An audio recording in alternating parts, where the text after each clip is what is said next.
Yes, good afternoon, good evening, good morning, wherever you are, whoever you are, welcome back. It's been 22 days and Tottenham are finally playing a game and the pressure is absolutely huge. I'll start off this show by saying hello to Rain. How are you, mate? Before I say something else, how are you?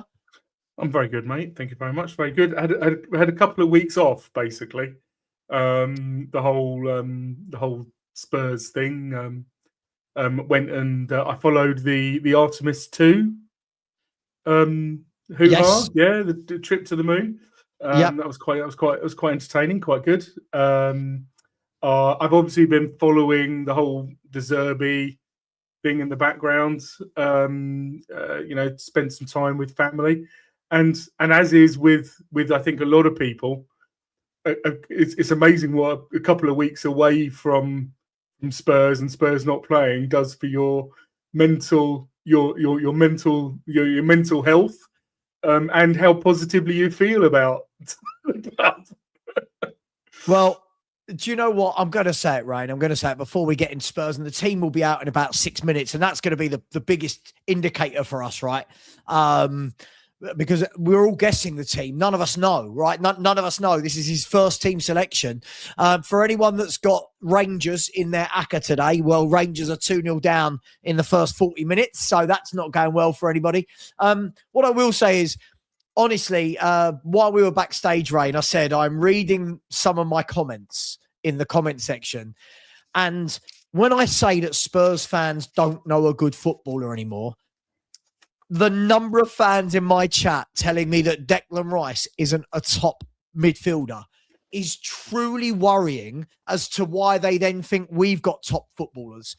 Just for all those, I will say it, for all those idiots that don't think Declan Rice is a top-class player, listen to this, right, Rain? Listen to this. This guy was the Arsenal player of the season last year. He was in the UEFA Champions League Team of the Year last year. He was in the Premier League Fan Team of the Season last year. For the last 2 seasons running, he's been in the PFA Team of the Year, right? In the year that West Ham won the conference, he was voted the Conference League Player of the Season and in the Conference League Team of the Season, right? He's been the London Premier League Young Player of the Year twice. He was the West Ham United Player of the Year 4 years in a row, right? But he's not a top player. Honestly, I despair at what our fans think a good footballer is anymore. I'm so worried. Is it because he plays for Arsenal? Is that what this is? Like, if he plays for us, it's a bit of copium as well, isn't it? It's a bit of copium as well, really. It's a bit of we don't want him to be good because he plays for Arsenal. So even when I watched them yesterday, look, they weren't good, Arsenal, but he's the one player that you go, yeah, this is a top footballer. But I just find it funny, and that's why when fans say to me, I don't want so-and-so, insert name of player, I don't want so-and-so at this club, I can't take it seriously. Like, exactly, Mark. Like, these are the fans that tell you Bergval, Gray and Sarr are good. Like, what do you do? What do you do here? Anyway,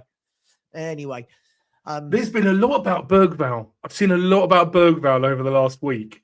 Yeah, especially since he appeared on the training video a couple of times, and people have just absolutely just lost their minds over it. Bergval has to start this and that. I presume, guys, they're not the same. You're not the same people who are saying that Declan Rice is not a good player. I presume that. Well, I don't know. God knows. Anyway, you do what you do. But I know that you always say that you know a good footballer by looking at their feet, what they're doing with their feet. Yeah. Something that I like to look at is a player who stands up when they're actually, they're standing up and they've got, you can see they've got situational awareness. Elliot Anderson, a perfect example, right? Yeah, absolutely. whufc comes on and said he didn't have he had a bad game, but I'm still seeing a player who's, dominating that central midfield, who's still commanding it, and that's Declan Rice was doing that. Going back to our backstage chat, Declan Rice was doing that. 18, And 1920. You could see at that early age, he may not have, even at that point, he may not have been the player he is now, but you could see he had the presence and he had the mental, sort of the mental wherewithal that he was going to be that player. So yeah, he's Declan Rice is. I never really saw it that early on at West Ham, but then one thing you didn't mention is he carried West Ham through that. Oh, sure. That was a conference win. Before he moved. Listen, there's a reason that Man City and Arsenal wanted him for 100 million, right? When you've got the best two teams in the country arguing over you for 100 million, I find it really difficult to take the word of fans saying he's okay. I mean, we're talking about Arsenal and Man City fighting over £100 million player. Anyway, moving on from that, the team should be out soon. For anyone that's got Rangers in their acca, Rangers have pulled one back. It's all happening. Falkirk 2, Rangers 1. In the other game that's on at the moment, for anyone that cares, which I believe is Birmingham versus Wrexham, it's still 0-0, just coming into half-time. We've got Aston Villa away at Nottingham Forest. That's going to be live at the same time as Spurs. But hey, listen, by the way, again, just the last thing I'll say on this Declan Rice thing. People in the chat saying to me, yeah, but he's not Rodri. It's not Rodri and everyone else's shit. Rodri's my favourite player in the world, by the way. That doesn't mean other people can't be quality footballers because they're not Rodri. And Rodri and Rice are very different players. Vitinha, who is class, and Rice are very different players. But it's going to be interesting. If we link that to midfielders, it's going to be very interesting to see what he does for his first game today because they're all fit. If I'm not wrong, Basuma, Bergval, Sarr, Gray, Gallagher, they're all fit. So this is going to be really interesting to see what he does. Yeah, 100%. Absolutely. Interestingly, with Rodri, obviously the position that he plays is very much a sort of an anchoring six. That's been his thing. But you can see that he can play further up. Let's go. Sorry. The team is going to be this. Okay, interesting. He's got McKinsky in goal. It's going to be a back four, if I can work this out, of Porro, Romero, Van der Ven, and Udogie. It's going to be a midfield three of Gallagher, Bergval, and Gray, with Solanke, Mawani, and Richarlison. So that means Javi on the bench, Tell on the bench, Paulinho, Austin, Dragashin, Danso, Spence, Basuma, and Sarr. So it looks to me, let's see if we can do it. It looks to me very much like it's going to be a 4-3-3, or maybe hang on, let's play about with this. So this is the team, Rain. Let's get rid of that. Let's bring this up. By the way, I haven't put the players in yet before everyone has a go at me. I haven't put the players in yet. Give me a chance. That's the right back four. Paulinho for Bergval. Paulinho for Lucas Bergval. Solanke. That's going to be Richie. And this one's going to be Mawani. Are you seeing it like that? Is that how you would see this? Yeah, it's going to be really interesting. The midfield three, how they play, which positions and roles they pick up, right? Yeah, is going to be very, very interesting. Because there isn't a DM or a playmaker between that three. Yeah, and something that I was very, very enthusiastic about. I think De Zerbi's spoken very, very well in his interviews. He hasn't made any howlers like Frank did with his "we're going to lose games." Right? How not to win Spurs fans and influence people, right? We're going to lose games, or anything else. But he's talked repetitively about getting the Conor Gallagher, the Chelsea Conor Gallagher. He's mentioned it in about 3 different interviews that I've seen from him. Could it be that? Maybe that is what he'll do. But then, do you trust Bergval and Gray to have the discipline to screen it? And we know that Gray likes to both of them like to carry forwards. So I don't know.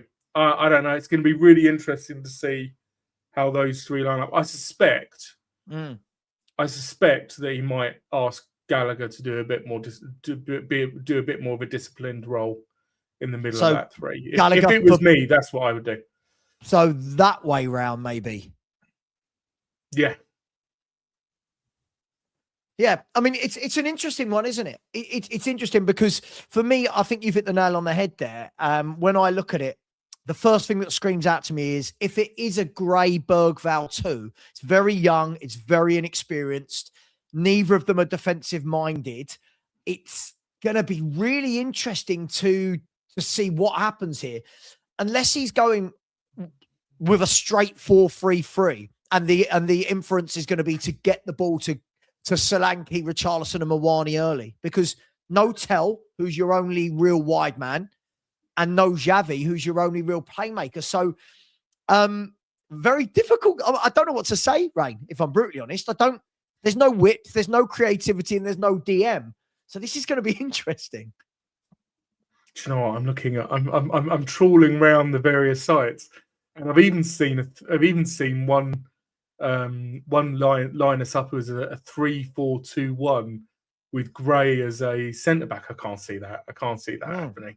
I don't know. I can't see that. I do think it's interesting. Your doggies come straight in. Spence on the bench. We know that De Zerbi likes players. You've seen it in the training, but we know that he likes players who can do the 1-2, 1-2, 1-2. And for me, Spence is somebody who on the ball, likes to take a little bit more time, maybe not be as quick in terms of that 1-2, 1-2, 1-2. And I don't know. I'm just guessing. Is that a reason why? Is that a reason why he's dropped him to the bench straight away and put your doggy in? I mean, I prefer your doggy myself, but it's an interesting idea. I like Richarlison on the left. See, I don't mind. I don't mind that because he will work. He will get back. Just quickly, by the way, I really wish people, again, I talked about this a lot on my show yesterday. Unfortunately, the lack of people's critical thinking. When I say not defensively minded, I mean from a midfield double pivot point of view. I don't mean that he's never played in defence. I mean from the point of view that if you play 2 in midfield, one of them normally assumes the role of being that bit more disciplined, that bit more defensive. This is why I really struggle with YouTube when you've got fucking morons like this on. I'll say it. I don't care. Just morons that can't quite have a football conversation without understanding what I'm trying to say. Are you shocked? No Javi again. I mean, somebody in the chat made a good point, Ryan. They said everyone called Thomas Frank negative, but he's the only one out of so far De Zerbi, Tudor, and Frank that's actually played the playmaker. So, no Javi again. I'm surprised.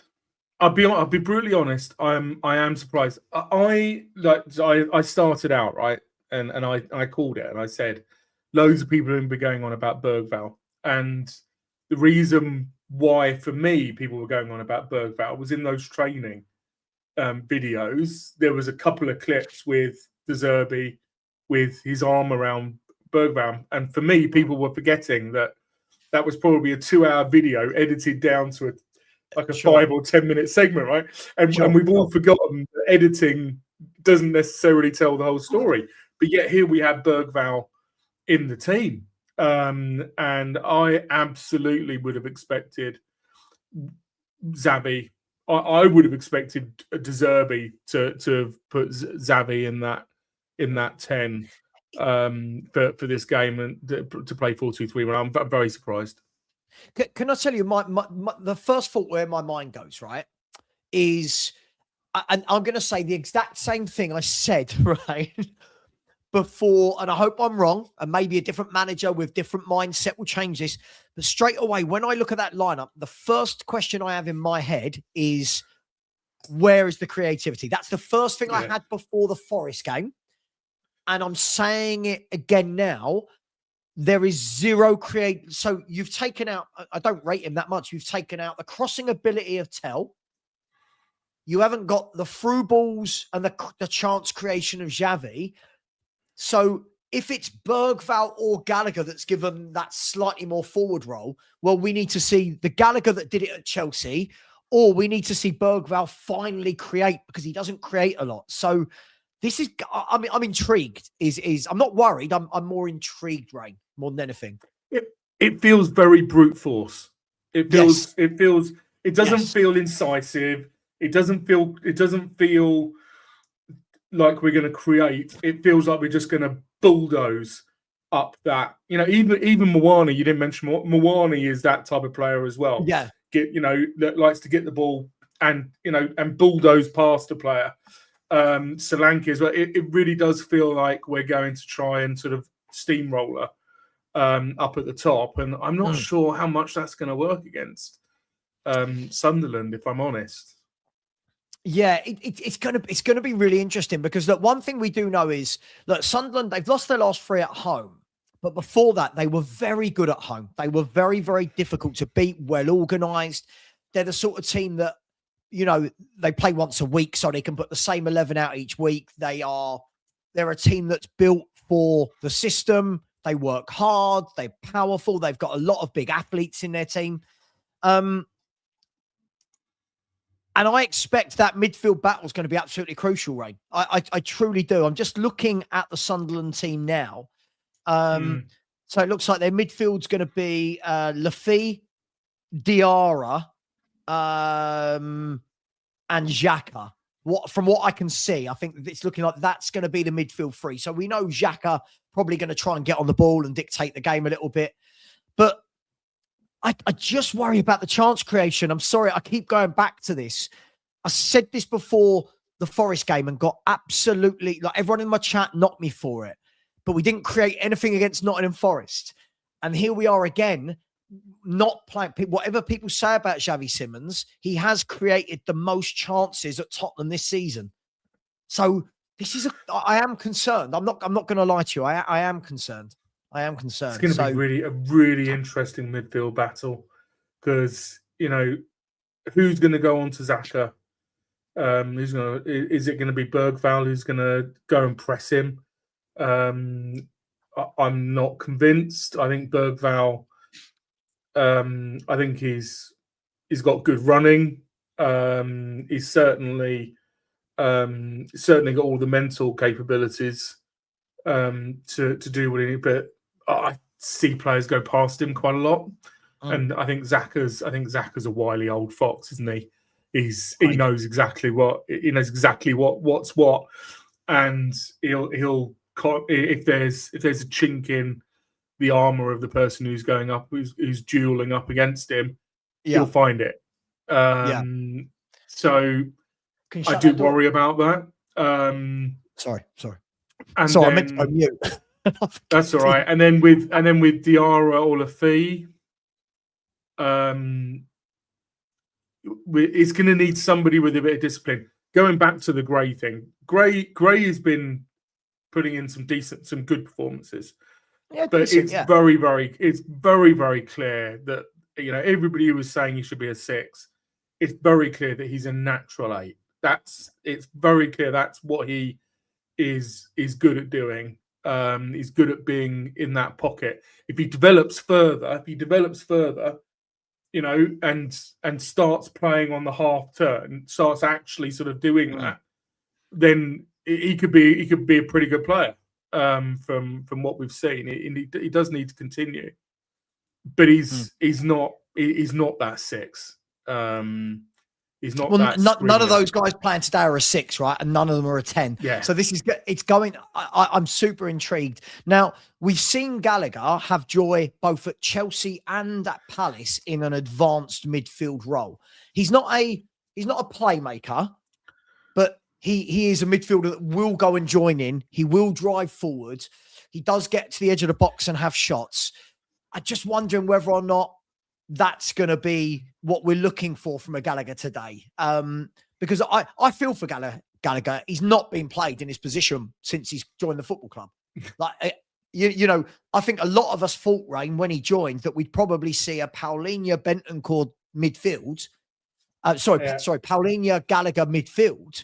And we've just not seen it. We've never seen it. And again, we're not seeing it now. So what do you think?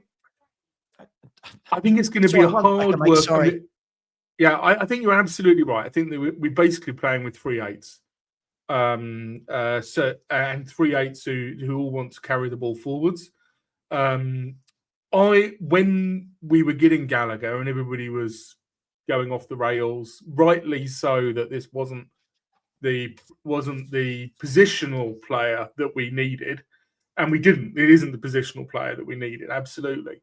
One of the positives that I was espousing was that Gallagher is, if you have Gallagher and Paulinho, then they're going to build a relationship. Or Gallagher, maybe Bentancur, maybe, they're going to build a relationship because they're players who are a bit more mature and understand their roles. And now Gallagher today, he's got two under-21s next to him. So again, what I foresee is if Gallagher, if things don't go well in that central midfield, people are going to look at Gallagher and they're going to go, "Oh, he's rubbish."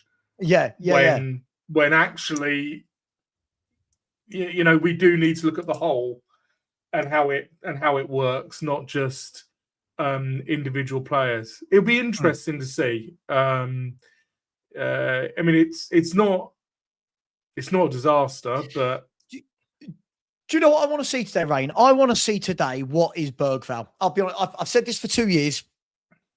I'm still unsure as to what Bergval's good at. I know he's got a good engine, right? But having a good engine for me doesn't mean you're a good footballer, right? Mo Farah's got a great engine. I'm not sure how good at football Mo Farah was, right? I want to see today.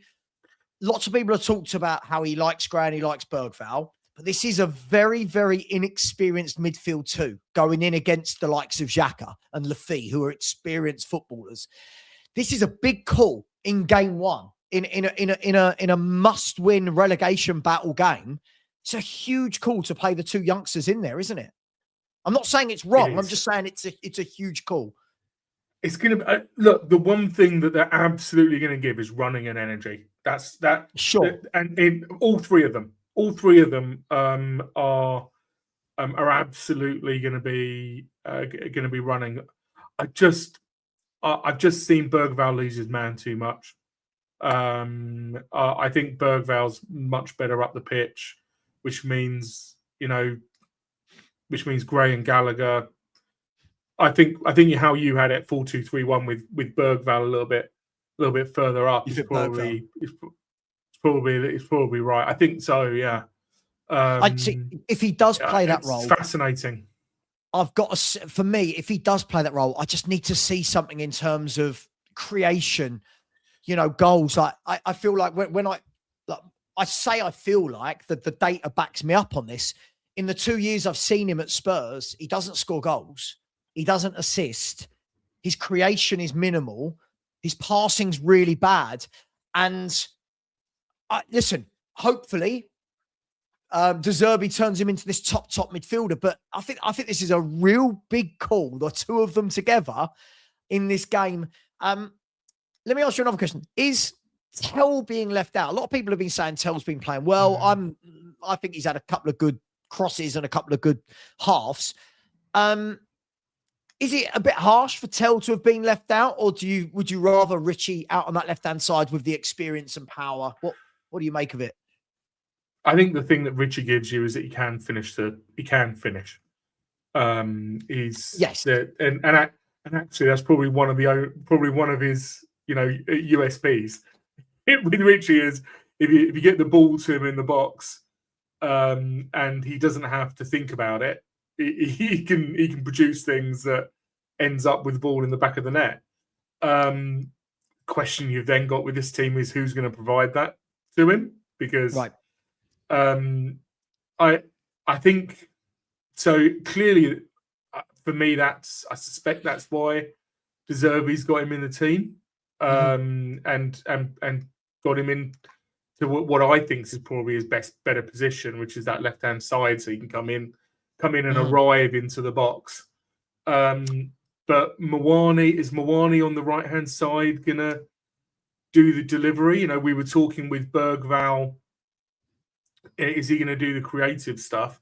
Well, who's going to provide the runs for any of those midfielders to do that that creativity? Who's going to see their fullback and try to run in behind them? Mawani is not doing that. Mawani is absolutely not. Mawani is going to come short because he wants the ball to this is going to be interesting, so he can turn. This is going to be interesting because look, it's very difficult, right? Like, I'm not one of these that takes everything a manager says about a player verbatim, right? Because I also understand that they've got to play the game. They are the manager. They can't just come out and say, they've got to say nice things and positive and build them up. But he said a few things this week, hasn't he? Like when talking about Mawani, he said, basically said he's not had a good year, but that we know he's a good player. And I would make that right. Listen, do I think Mawani's a world beater? No. Do I think Mawani's better than I've watched him for the last 8-9 months in a Spurs shirt? Yes. So the question you'd have to ask yourself, welcome, Stell. The question you'd have to ask yourself is, can De Zerbi come in and immediately we see a different Mawani with a different skill set? Is him playing out on the right going to change anything? I'm desperate because I know what Stell's going to say. As soon as I bring him in, I know Stell so well. I know what this man's going to say. But are we going to see different from someone like Mawani with this manager? Are we going to see something different? I think the only way that happens is if Porro and Udogie are released to actually get forward and provide that width. That's because Mawani and Richarlison are not providing the width. So if what he's doing is like a 4-3-2-1 and it would be giving Porro a bit of license to get up, put some crosses in, getting Udogie license to get up. He doesn't put many crosses in, but he does like to get involved up at the top. But we've seen it in the past. If that's what he's looking for, then that could work. Because those two players have done it before. The question then that I then come back, in a structural way, what happens when we lose the ball and all of a sudden everybody turns around and we don't have a solid base? That's because that's what we see as Spurs fans. Stell, I did an awful thing. Stell knows because I told him the other day.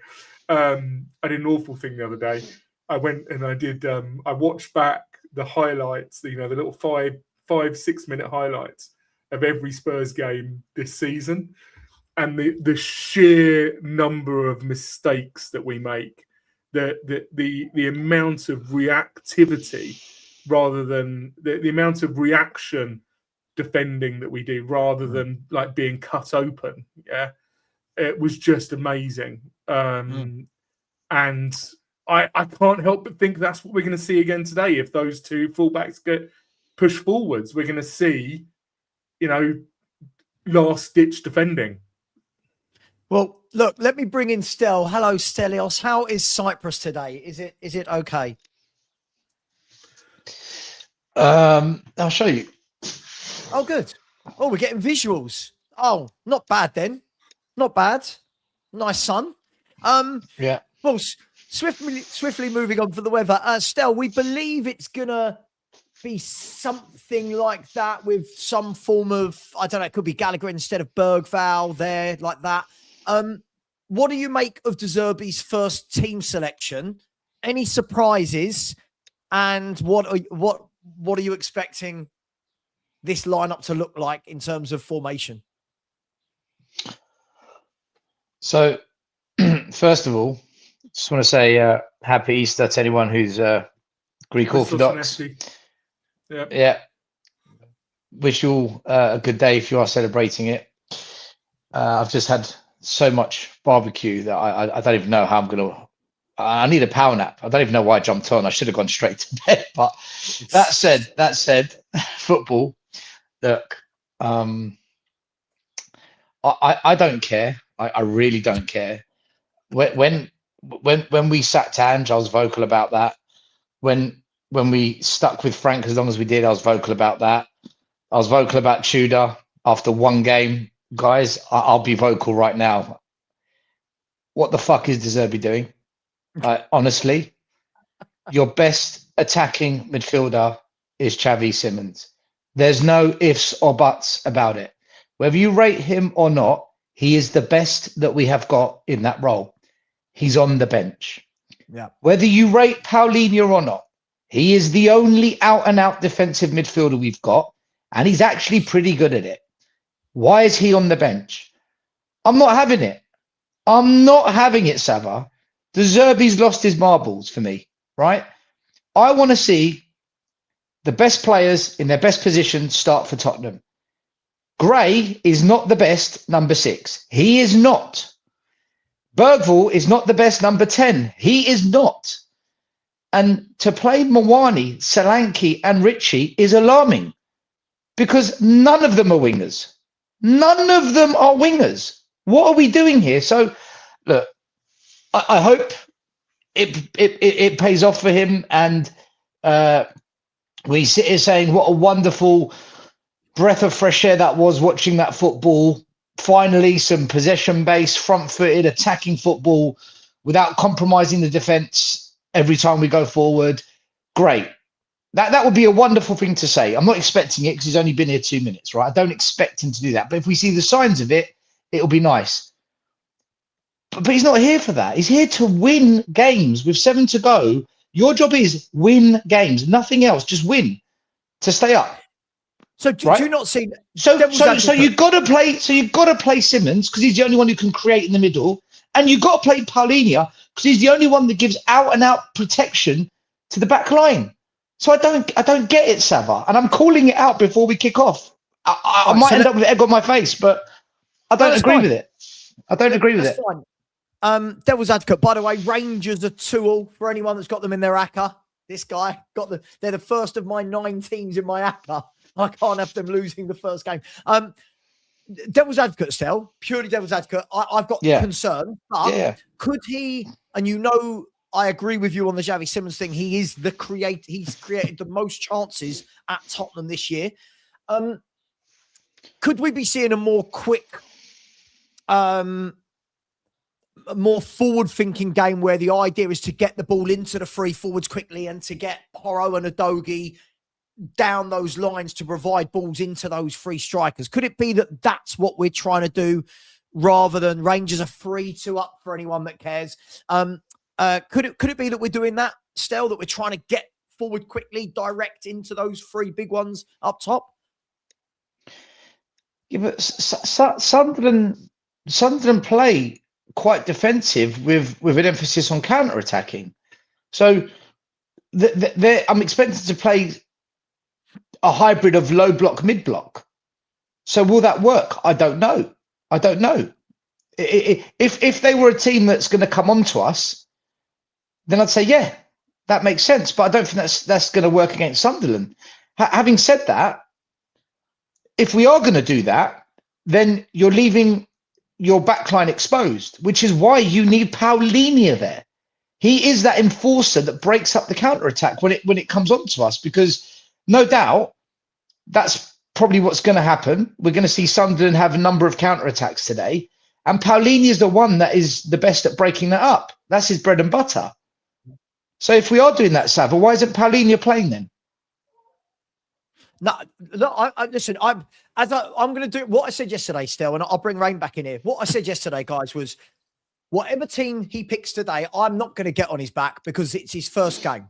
right? This is him saying, I've seen these players for 9-10 days in training, right? This is him saying, this is what I've seen. These are the players I think are the right way. As a fan, I can have my question marks about, well, why are you not playing your only DM at the football club in an away game? I can ask why we're not playing our creative player.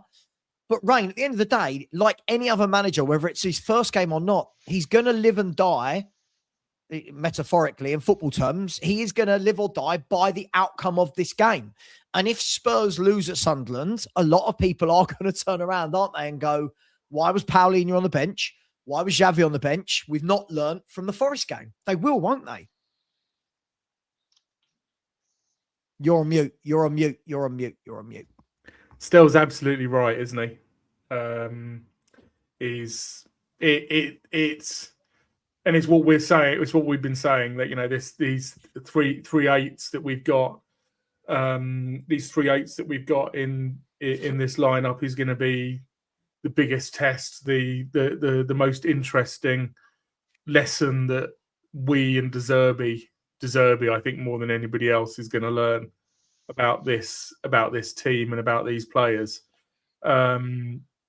I personally would have gone safe. I would have gone safety first, and I would have played Paulinho in 6, Gallagher or Gray in the 8, and Xavi in the 10. That's what I would have done, or Gallagher and Gray as dual 8s, and just foregone a 10, and, you know, tried at least for the first 60 minutes and tried to keep it, you know, tight. Just play it out to the wings or play it out to the fullbacks. So it's going to be very, very interesting how they interact. I'm with you, Sav. I do have doubts, but we have to see what he's got in mind. We have to see what they're going to do. Is he going to get them to push way up? Is he going to get them to, you know, is that why he wants to play 3/8s? Because he wants us to do a really high line. I don't know. Sorry, Rain. Sorry to interrupt you. I need to say bye-bye. I've got family that have just come round, so I've got to go. I didn't realise. Have a great day. Have a good one, mate. Sorry, guys. See you later. Cheers, mate. Bye. So, yeah, Rain, could it be something a bit more like, you know, the two fullbacks really pushing up high, a midfield 3 that allows them to go, and then those two joining in with Richie, Solanke, Mawani? Do you know? I'm just trying to, because the midfield 3 for me, I just can't make it work in my head. It's like I said, it's very brute force, isn't it? It's very much, and all of these players, even Gallagher, right? Let's make this right. Even Gallagher in his profile, they want to pick it up. They want to do a little, you know, run forward 3, 4, 5 yards, pass it off, and then get it back. They want to do running. They're not passers. They're not midfield passers. They're not going to do. None of these players have shown us that they're through ball merchants. You know, they're not. What was the phrase? Oh, that's it. They're not lock pickers. So it feels very much. I can't see Gray doing the screening. Listen, I don't know. People have said things in the chat. I'm just trying to play around. Some people saying that Gray can drop in, that allows Porro and Udogie when they go. Look, you know the problem we've got, Rain?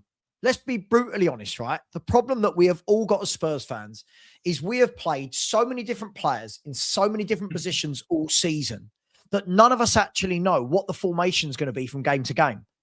You know, when you look at, I don't know, pick a team, Fulham, Bournemouth, you know, when they put the 11 players out there, you don't have to wait for the game to start to know what formation and who's playing where. Correct? You know where they're going to play. With Spurs, we go Sunderland, maybe. But do you know what I mean? Rangers are 4-2 up at Falkirk now, by the way. 2-0 down, 4-2 up. So I think the difficulty a lot of fans have, including myself, Rain, is a lot of it is we are piecemealing it together, aren't we? We are, you know, at the beginning of a game, we're all sitting there again going, Well, is it 2 up top? Is it 3 up top? Are the 2 wide men going to be wide? Are the fullbacks going to be deep? Are they going to push up? Is it 3 in midfield? Is it 2? Is it, none of us actually know, Rain. So it's a guessing game as always. Yeah. And part of that now is that this is De Zerbi's first game. So we don't know how he sees it. Part of it is that we've had this classic Spurs thing where we've gone from a very attacking manager to a pragmatic manager to a bonkers manager, now to an attacking manager. It's this the style roller coaster that we're all on. So our heads are completely mashed. There's no consistency there. So how can we look at this and think consistently when there's never ever been any consistency? But also, I think we make it right. Stell's just come on and just said exactly the same thing. I think a lot of people in chat are saying exactly the same thing. We are playing 3-8s. We know the type of player that they are. That is who they are. That's the type of player they are, and they will be. That's just the way that life works. So absolutely. And I think, listen, as I said, as a fan, I'm allowed to have doubts. It doesn't mean I've not sat here and said, "Oh my God, we're going to get busted. We're going to get battered." I have certain doubts. I really do, but it's the manager's first game. Let's see what he's done with them. Let's see. Everyone said, Romero's come out, giving it the usual, this is the best training we've had in years and it's different. The only way we're going to see this, guys, and welcome, Dan. The only way we're going to see this is, okay, show us on the pitch, because the talk is cheap, right, Dan? I don't know if you can hear me. Yeah. Yeah, you're there. The talk is cheap, right? Romero telling us it's different doesn't really mean anything now, does it? Like, it's got to be seen on the pitch. Totally. I mean, we all know what we've been this season, last season, and for a while now. It's all talk, basically, not just with the club, the managers, but the players as well. I mean, there's that old saying, talk the talk, but you got to walk the walk.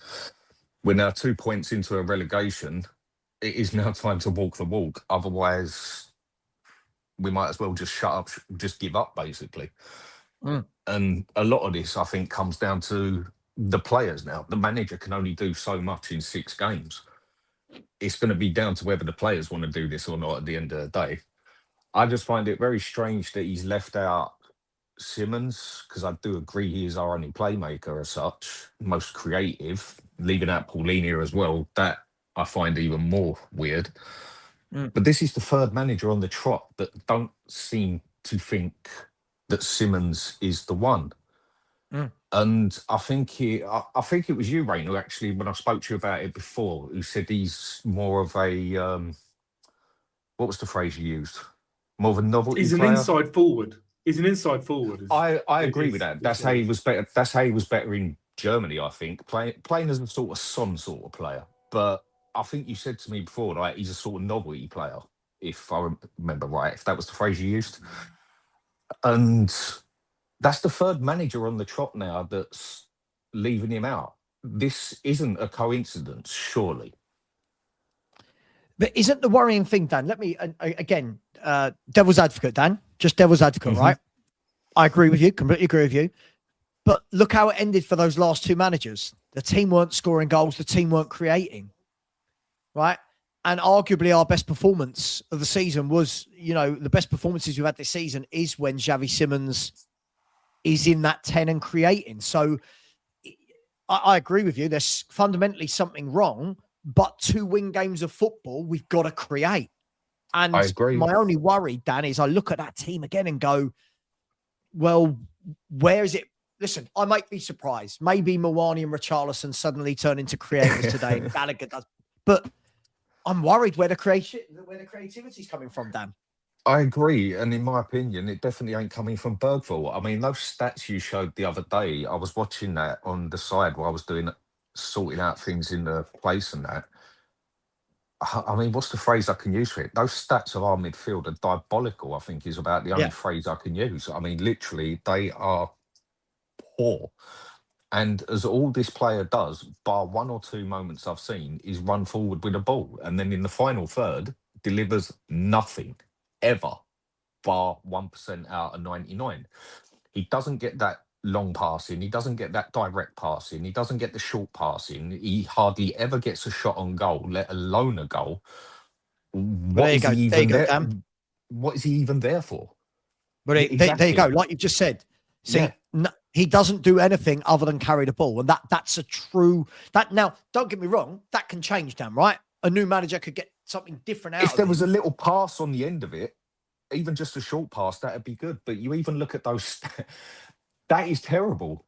That is absolutely shocking. That if there was even just a pass on the end of it, okay, you could do something with that, like carry it up the field and then get the short ball into whoever and let them finish off the work as such. But he don't even do that. What does this man actually do except run forward with a ball and run around the pitch several laps? So where do you, Dan? Like Rain and I talked about this before you came on. Do you see this being 3/8 in midfield, like a flat three? Do you see this being two of them in a pivot and one, either Bergval or Gallagher being given a bit more license to go forward and join in? How do you see it working? I think it's going to be a 4-2-3-1 with Gray and Gallagher in the middle, and Bergval was the 10, which again, I just don't see what he has to offer basically over Simmons when it comes to at least Simmons. I think Bergval is stronger on the ball than Simmons. I think Simmons is extremely weak on the ball to the point where you can flick him on the ear and he'll get off of it. But again, he's got something with his feet where he can get round a player, or he's got that bit of skill, or he's got that pass on him. So he's got the vision, isn't he? He's got the vision. Whether or not he's got the strength to always deliver that, but he's got the vision, and when he executes, it's good. I agree. And so whoever said it earlier, maybe he has gone for more power. Now, I know Bergval isn't exactly powerful, but Bergval is actually quite a strong player who can actually stay on his feet. I will give him that. And he can actually run forward with the ball, but that is all he can actually do. It's all good being able to run with the ball, but if you can't actually do nothing with it, you're pretty irrelevant, really. So the phrase I used, Dan, was brute force. It looks like a brute force. Yeah, that was used then. Again, I only had the telly in the background. It looks like he has gone for more of a bit of power, basically. But then if he's gone for power, again, this is the third manager. Why is he also leaving out Paulinho? You want power in that field. I would personally go for Gallagher as the 10, because he has played as a 10. I know he's not a playmaker, but he can get forward with a ball and actually pass the bloody ball. And not saying that he's got anything on Simmons, basically, when it comes to getting a pass out of somewhere, but I think he's got a lot more than Bergval has to offer with it. And then I would have Paulinho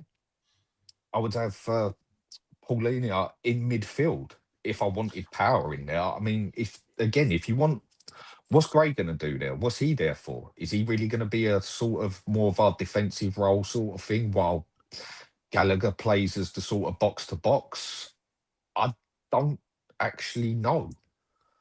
Joe Blogs in chat has just literally said something that I was going to say. You know, we're very much talking about the starting lineup, and for me, I agree. I think I would have gone safety first, like I said, and had Paulinho in there to provide that safe base. But one thing it's novel this season is that we do have a bench. You know, he does have Xavi on the bench to bring on in the second half, you know, at 60 minutes. Hopefully the game isn't gone by then. He does have Tell to bring on and do some running at, you know, maybe Tell comes on from Mawani and does some running at a bit more of a tired defence. Again, another one you could pull off here is Paulinho and Basuma in the middle, with Gallagher in front of them. Then you've definitely got a bit of muscle, because whether you rate Basuma or not, he's quite strong on the ball. Definitely stronger than bloody Bergval and Gray. Can I tell you, guys? I think this first 45 minutes of De Zerbi's reign is going to be really interesting, right? So 100%. it's gonna be one of those where we're either going to be sitting there at half time going, he's got that absolutely spot on, right? Like his tactics, it's worked. That's brilliant. You know, we've pressed all over the pitch. Good legs in midfield with the youth. We've matched up with Xhaka and Diarra and Lufc. Or we're going to be sitting there at half time going, this is Forest all over again, where we've got no creativity. We're getting bullied in midfield because, again, you've gone with two younger players that don't quite, you know, it's all well and good saying they've got the legs, but you can't buy what's up there. You can't buy up there. So this is a massive 45 minutes. You see what you say with that? I totally agree. And the player I use as an example for that, who was that right back we had that we got from PSG? Aurier. Now, for me, I thought he was a brilliant player of what he was capable of. He could tackle, he could run, he was strong, he was good in the air, he could shoot, he could pass, but he just didn't have the mental brain for it. And you can have all the skills in the world, but if you haven't got the brain for a football pitch, again, it's pretty irrelevant. I thought it was like Ndombele. You could see that man had it, but in the head, he just didn't have it. So I agree absolutely. with you. You've got to have a brain for a pitch. It's often the thing that turns a decent player into a good player into a great player, and all world class players have it, which is they know it. Things look simple because they know what they're going to do before they get the ball. And didn't we always used to say, Dan, you know, before the whole YouTube thing about Teddy Sheringham, that the first 2 yards, he always had 2 yards on somebody, but that was always in his head. He had 2 yards on them from what he was doing. I see some of that in Xavi. I do think we just have to take some of any of our players' stats from this season in context of it's been a really, really crap season. And that is the worry with Bergval in particular for me and Gray. I'm not saying they're bad players. I'm saying they're young lads who are learning mistakes. Or learning from mistakes. That's what we all do. We all learn from mistakes. And have they learned from some of the mistakes that I've seen where they've like Xhaka is a perfect example, right? He will have it up here on them if there are any chinks in their armor, any of them. And without that, he's an experienced player and he knows what he's doing. Yeah, sorry about that, guys. Yeah, look, I guess, listen, every fan's going to have their own ideas. Some people think this is a great lineup. Some people don't. I'm on the fence. I'm really on the fence. I've got my worries about it. I get what he's trying to do with the legs in midfield. I get it.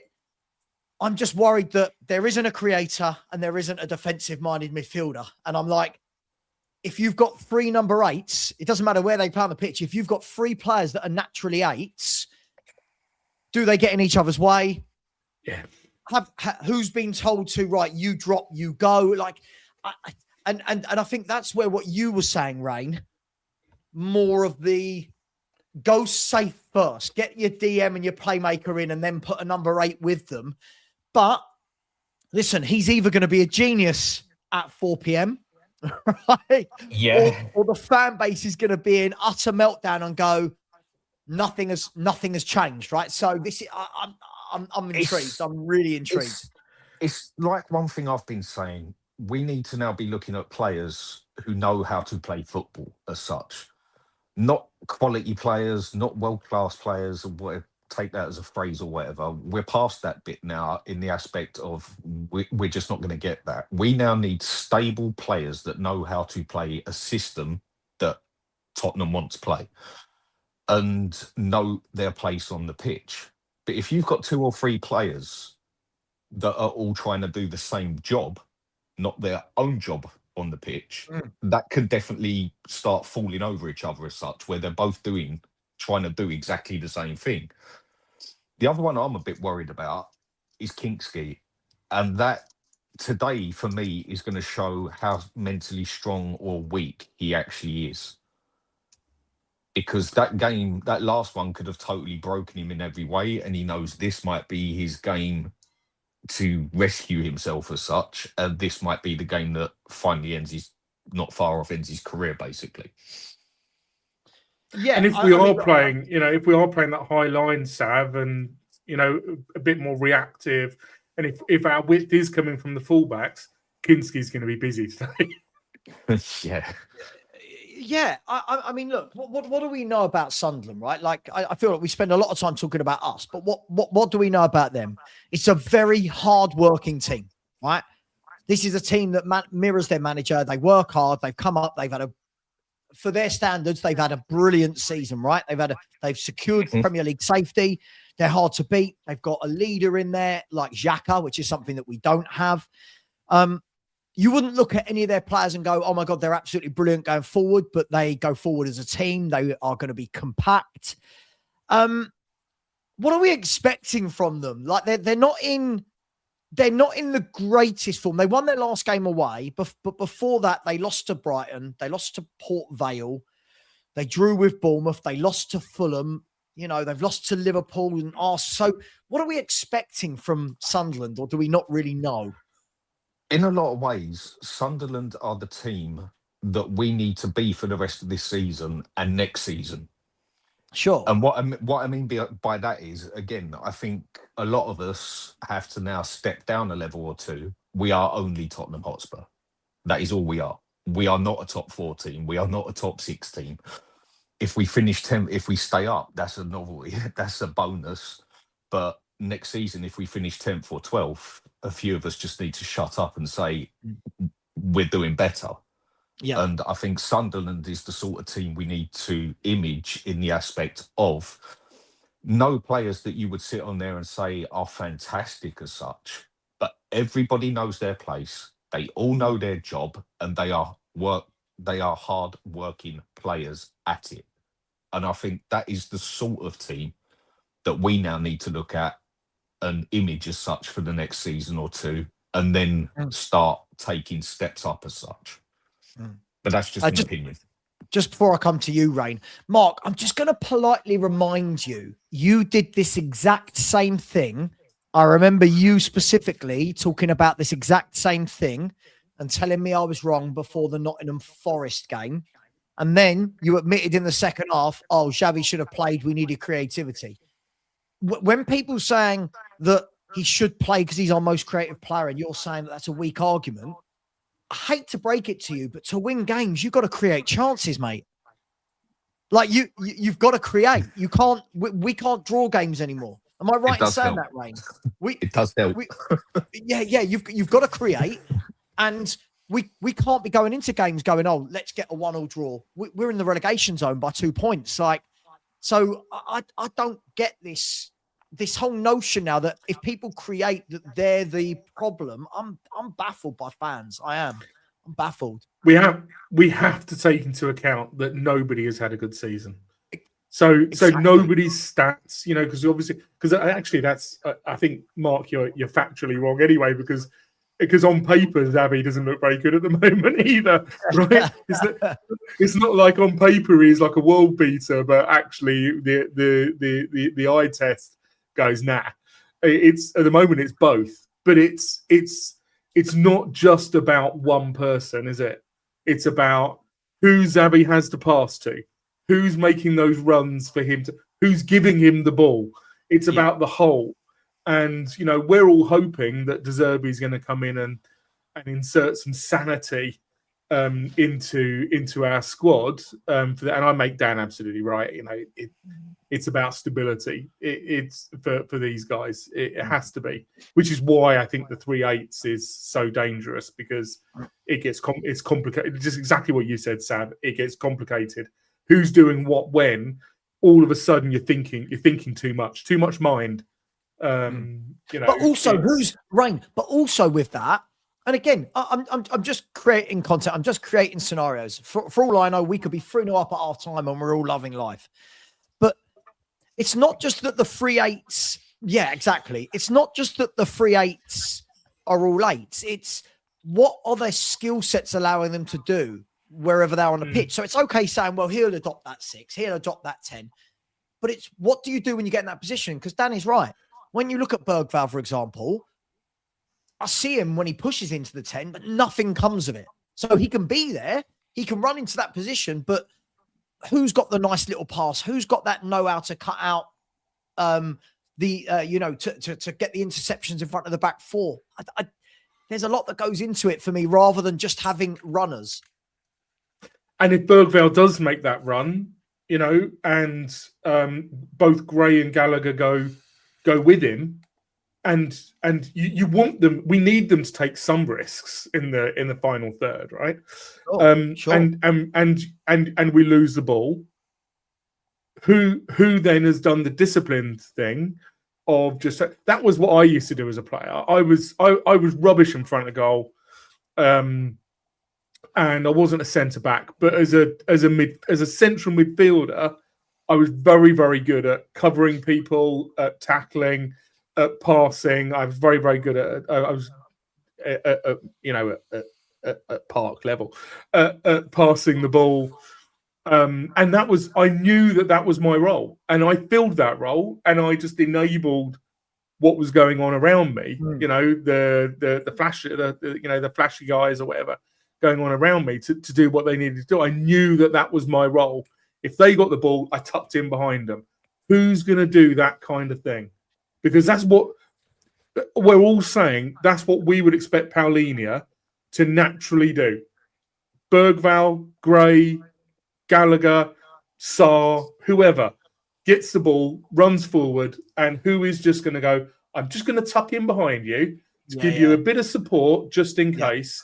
And also that player who tucks in behind puts in the opponent's minds, what am I going to do if I get the ball? Because if I get the ball and then sort of run 1 or 2 yards past the player I've just got the ball, all of a sudden you've got somebody straight on you. So it makes life complicated for them. Going back to the Sunderland, Broby, if that's how I remember when they came to us, and we drew 1-1. I remember him being really, really quiet, a handful, and I think he'll be a handful today. He's not a Haaland, obviously. But he's a hard-working, physical absolutely guy. And he's tidy. He will collect the ball. He will make life hard for our centre backs. And if he can get a run, on us, then he absolutely will do. Sunderland are not without their threats. Even though they've tailed off a little bit, Sav, towards in the second half of the season compared to their first half. Yeah. Well, yeah, exactly. It's expected. Let me bring they're Danny. Still dangerous.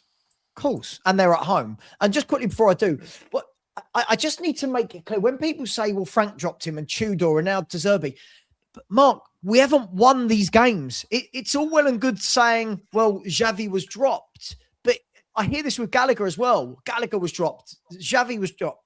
But we've not won those games when those players have been dropped. So there's nothing to say that they were the right decisions, Mark. Listen, for me, I think you've got to have as many routes to Dan. I'll bring you in here, right?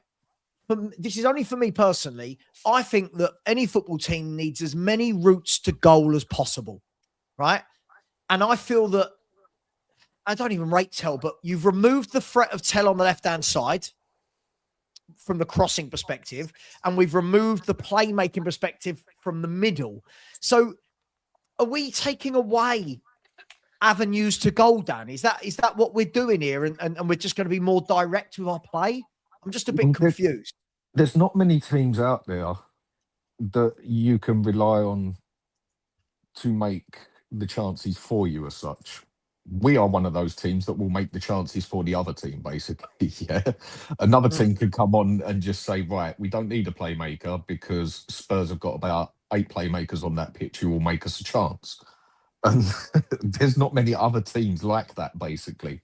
And I mean, again, like with the Bergval thing, I've seen Simmons get forward and have no one to pass the ball to, and look left, look right, look forward, and there's nobody there, and then try and carry it a bit himself and still not really have no pass to do. So what the hell's Bergval going to do with it?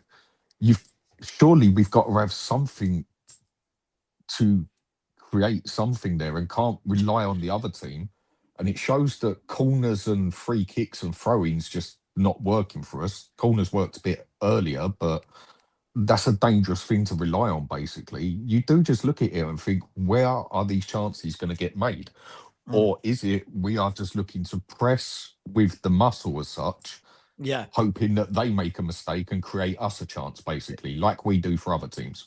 So saying to Mawani, Solanke and Richarlison, all three of you press, just press. Bergval go and Gallagher go and join that press and just try and pin them in as much as possible, rather than creating from flair or ability, more through pressure and turnover. Yeah, hoping that they create the chance for you, like what teams do to us, basically, where they keep kicking it down the our right-hand side, waiting for Porro to make his mistake. There you go. We've give them the chance, basically, to get the cross in, and hoping for one of the others to mess it up in the middle as such, because we do have a bad habit of creating chances for the other team. And that's the only thing I can think of that makes any logic. Just press on them as hard as you can, make them make the mistake, and then we've just got to be there to take it, basically, if it happens. But I think that's very dangerous when we haven't really got anyone on the pitch who could even make a chance for us, or it doesn't look like it anyway. Rangers 5-3. Rangers 5-3. Sav. I know it's mental. That game is mental. And unfortunately for us as Spurs fans, does seem to have coincided with Mikey Moore being subbed off at half time. I said Moore was really bad in that first half, but we won't go there again.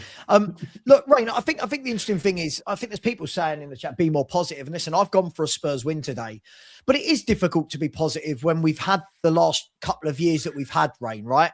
It is difficult when it is the same players, right? And I think that's where they've got to prove to us, not the other way around, right? They've got to show us something different today to get the positivity into us. We're in 18th, 2 points off. Tell me how to be positive. It's difficult, well, right?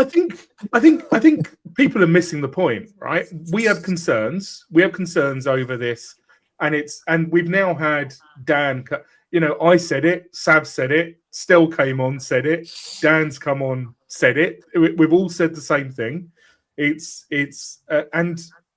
we're not saying, oh, it's a disaster. We're going, how is this going to work? How is he going to make this work? Has he got a plan, or is the biggest risk is that he has no time? He has no time to learn lessons. He has no time to make a mistake in picking the wrong midfield, and then go, wait a minute, that didn't work, because every single game is vital.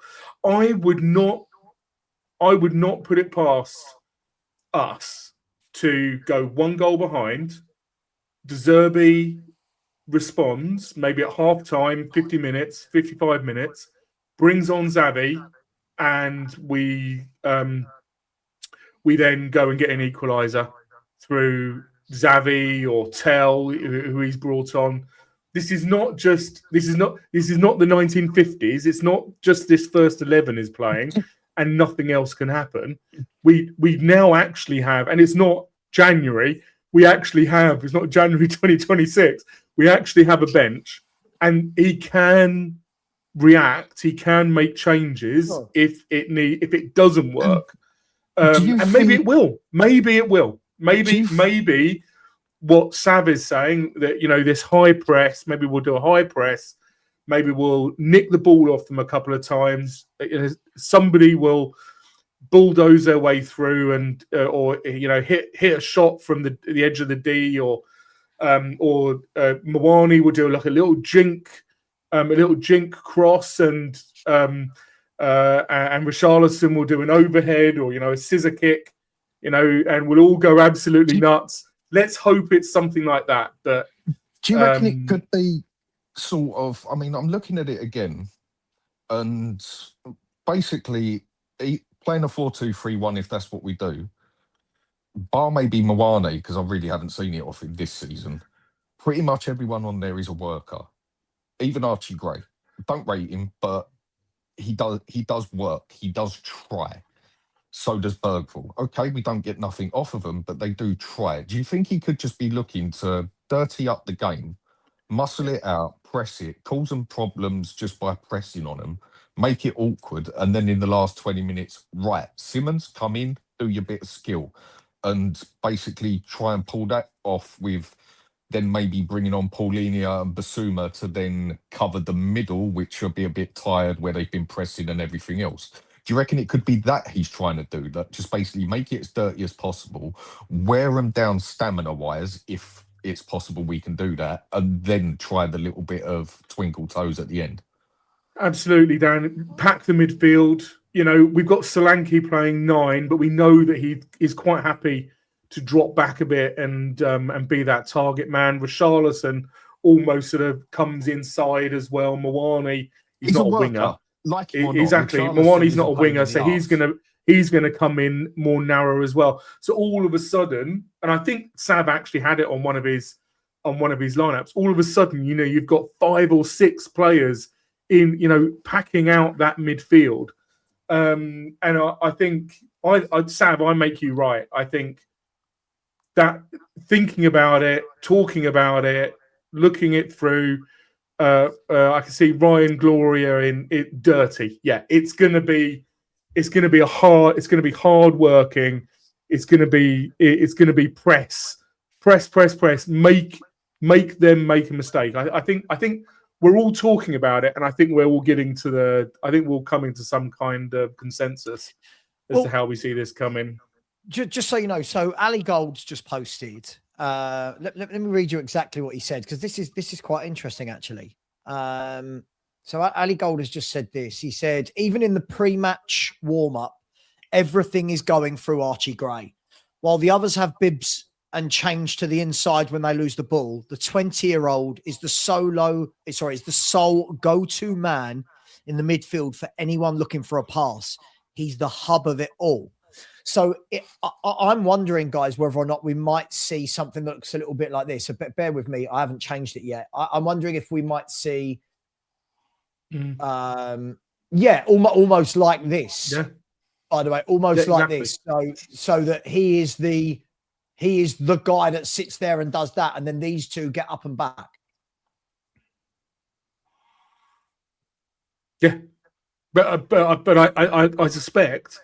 So with this, I suspect we'll see Richarlison, Mwane, Gallagher, and Bergval do a box midfield, do a box 4. So become a bit narrower. I suspect it'll be something more similar to that. I think, and yes, that doesn't mean look. This isn't Subbuteo.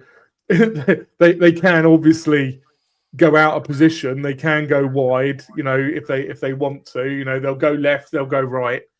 But I think this talking it through, I think this makes a lot of sense. It does. Well, Machina Joe, I think that's a bit. I think that's a bit of a troll. Right, but look, this is if that is true. First of all, good luck to the lad, because we need to stay up. But that's a big game. Let's see what Archie Gray's about. If he is that main man, then let's see it. Control that midfield. Does anyone seriously think that he can play a DM role?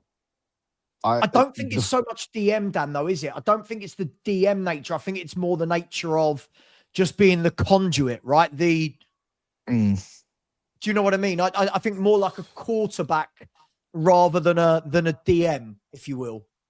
Yeah, I get where you're coming from.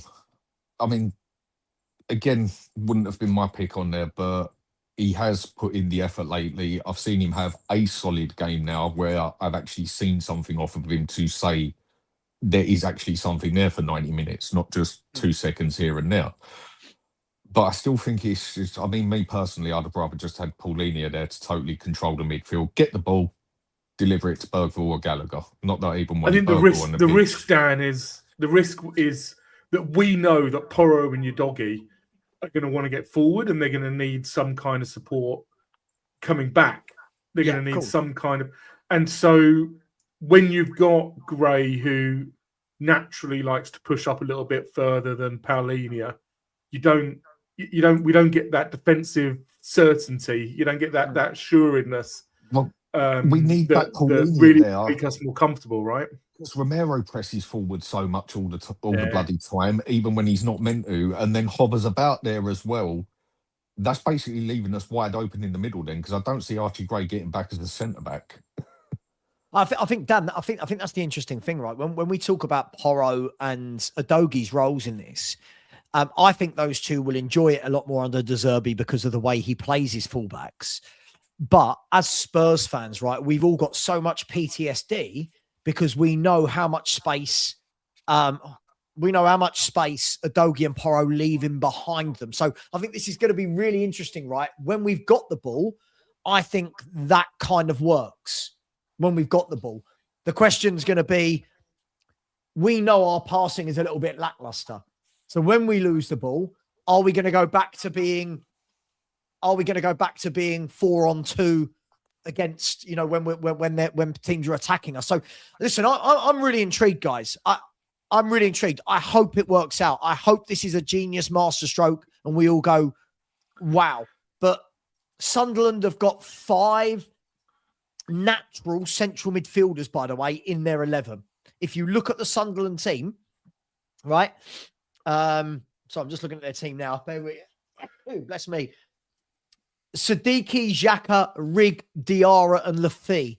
None of them are what you would call wide men, wingers. They're all very much hardworking midfielders. So this is going to be it's going to be interesting to see if Gray's going to get that time on the ball with those midfielders around him, right? And you know what? O'Nien, I can never remember how to say his name.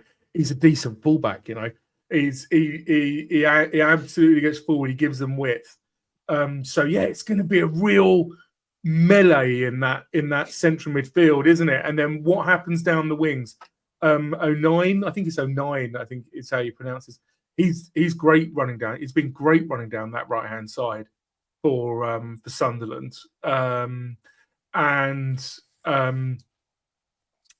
Yeah, it's going to be so interesting. I just hope we come out. I hope we come out with a point. I know you say a win. I'd love a win, obviously, but I'm going to give my prediction as a 1-1 before I head off, Sav, because I need to. No, thank you. Look, the game's going to be starting soon anyway. But okay, give me. So your prediction is 1-1. Dan, give me a prediction. 2-1 Spurs. Okay. Well, listen, thank you very much, Dan. Listen, I'm sure I'll see you at half time or full time or something. But take it. Really appreciate you, mate. Thank you. See you later. Bye. See you, mate. So guys, yeah, look, it's going to be very interesting. I think we're all in the same boat here. You know, this isn't about being right or wrong. We just need 3 points by hook or by crook.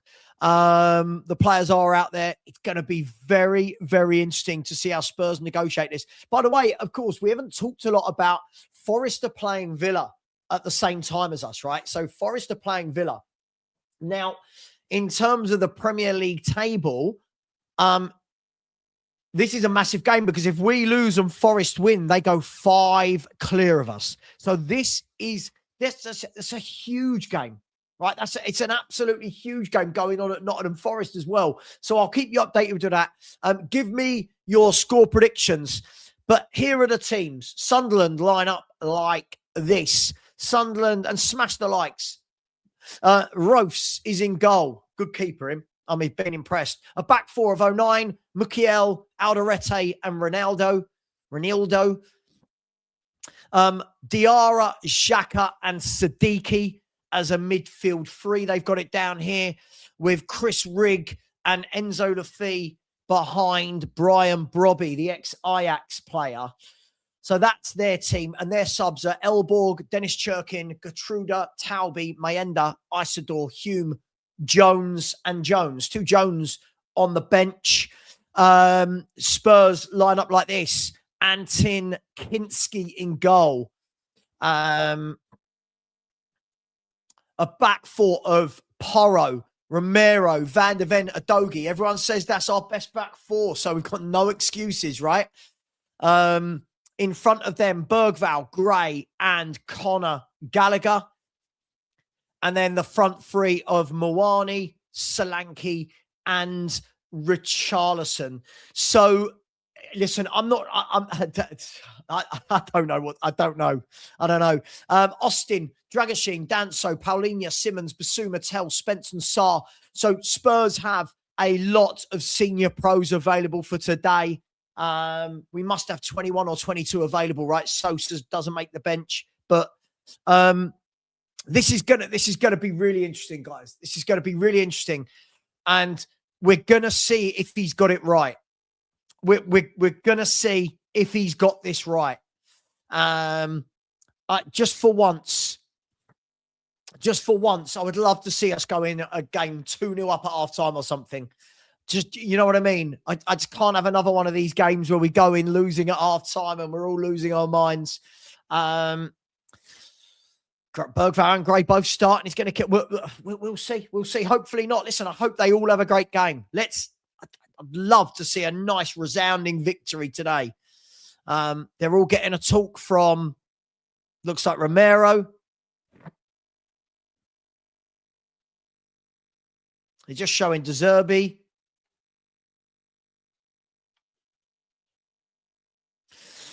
Guys, girls, smash that like button. You tight gits, by the way. We've only got 266 likes. We've had over 1,200 in here most of the time. We're going to get off and underway here. Spurs are going to kick off. It's going to be Lucas Bergval. So you can see there that Richie has gone left. Solanke through the middle. And there we are. We're off and underway. And Mawani's out wide right. Let's see what happens here. Let's see. Can we grab an early goal and settle some nerves? Long ball forward by Sunderland. All the way back to Mickey van der Ven. And he goes back in to Kinski early doors. Mickey van der Ven back into Kinski now. And you can see already Kinski, Gray, you can see he's at the base of that midfield with Gallagher and Bergval just in front of him. You can see that already as Gallagher is fouled in midfield and Spurs have a free kick. Palace Newcastle is also just kicked off. So is Nottingham Forest and Villa. And I'll keep you up to date with all of those scores as they go in. I'm sure you'll probably know them before I do. Let me get a bit more comfortable here, actually. There you go. Let me just go a bit side on so I can watch the game in more peace. So Kinski rolls the ball out to Romero. And yeah, you can desperately see there that Archie Gray is just drifting into that kind of that anchor position in front of the back 4. Here's Romero. He plays it forward early into Solanke. Solanke gives the ball to Destiny Adogi. Goes out wide to Richie. Richarlison now cuts inside, plays a through ball. It's decent. It's into Solanke. He pulls it back and Spurs should have scored, but we've still got it. There's the shot by Porro and easily saved by Rose. I think it was Bergval as the ball was played across. So Richarlison played a really good ball through the channel into Solanke. Bergval made the run. And I think the defender just nicks in front of him there. Or that could have been 1-0 Spurs. I think the defender, to be fair to Bergval, the defender just nicks in front of him. Anyway, good move down the left from Spurs. Anyway, there's Sunderland now going forward. Mickey van der Ven can hook it clear. And the ref doesn't give a free kick. And here's Sunderland. They've whipped the ball into the box, cleared by Romero. It's not a good cross, though. And Sunderland can recycle. Oh, there's Richie. Actually, Spurs have nicked the ball high up. And there's Richie. And it's a really, really poor pass from Richie. He had Solanke driving through the middle. Really poor. So Solanke put the pressure on. The ball bounced to Richie out wide on the left-hand side. And that's where you just need a bit of quality. He rushed that. Just put your foot on the ball, pick out the ball over the top to Solanke. Anyway, there's the ball. Porro heads it back to Kinski. And 3 minutes gone. Spurs with a decent chance there, but I think it was the defender just getting back and nicking in front of Bergval, or that could have been 1-0.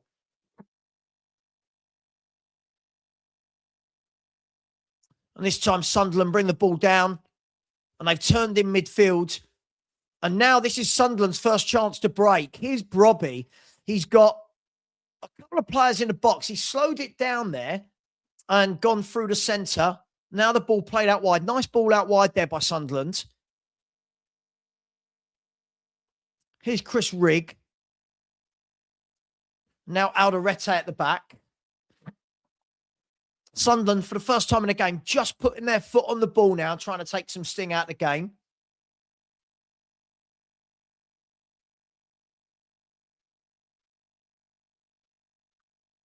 And that should go out for a goal kick. And it has good defensive play by Richie. And we've seen the two sides of Richarlison here. The defensive side, which is very good, the working hard, the attitude.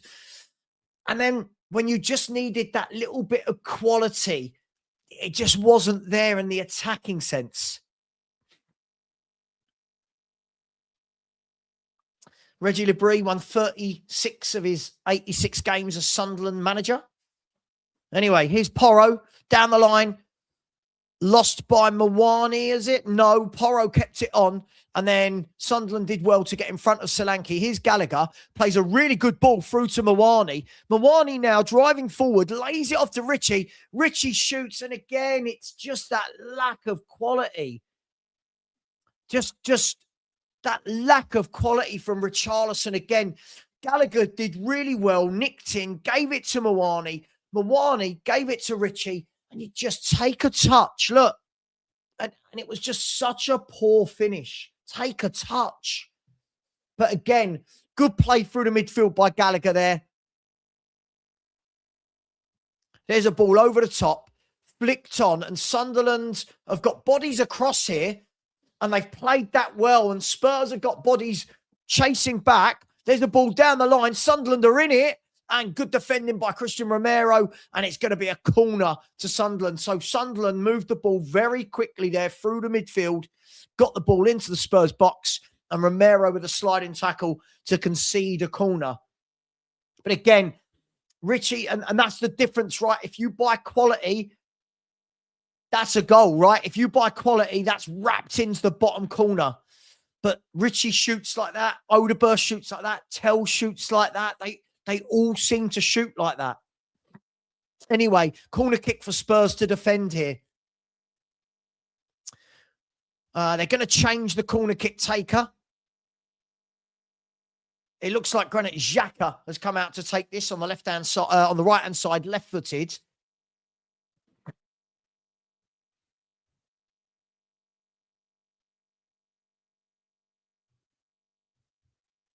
So, corner kick, whipped into the 6-yard box, and Kinski has to parry that over the bar. It was a good cross in the end by Xhaka. I don't know if that was going in. To be fair, Kinski had to, let's have a look at this angle. I think it may have been going over, but Kinski did the right thing by making sure. So another corner kick. This time going to be taken right-footed from the left-hand side. There's a corner whipped in, headed away by Romero, only as far as the edge of the box. But now Spurs can break, can they, with Mawani? I don't think he's going to get there. No, Sunderland have outpowered him there. And, he's pressed well, but no, Sunderland have just got that away. And then the ball forward is headed clear by Van der Ven. It's a really poor header by Van der Ven. And Sunderland can come again. Really poor header from Mickey there.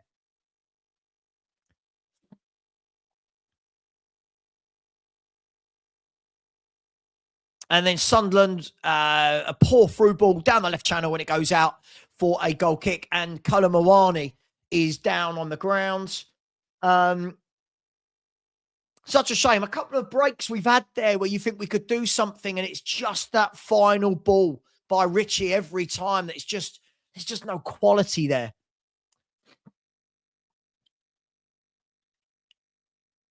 And Mawani is down.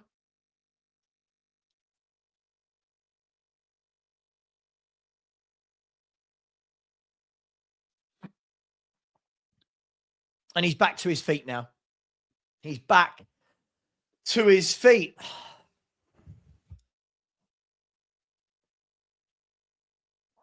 I mean, it's a decent game. Both teams trying to get forwards. Here's Sunderland, and a good tackle this time by Mickey van der Ven, and a throw Sunderland, Sunderland are just starting to take a bit of a hold of the game now. They haven't done anything particular, but they are just starting to win a lot of those battles in midfield.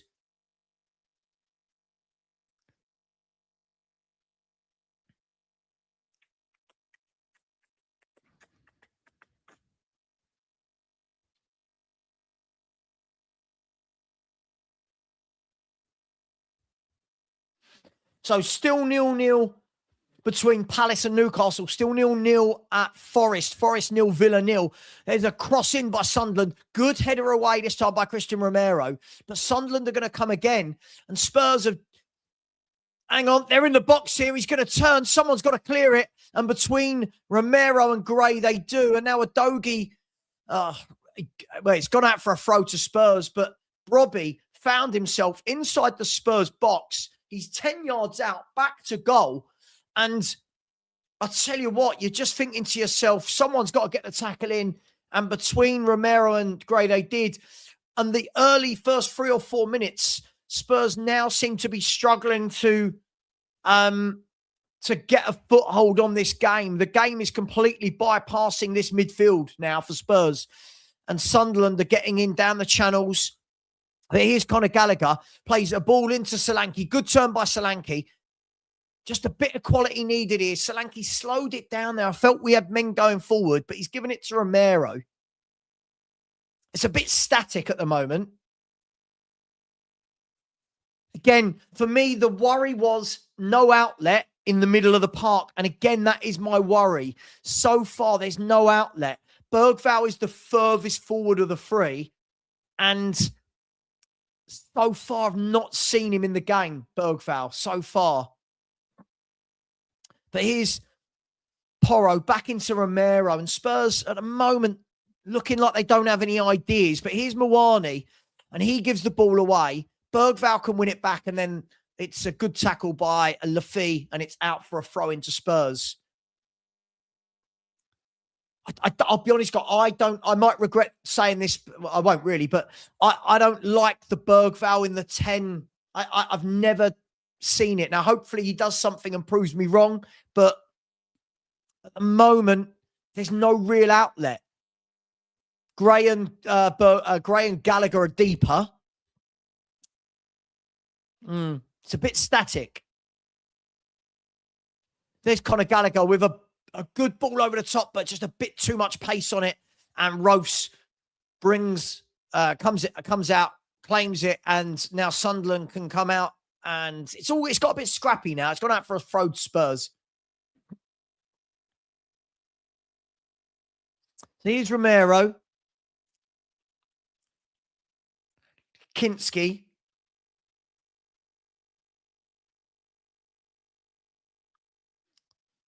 Now Gallagher gives it to Archie Gray. Haven't really seen Gray in this game so far. He's getting a lot of the ball in front of back four, but I haven't really seen anything from him he's just passing it backwards 5 yards every time. That's fine, and there's a foul given away by Mukiele, and Richie was the one he took down. It's going to be a free kick to Spurs. Yeah, at the moment, it seems like Gallagher is the one trying the passes forward, and Gray just seems to be passing 5 yards backwards every time. That's fine, but Bergval, I'm not really sure so far what his role is in a team. I've had that for 2 years, by the way. I've had that for 2 years with Bergval. I'm not sure what he's offering in that 10 that you wouldn't play Javi Simmons there. It just feels weird to me. But free kick to Spurs.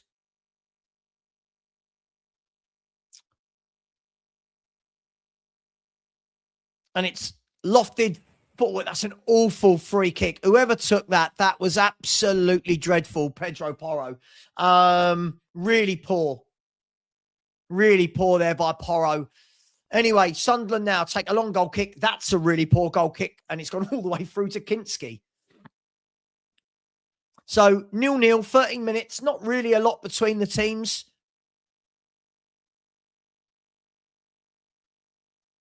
And there's... Oh, the ball's gone to Kinski. He's rolled it out to Romero. And here's Bergval. Again, he's so poor. Sorry, he's given the ball away there so cheaply, Bergval. And now Sunderland win the free kick. Again, I mean, I'm sorry.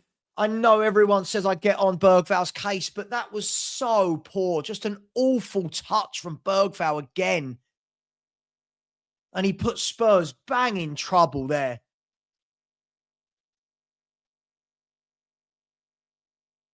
I'll be honest, I just don't know what he does as a player. He'll score a tap in a minute and people will go, oh, that's what I just don't know what he does as a footballer. Anyway, free kick for Spurs to defend here.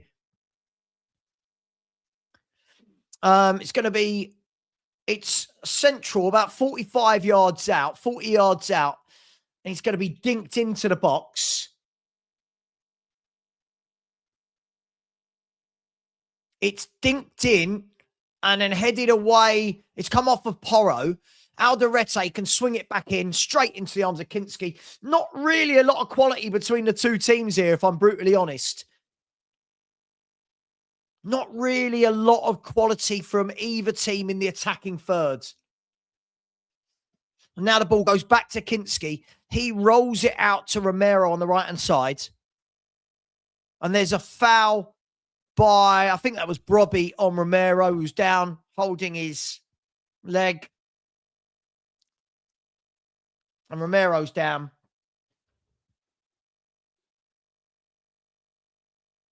This is what makes it, when people say Liverpool were in for him, I'm waiting, guys. I'm sorry. I'm waiting for that game where I see Bergval play 90 minutes and I go, yeah.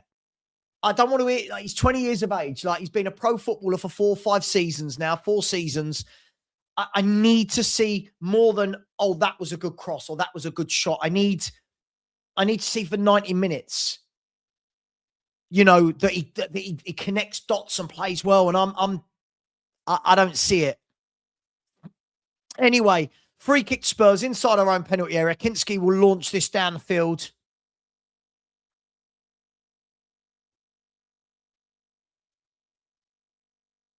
And that ball goes all the way over the top, won by the Sunderland player. Mawani can bring it down.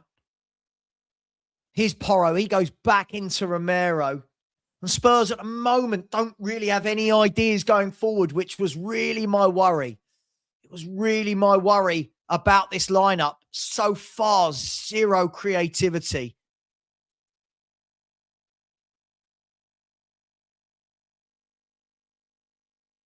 Sunderland now turning midfield. And the ball goes out wide to lufc. Porro is out of position.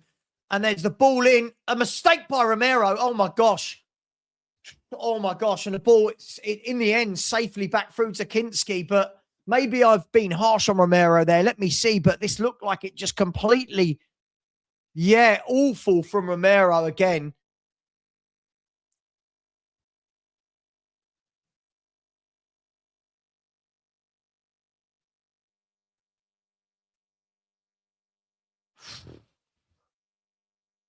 Anyway, here's Sunderland again.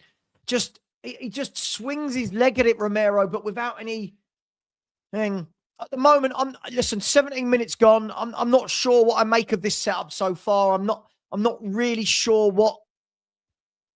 I don't really know what's happening. I get that Gallagher's kind of doing a box-to-box role, but the other two, I'm not really sure what Gray's doing. I don't know what Bergval's doing. Porro's out of position, as always. Let's hope we liven up a bit. Here's lufc.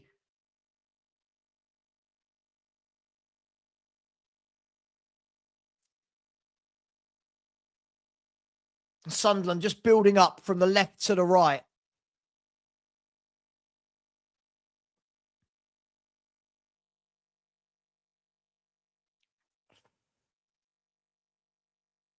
Sunderland still now the ball on the left-hand side. There's a great ball into lufc. Lufc dinks it over and Spurs get away with one there. The header by Brobby over the bar.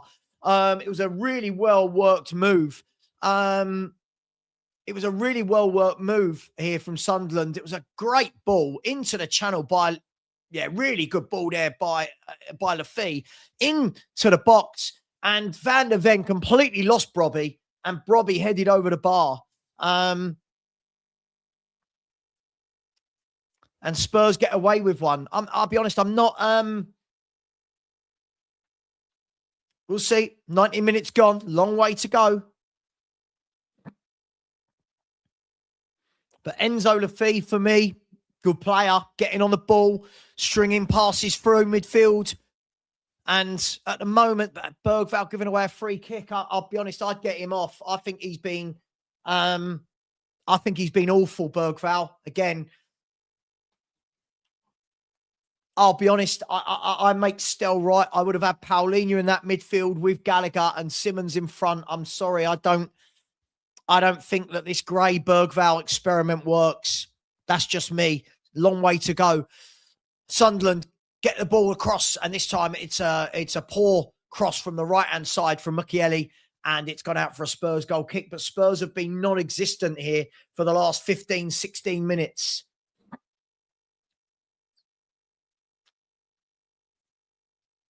Sorry, guys, I wish I had something to say, but at the moment, I just don't know what we're trying to do here.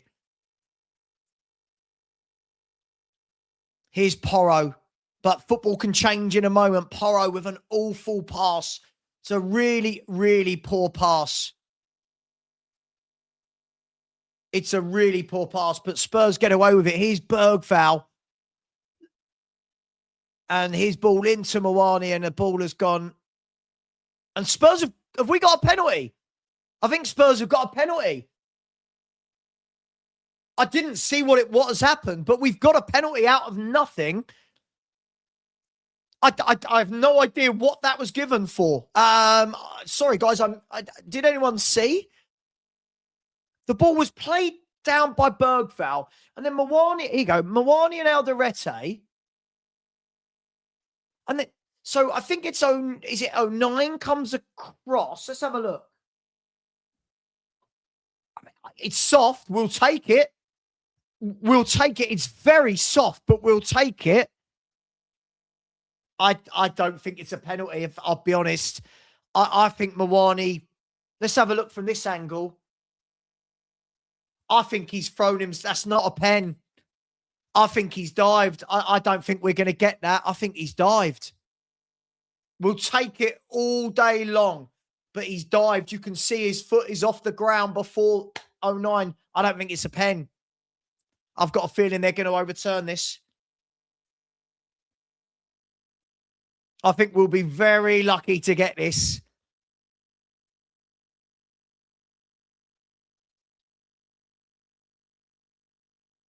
So the ref's going to go and look at VAR. I'll be really surprised if he gives this. Again, Sam Smith now, look, if you're going to be a dickhead, I'm just going to block you. Who's complaining? Again, this is why people hate you in here, because you're a dickhead. Stop doing this. No one's complaining. No one's complaining. I'll take the penalty all day long. I just don't think it was, because Mawani's feet are off the floor and he's diving before. He's falling before the contact. We'll be very lucky to get it. Look, you can see his legs. If we get this, I'll be amazed.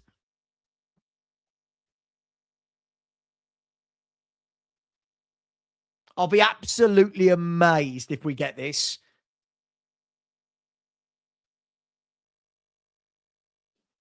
We'll see. Aston Villa have scored at Forest, and it's no penalty yet. I didn't think it was. No penalty. Sorry, everyone, about Sam Smith now. I'll just block him if he keeps being an idiot. No one was complaining. It was a dive. Aston Villa are 1-0 up at Forest. They're doing us proud. It's an own goal. I don't know who scored it. It's an own goal. I didn't think it was a penalty in real time. That's why I was shocked. Then when you saw the replay, it's not a pen. It's not a pen. So Murillo with an own goal. Forest 0, Villa 1. I mean, Scott, you can see him leap.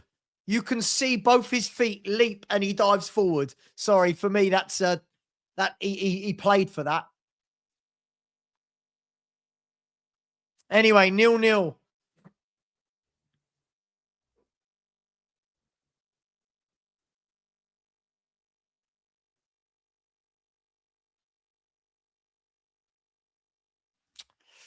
So anyway, Aston Villa doing their bit for us, beating Forest, but there's a ball over the top, and that should go to Kinski, and it does.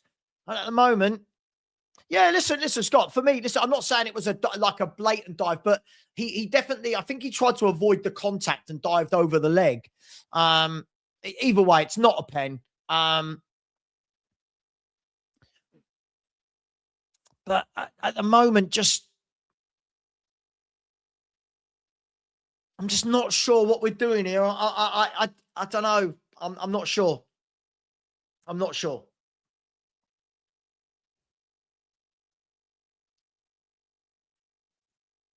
Poor ball by Romero. He gives it away, and Sunderland now have the ball back with Alderete. And now Ronaldo goes down the line, and Conor Gallagher, Archie Gray, nicks in. Here's Bergval. Bergval turns. Don't give it away, please.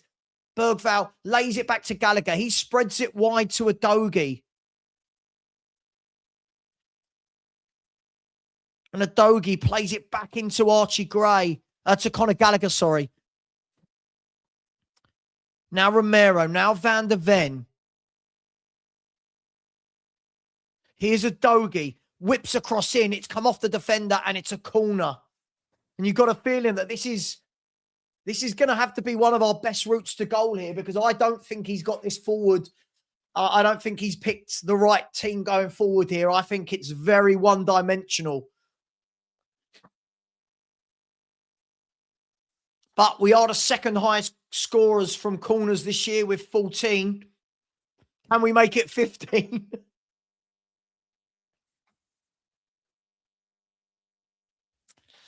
Corner kick going to be taken by Pedro Porro, Van der Ven, Romero, Solanke, Mawani, Ritchie, Bergval. It's some good-sized bodies in that box.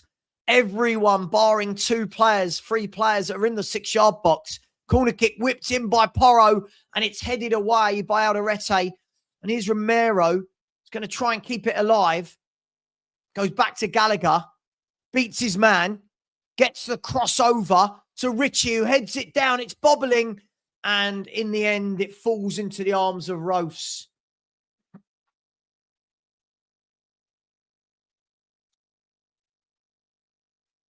Gallagher, he took his man on the outside, got a good ball over to Ritchie, who headed it down, but Solanke just couldn't quite bring it under control. Well, the Gallagher that was on loan at Palace was playing more in an advanced attacking position. He's not now, is he? Here's Sunderland with a ball over the top. Kinski should come for that. He didn't. And then Porro, I don't know what was happening there. I don't know if the whistle went. There's a yellow card to somebody. I think it's Romero. Let's have a look. The ball was played through, and Romero did his usual. I mean, he is, oh, what an awful tackle by Romero. He has got no brain, has he? He has got no brain. It was such an awful tackle. Roberto De Zerbi, welcome to Tottenham, mate. This is what you're dealing with. Oh, gosh. So Romero with the yellow card in the first third of the game.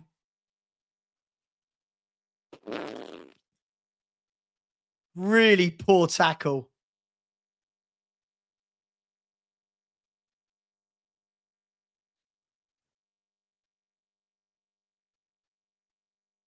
Anyway, free kick whipped in by Sunderland to the back post. I'll tell you what, we've got away with one there.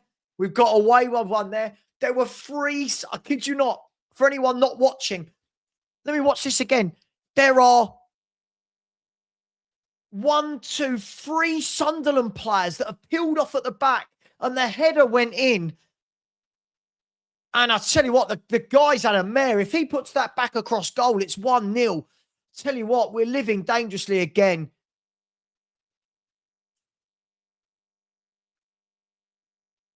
Yeah, it looked like it was Archie Gray who didn't follow his man. Here's Bergval, lays the ball off to Gallagher. He gives it to Adogi. He then gives the ball away, but it's fallen to Richie.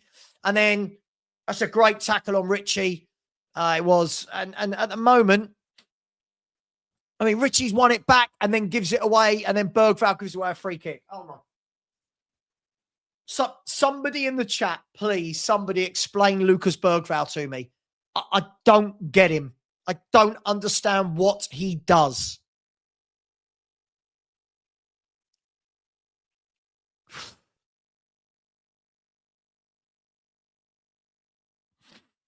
Anyway, 0-0, just coming up to half an hour gone. Oh, gosh, this is hard work, isn't it? And all those before the game that said, yeah, he's got the team right. I don't think he has here at all.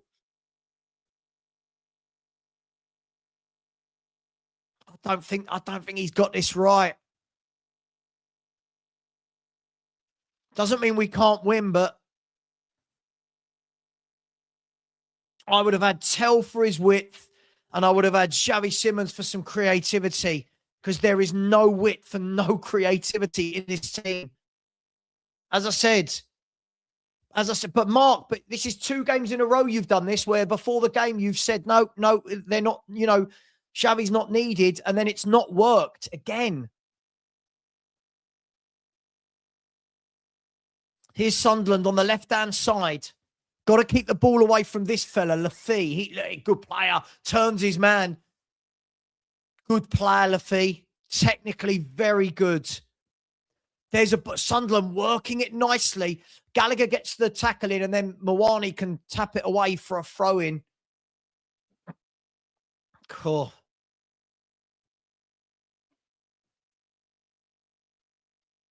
Maybe, just maybe, the players aren't good enough. I know everyone hated Frank and Tudor. This is... Neil, that is exactly what I would do. That is exactly what I would do. Keep it simple. A number 6, a number 8, a number 10. That's exactly what I would do.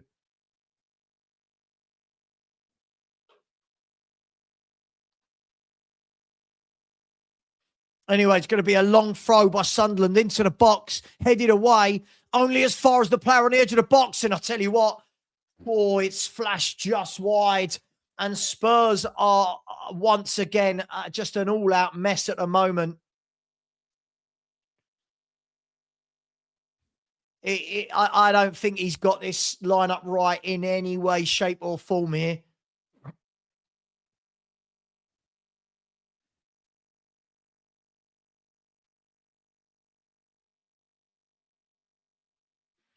You did 2 games in a row. You said he shouldn't be playing. We all saw it, Mark. Sorry, not having that. This is the problem. This is exactly the same as Nottingham Forest, right? We don't create anything because nobody on this pitch is a creator. Porro should mop this up. Oh, he's made a mess of that, Porro. He's made an absolute mess of that. And then he's said he's been elbowed in the face. And the ref agrees with him. What a calamity that was. So Brobby is protesting his innocence. The Spurs players are saying that he's elbowed him. Let's have a look. Maybe Spurs need a bit of luck with a red card, but let's have a look. I mean, Porro was fouling. Let's have a look. Brobby's going to get the yellow card. Porro was pulling him back. I think he's trying to shrug him off. Gone down. Let's have a look how bad this was. So Porro is holding him back. I mean, there's nothing in it. I mean, they have a look where. I mean, there's nothing in it. When people are saying that's a red card, right? I mean, I think it's a yellow. He's lashed out. I don't think it's a red. Oh, God. But again, Porro giving the ball away caused that, right? Porro giving the ball away caused that.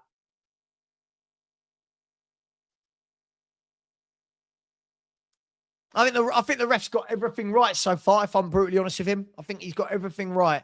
I think Brobby was silly to react, but I don't think it was a bang. You know.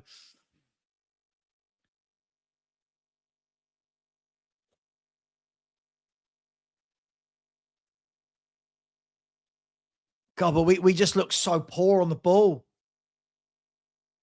Marius, I'm just going to get rid of you. You're an idiot. It definitely wasn't. I don't think anyone thinks it was a penalty other than you. He didn't touch him. He was going to ground before he got touched. Just stop, Marius.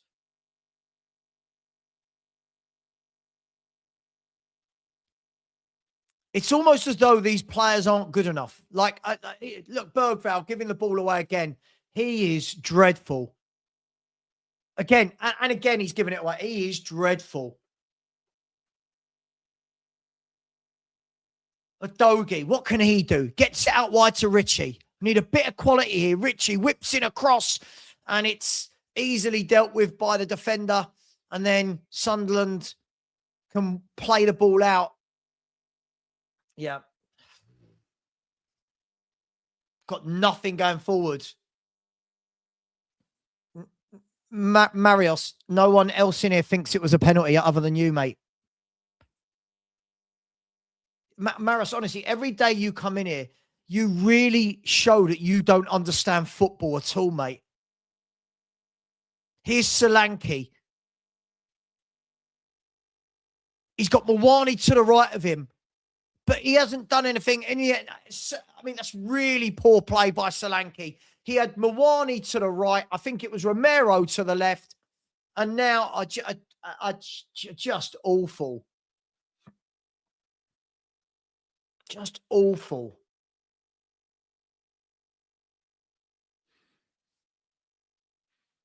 He just held on to it and held on to it and held on to it.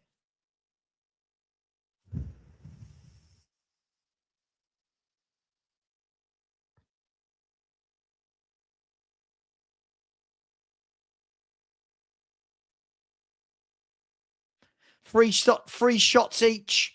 We've had 8 touches in the opposition box. I mean, there's a ball down the line. Can Adogi get there? Can he whip it across? He's managed to do both. It's gone to Mawani, and he's just, it was so lackluster. He's headed it down, but so nonchalantly. And now Sunderland break. And if, I'll tell you what, Spurs need to get bodies back because Brobby's going down the line against Van der Ven. And Van der Ven's given away the free kick for a push on Brobby. He gets a yellow card now. And honestly, this is a hard watch. I'm not going to lie to you.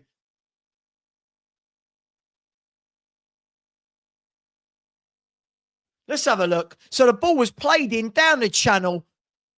And then Mickey, I mean, it's soft, but I think it's a foul. I'm not sure it's a yellow.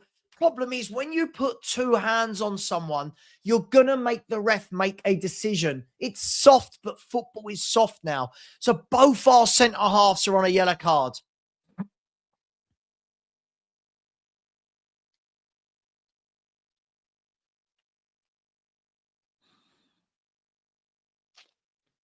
Soft. We know it's soft, guys, but that's football now, isn't it? It's soft.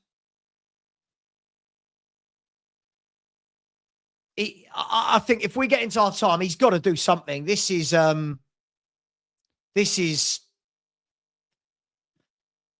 not good. The players can say all they want about the training's been good and it's different. I don't know what they've been working on.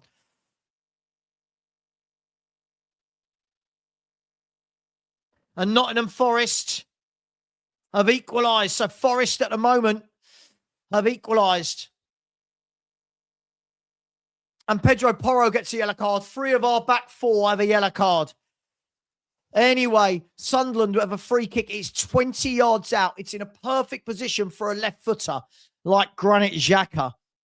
Spurs need to keep their wits about them. As I've said all season, maybe, just maybe, these players aren't good enough. Maybe, when everyone keeps telling me that they're just maybe.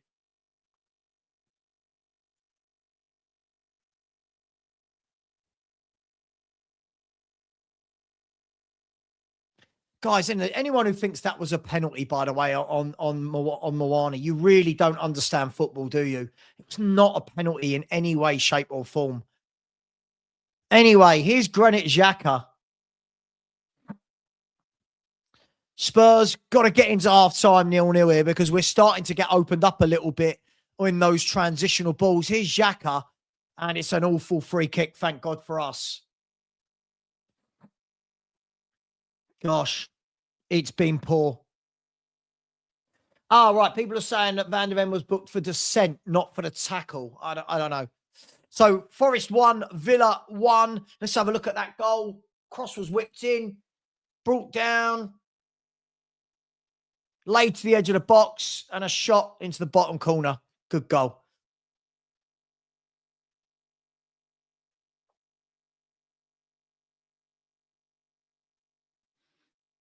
Here's Romero into Gallagher. He gets it out wide to Porro. Porro goes forward into Moani, who gives it away. Moani, Ritchie, Solanke and Bergval have been absolutely atrocious. Absolutely atrocious. And now Sunderland coming forward again down the left-hand side with lufc, who for me, he's a good player. I think he's been the best player on the park for me. So comfortable on the football. Now Sunderland move it from right to left, and there's a foul by Udogie, but the refs allowed play to go on because Sunderland still have the ball. And here's lufc. Yeah, I like that lufc. I'll be honest, I like players like that. And here he is again, lufc, but he's given it away this time. And now Romero, good pass out to Ritchie, who's going down the left. What have you got? What have you got? He's gone past his man. This is better. Drive into the box. And then the defender gets back and wins the corner. Just no end product. He did well. He did the hard work well. He did the powerful bit well, but there's just no finesse, no end product. Look at this. He did this really well, Ritchie. Drove down the line, beat his man, gets to the byline, and just no.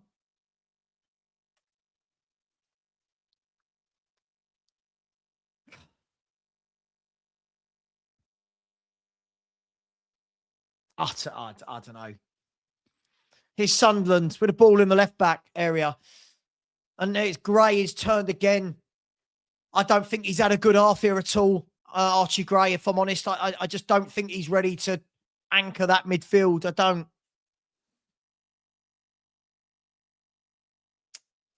So 4 minutes till half time.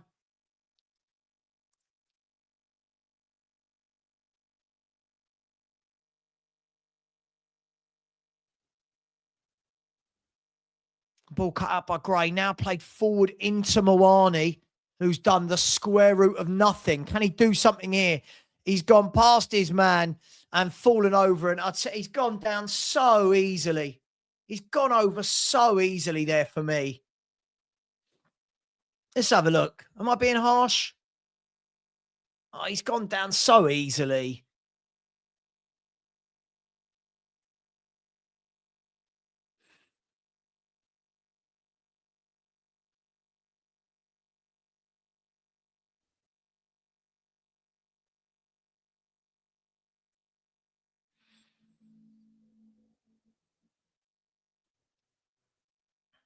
Don't know what to say. You watch at half time, there'll be people coming in here telling us how well Bergval's done and how well, you know what I mean? There'll be people. Newcastle are 1-up at Palace.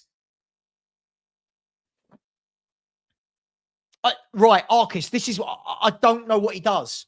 I genuinely don't know what he does as a footballer, but I keep being told there's a player in there.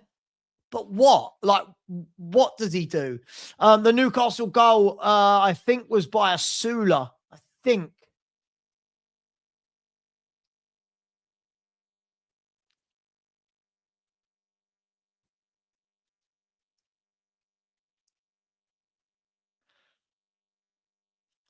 Well, there's been absolutely no manager bounce this half, has there? There's been absolutely nothing that shows me anything is different. It's game 1, but we've got 7 games. We got 6.5 games to save relegation, guys. We've won a corner here for a Sunderland mistake.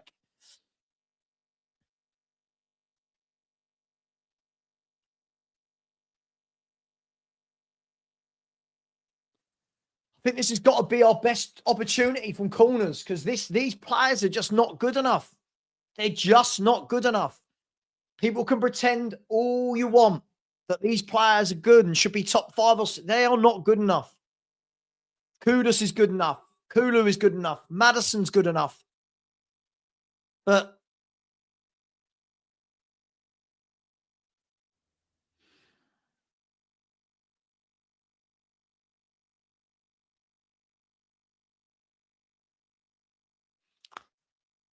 cross in, headed away by Sunderland. It's gone to Mawani. He spread it to Gallagher, puts it out wide to Porro, who's got a bit of time, can whip a cross in, and an overhead kick by Solanke that just flies completely wide.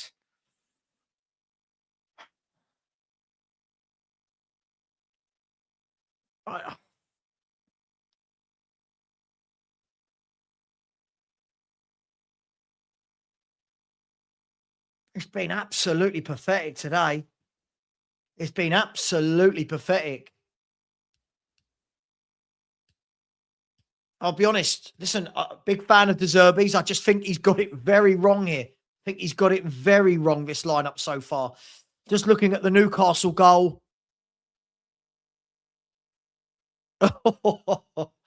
Just looking at the Newcastle goal. That's what made me laugh.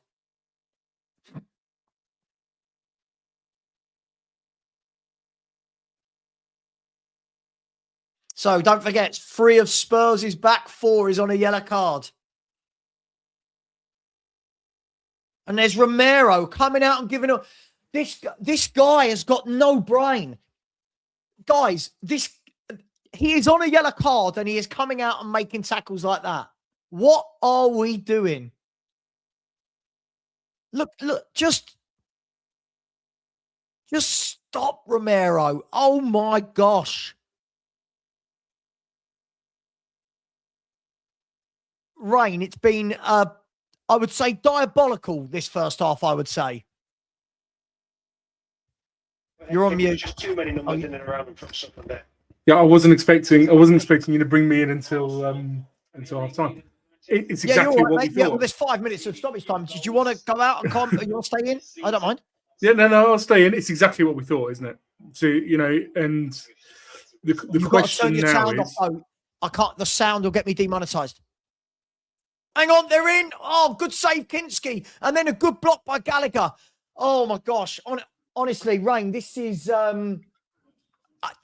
honestly, I think he's got this team well and truly set up badly here. I'm just going to call it. Sorry. So the question is, how quickly does he learn? How quickly does he react to this? How quickly does he get the right, get the right players on who can combat this? Because Sunderland are doing exactly what we thought. They're just winning that midfield battle. They're just bypassing us. They're getting it off of Bergval, and then they're just going straight through us. Can we talk about Bergval, Rain? I think he has been absolutely atrocious. Like, truly atrocious. Truly. I mean, I said it in the pre-stream, didn't I? There's been a lot of hype about Bergval, and I think a lot of it is because he hasn't been playing. I think to be honest, a little bit. A lot of people have forgotten Kinski's done well, I think. Yeah, Kinski's done nothing wrong. But Romero, Van der Ven and Porro have had absolute shockers. Hang on, bear with me 1 second. It's going to be a free kick here, whipped in by Sunderland. Xhaka, left-footed, right across goal, cleared by Richie. Sunderland are going to keep it alive. It's reeled back in and then cleared by Spurs. But I felt like after the first 3 or 4 minutes, Sunderland have been very comfortable here. I feel like going forward, I don't feel like we've got any, as we said, there's no width, there's no creativity, there's no playmaker. This does not work. Midfield three of this does not work. Brute force. That's the only thing. That's literally what we're trying to do. We're trying to just steamroller through. Give it to Richie, steamroller through. Give it to Solanke. Stick it. It needs something. It needs somebody who can go out wide and cross, or it needs somebody who can go into that 10. Hang on. Sorry, the cross came in. It bounced into the path of Solanke, and Rofs got down and made the save. I think that's probably our best opportunity of the game. Udogie crossing in, and the defender, and as we said, it's come from a mistake. The defender's cleared it, but right into the path of Solanke, and Rofs got down nice and early. But, mate, Solanke, Richie and Moani, between them, there's no clinical nature, is there? There's no goals in them. There's not. He's a good keeper, isn't he? I like Rofs. I think he's a good keeper. Yeah. Hang on, absolutely. Whipped in, headed up by Romero and over for a goal kick to Sunderland. Honestly, mate, I think I'm going to say it. And if he's watching, hello, Stell. Stell was absolutely bang on with his assessment before the game. Yeah, absolutely. It was. I mean, plenty of people. I've got plenty of WhatsApps who saying the same. It didn't make a lot of sense. That is half time. I was saying, I would have gone safety, but what has happened to Paulinho? What has happened? I have no idea. Because so many of our points that we got at the start of the campaign came from Paulinho, not just providing us with a base. He actually got us quite a few goals, if I remember right. A couple of overhead kicks, and he's just come completely out. It's bonkers. It's so bonkers that you start going conspiracy theory about it. You start wondering, are there reasons?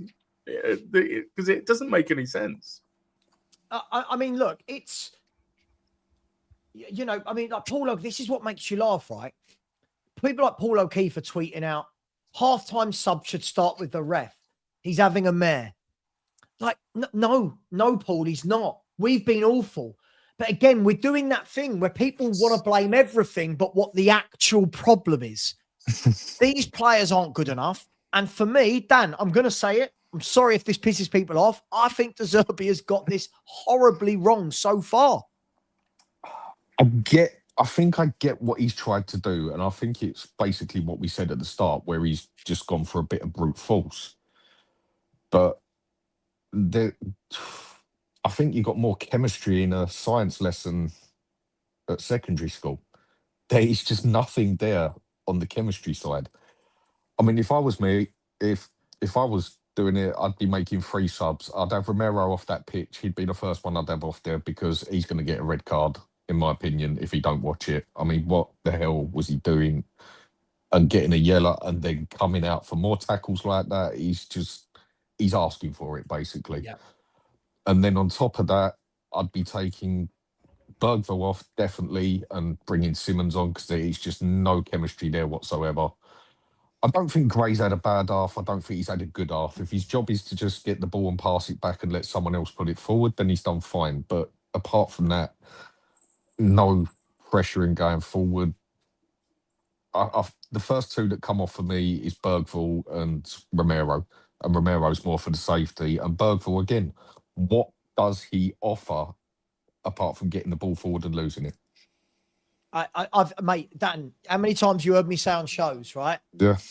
That I don't know what Bergval is. Now, he'll probably, one will hit his arse and go in and people go, see. As a footballer, this is what I watch every time, right? I think that Gray's not done anything wrong, by the way. I just don't think I've really noticed him. Gallagher's doing what a box-to-box should be doing. He's putting in a few tackles. He's getting back. He's getting forward. But there's no chemistry between any of those two, Gray and Gallagher and Bergval. Bergval's offering no outlet. At least Javi allows you to give it to him on the half turn, to run at play. You know, Bergval doesn't offer anything. For me, Rain, I'm going to say this. What I would do is I would have Danso on for one of the centre halves because both of them are booked. I would have Matisse Tell on for Mawani. And I would get Javi Simmons on for Bergval. That's what I would do. Now, will he do that? I don't know. But you could say Solanke has been absolutely dreadful as well. Right? Richie, the quality on the ball, non-existent. They could all go off. I don't think the word quality works with these players, full stop. It just, there is no... There's 3/4 of that team that I don't think are terrible players. I do think they are Premier League players, but the main thing is that it's just no chemistry in that team whatsoever to make anything work in the final end, apart from maybe a bit of luck or a dead ball situation. People blaming the ref as well. I think the ref's actually had a solid game. I think he got the penalty right. I agree. Well, not being a penalty. That was not a penalty. He was already off his feet. I think he's been good with the flow of play as such, where there's a couple of tackles he could have give basically, but he's gone with the flow. I think the refs actually had a solid game. I think it's the easy go-to though, isn't it? It's the easy go-to. Rather than looking again in our own garden at how bad we are, we want to blame that. I don't think it was a penalty. I think the Brobby incident was a yellow. I think he lashed out, but I don't think it was anywhere near enough contact for it to be a red. I don't know what he's actually got wrong, but hey, it is what it is. It wasn't a penalty. No. Is it? I mean, is it a modern day penalty? No. I'd hate to say, you know, the problem is we want it to be given. So we're like, we're that desperate for it that we call it. If that's a penalty, I'm quite yes, I want us to get it, but I'm also quite happy for the refs to get rid of those. I'm quite happy for the refs to get rid of this modern day diving that's become. When you go and watch the lower leagues, you don't see it. You don't see it, right? You see proper football. You see people actually playing football. You don't see this exaggerated play. Coming back to us and how we did. So yeah, we're narrow. We're very narrow. Mawani is not giving us a lot of width. Richie a little bit more. And what did we say, Sav, at the beginning? If we're going to play like this, then we need Porro and Udogie to be getting down the flanks, giving us some width. But then the concern is what happens behind them. And I would say that we're not really getting them coming forwards to give us the width. But I have seen Adobie's had moments when he's done it, but I think Porro. I think he's been a liability. Yeah, exactly. He hasn't got forward very much. I think he got forward like once, quite early on in the first half. He got on, didn't he? He had a strike, which was saved in the first half, very early on in the first half that we just watched. But then he's been exposed behind himself again and again. They're coming in behind him. It is what we thought it was going to be, and let's see what De Zerbi is going to do. I can't see De Zerbi hooking Romero. I just can't see it. I mean, much as we might want it to happen, Don't you worry I just- that he's going to do something silly. Like when you're on a yellow, right? Listen, that tackle he made at the end wasn't the worst, but you know when you're thinking to yourself, you're on a yellow, don't give the ref a decision, please. Don't tempt fate. Don't do Yeah. it. When you're on a yellow card, you have got to be a nice boy on that pitch, because it only takes one stupid moment, and we know how soft yellow cards are these days, how soft tackles are, especially when you've got a reputation as well. Exactly that. And people would say that's not fair, but I'm sorry, life isn't fair. And mud sticks, and he's only got his stereotypical name because he earned it. Yeah, look, I think the one thing I wanted to see, guys, right? The one thing I wanted to see was the managers come in. I don't want square pegs for square pegs for round holes. Just get some balance in the team. You've got a playmaker, he's on the bench. You've got a left winger, he's on the bench. All right. Somebody on out wide right will be unnatural, whether it's Richie or Moani, right? But you've now got no right winger on the pitch, no left winger on the pitch, and no playmaker on the pitch, no DM on the pitch. And I'm just looking at it going, you know, again, I like De Zerbi. I like him. I'm not expecting miracles, but for me, that 11, I said to you boys before the game, right? That first 45 minutes is going to show us. Is he a tactical genius with that 11? Or is it like we thought? Absolutely zero creativity, no chemistry, no way of getting the ball to the forwards. And it's shown. No way of getting the ball to the forwards.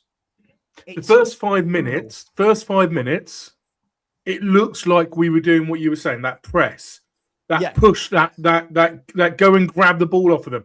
But unfortunately, it then happened again, what we said, which is the wily old, Xhaka, Lefay. I think he absolutely has been. Lefay has been absolutely fantastic. They worked it out. They worked out how to adapt and bypass our midfield.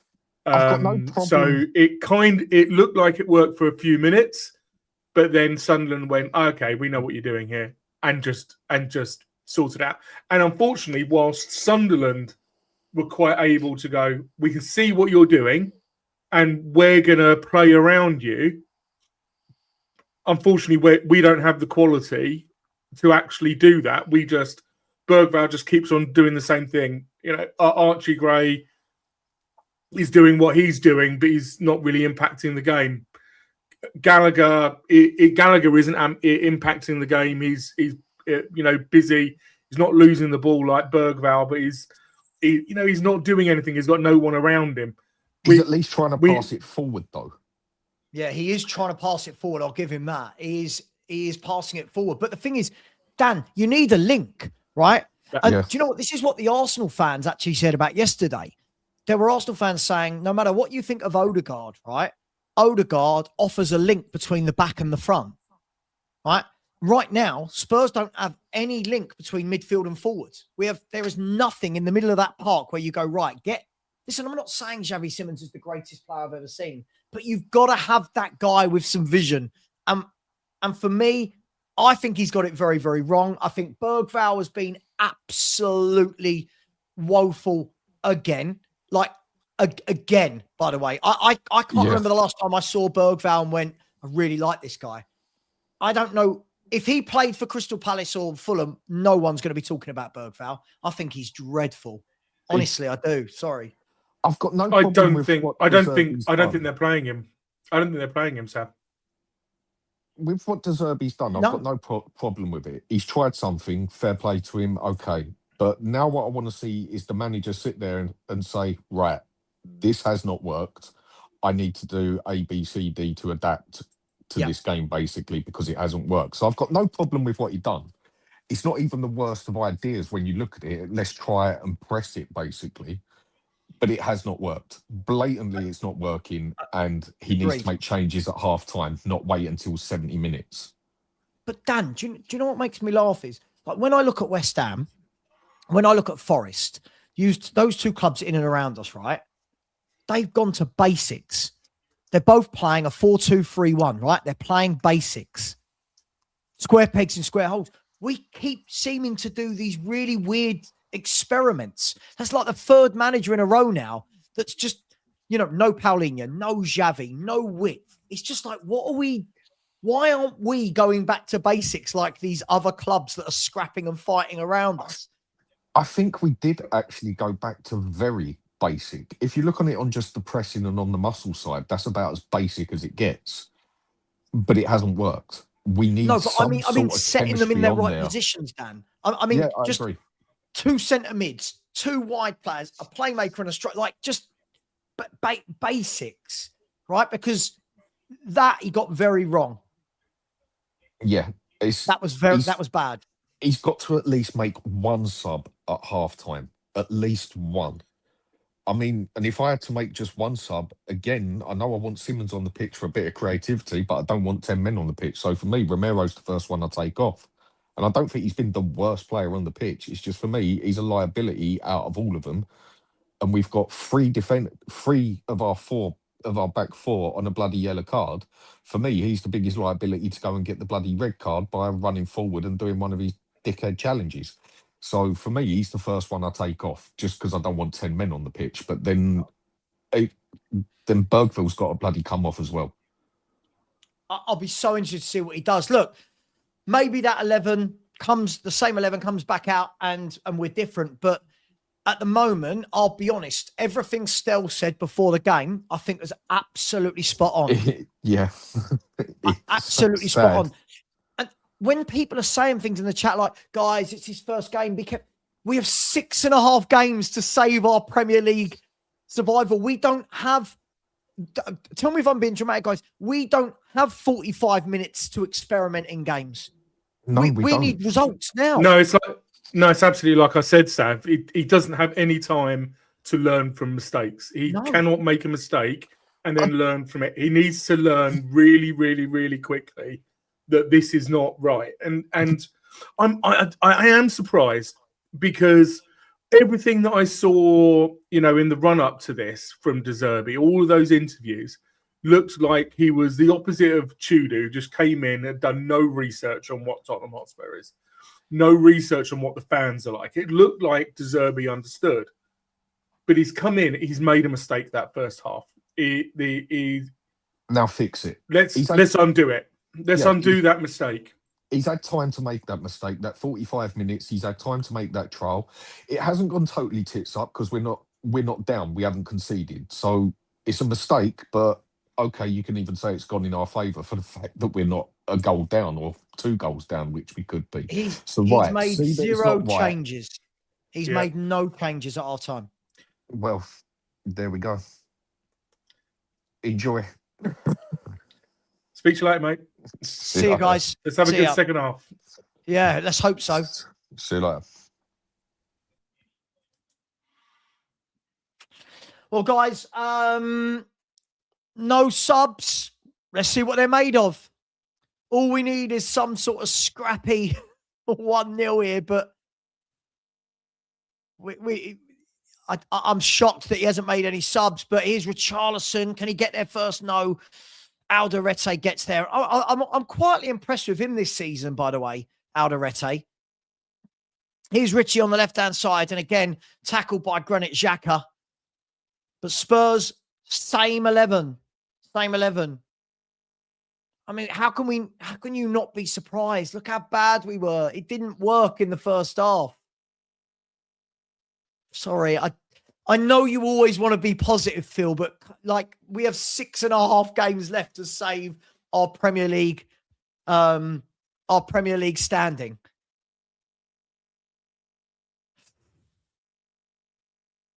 Anyway.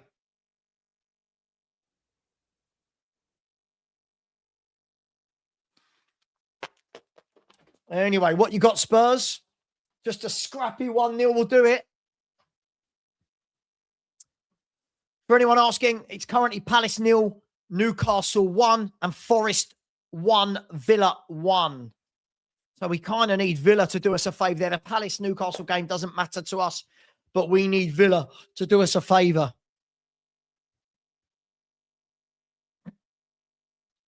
Let's just hope that Christian Romero doesn't do anything silly. And Porro and Van de Ven. Anyway, going to be a long throw from Spurs. And I think this is going to probably be one of our routes to goal, isn't it? There's Bergval, long throw, and it's headed away easily. And the ref gives away a free kick for the foul against Granit Xhaka.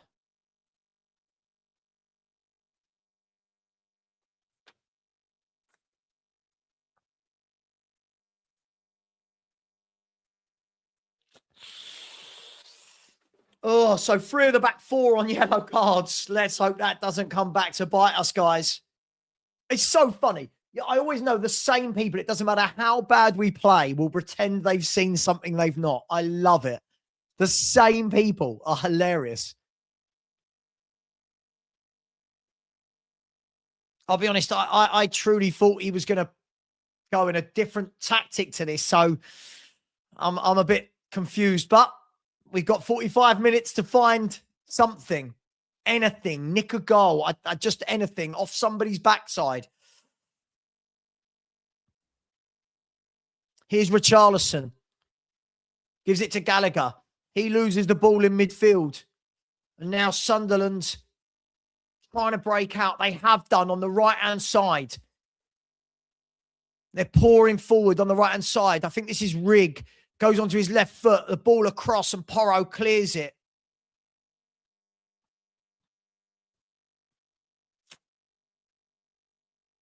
And then a free kick for the foul against Mawani. It's a free kick given away against Ronaldo. Or is he given a free kick or not? I don't know if he's given that. Let's have a look. Did Mawani, was he fouled? I don't know. It goes down very easily. Very easily. It goes down very easily.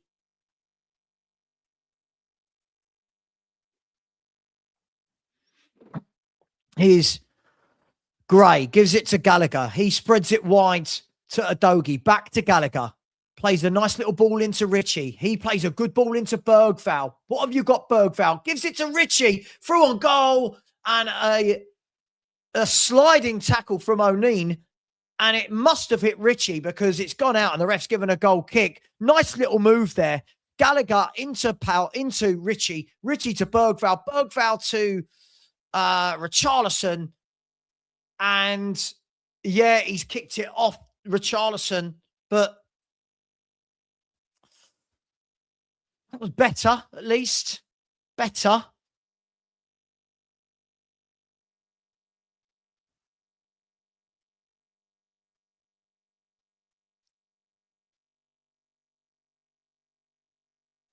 I'm just going to put you in a timeout if you start coming here with your stupid shit. Shut up. Shut up, Matt, if we all stay positive. You weren't saying this under the last 2 managers. It's ridiculous.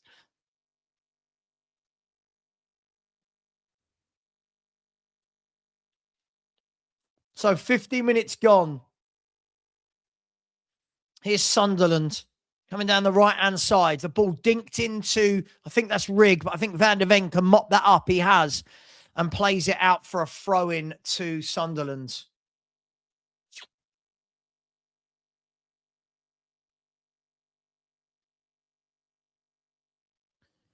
I hate to break it to you.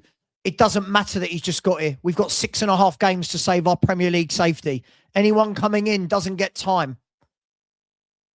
His job is to keep Spurs up. I don't understand how people like you don't get this. The code for the jerseys are Savva, S-A-V-V-A. There's some really good retro ones on there and World Cup ones at the moment. A point is not good enough, by the way, guys. A point is not good enough. As Sunderland commit a foul on Van der Ven, and it's going to be a free kick to Spurs in their own half. Spurs now play the ball out wide to Porro. Long ball forward into Bergval. But Alderete, just cool, calm, collected. Sorted that out easily. Now the ball goes out just down by the halfway line for a throw into Tottenham.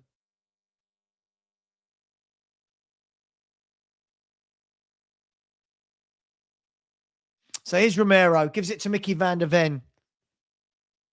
It's very slow. It's very ponderous again. Every time Romero gets on it, it's so slow. It's so slow.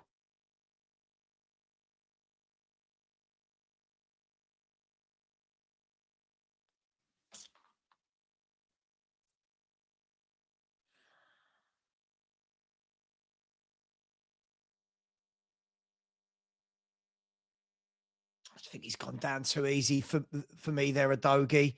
Weak. Gotta be stronger.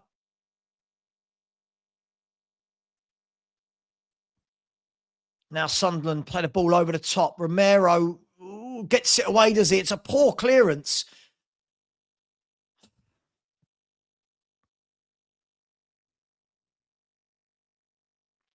It's not good.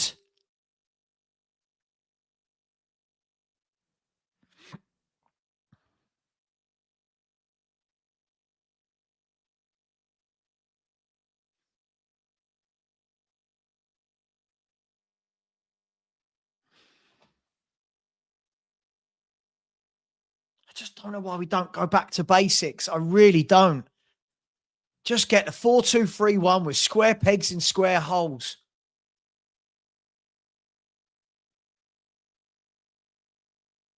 All these other teams seem to be able to do it, apart from us.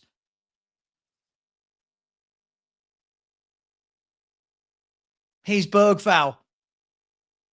And he's lost the ball again. He is absolutely dreadful. He is dreadful. Sunderland into the Spurs box, shot over the bar. He is dreadful, Bergval. Absolutely dreadful.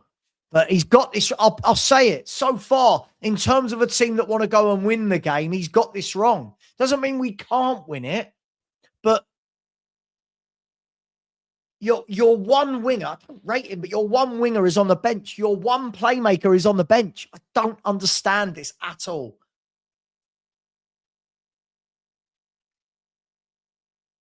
Just awful. I would have just gone Paulinho, Gallagher, Simmons as the three, a DM, a box-to-box and a playmaker. Like, it's not difficult. What are we doing here?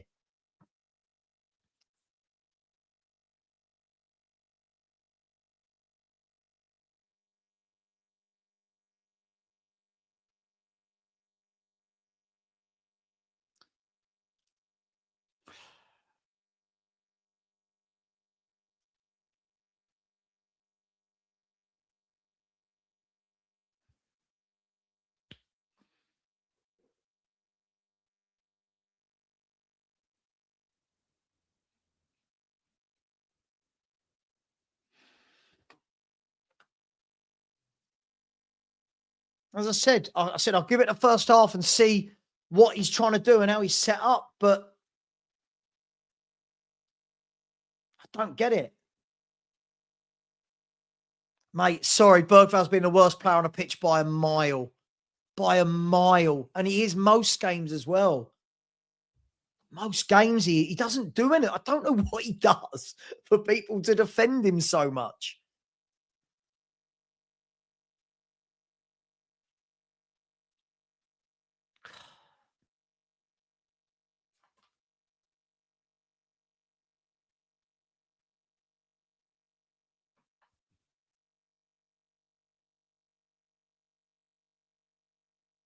Oh, really poor ball from Gray there over the top. Gray, for me, he's just not ready to sit in a midfield and dictate it. He's not ready yet. He's not. He's not ready yet to do it. I don't notice him. I don't notice him in games like this. He's not got this right at all. Sorry. I'll say it again. He's not. It doesn't mean we can't win. Sunderland aren't amazing, but so far just look how easily that guy went past Bergval. And then Bergval gives away another free kick. Oh my gosh. Oh my God. Oh my gosh. Yeah, and now De Zerbi's going to make changes. Thank God, De Zerbi, because you've got this very wrong, mate. Would I take Rashford all day, every day? All day, every day. Matt, I'm putting you in a timeout. Shut up, mate. I'm really bored of you now. Go away.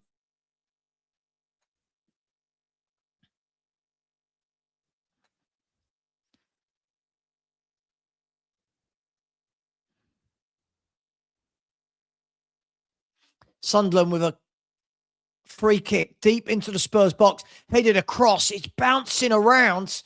It's hooked clear by Bergval. And then Gallagher heads it clear, and then it's headed away by the Sunderland player. Can Porro get it? He can. No, the ref's given something. I don't know what.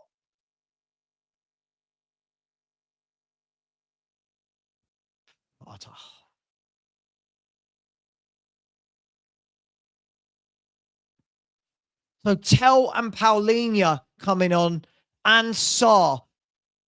No Javi Simmons. I'm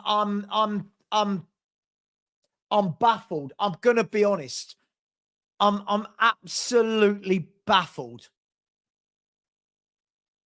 Maybe it works. I'm absolutely baffled by this decision. So I'm guessing it's going to be Bergval and Gallagher off for Sarr and Paulinho. I'm guessing. And then Tell for Mawani, maybe? I don't know.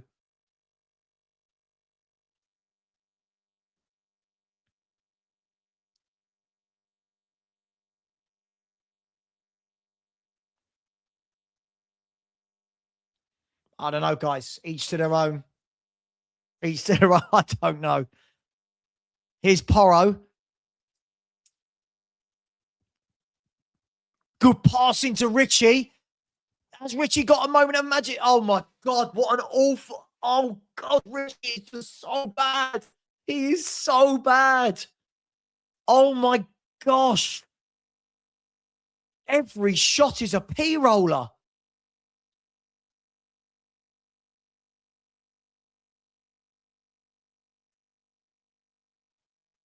Oh, my gosh.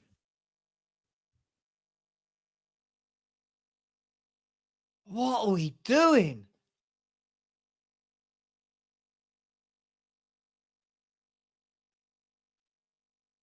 God, it is awful.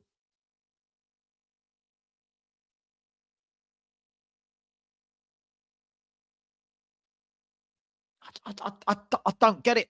I just don't get it. But what do I know? Sunderland on the attack here. Shot as we're 1-0 down. Spurs are 1-0 down, and we absolutely deserve to be. He has got this horrifically wrong from moment one. An awful 11 he has selected, an awful shape. It has been absolutely shocking, and Sunderland are 1-0 up.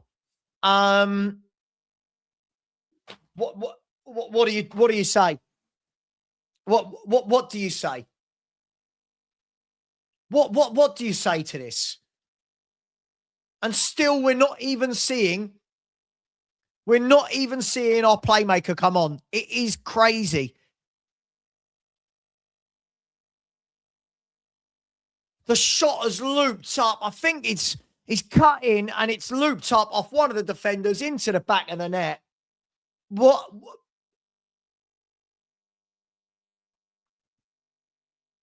I think it's taken a massive deflection off Van der Ven, but I'll be honest. For me, listen. For me, I think this manager's got this very wrong, very, very wrong.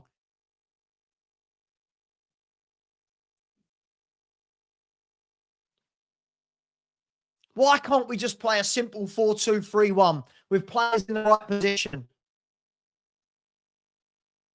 Why? Why can't we do that? Why is every one of our managers trying different weird things?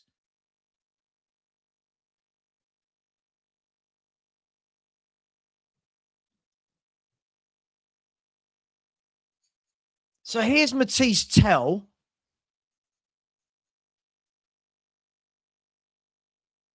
Long ball forward. Romero deal with it. Kinski does. And then Romero and Kinski have clashed into each other. Van der Ven's blaming Brobby. I don't know.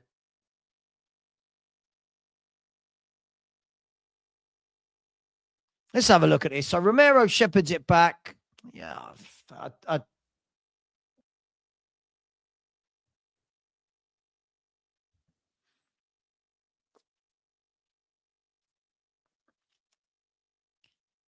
I'll be honest, I'm disappointed. I thought from the way that De Zerbi talked and the players talked, I thought that there was going to be some...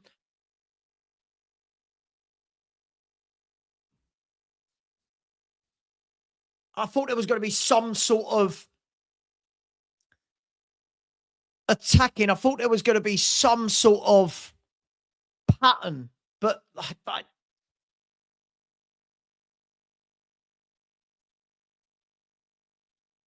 I don't know where I don't know where a point is going to come from at this stage. So you've got Romero and Kinski down.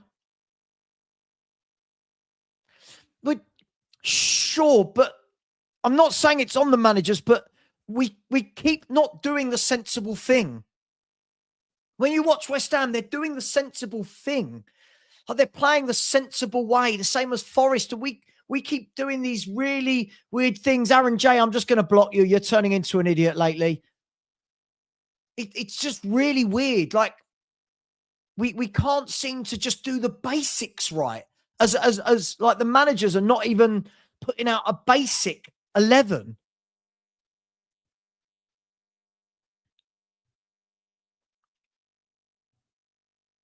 I just don't get it.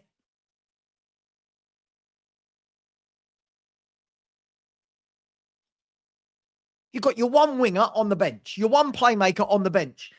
Did we not learn from the Nottingham Forest game? Like we just didn't. We did not learn from the Nottingham Forest game, and so many of the fans didn't learn either. So many of the fans before the game going, "Oh, I like the look of that 11, but there's no playmaker." Oh yeah, but you don't need a playmaker. Yes, you do. You don't create if you don't have a playmaker playing.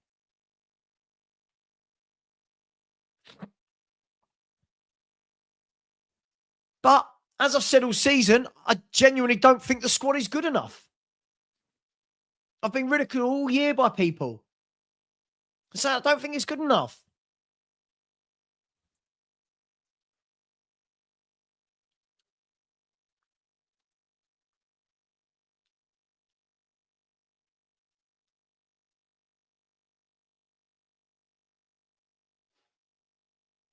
Rob, that's all I asked for. I'm not asking for anyone to come in and make us Barcelona. I'm just you've got the left winger, get him left wing. You've got the playmaker, get him in the number 10 position. This shouldn't be this difficult. This shouldn't be this difficult. Marios, I'm putting you in a timeout. You're being an idiot as always.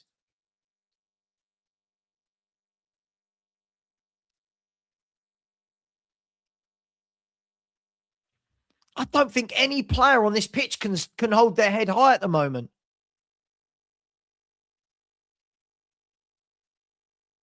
Villa have missed an absolute sitter. Oh, Villa could have done us a massive favour. Not that we can win games ourselves.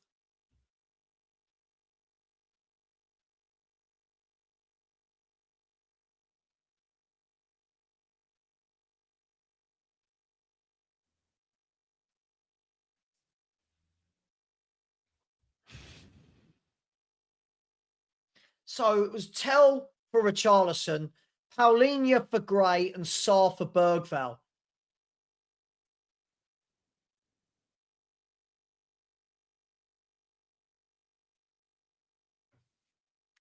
I know, Neil, but we should have gone back to basics ages ago, right?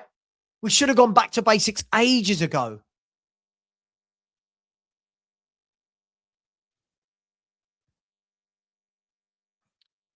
I'm not blaming De Zerbi. Of course, I'm not blaming De Zerbi. I'm just saying, like, it's just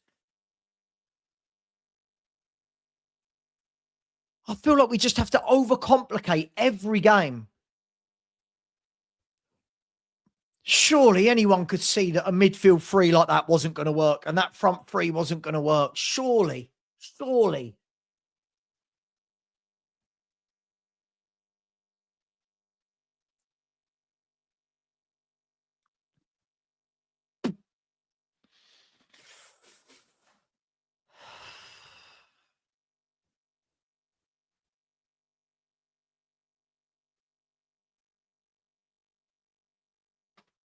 Just what do you say anymore? I don't know what to say anymore. When people say to me, "Oh no, loads of this squad should stay," no, get rid of it all.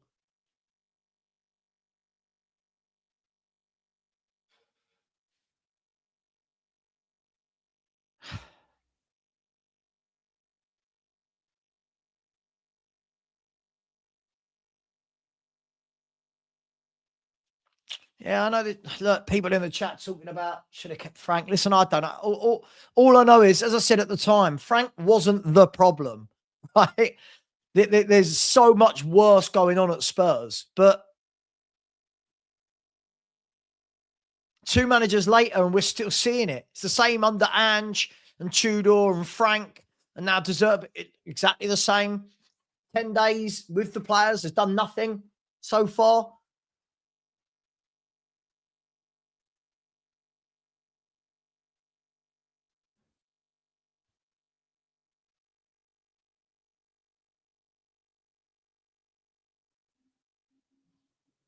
Romero is now going off.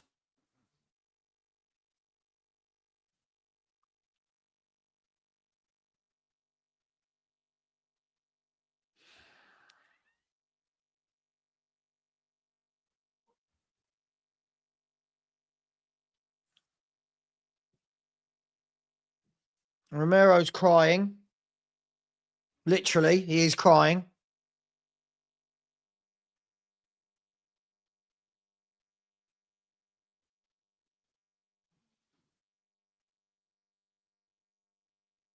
I don't know why he's crying. I mean, unless it's a really bad injury, but it can't be that bad. He's up and walking. Anyway, Danso's on.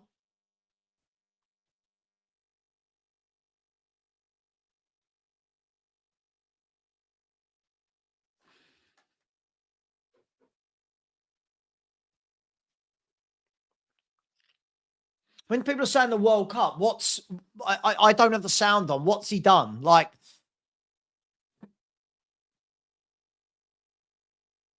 anyway, what have Spurs got? Right, we've got 20 minutes plus. There's going to be a lot of injury time. What have we got here? Gallagher out wide to Tell.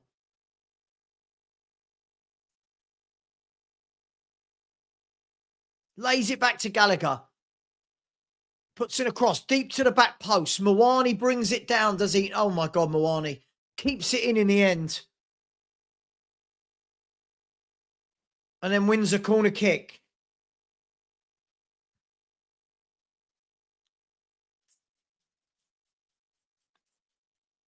I don't know what to say. I mean, I don't know how many times are we all going to round now about it's De Zerbi, it's Tudor, it's Frank, it's Ange, Romero, and Gallagher, and Gray, and Bergval. Like, what are we? I don't know. I don't know how we can do it. Like, the whole club is a mess, isn't it? The whole club's an absolute shit show.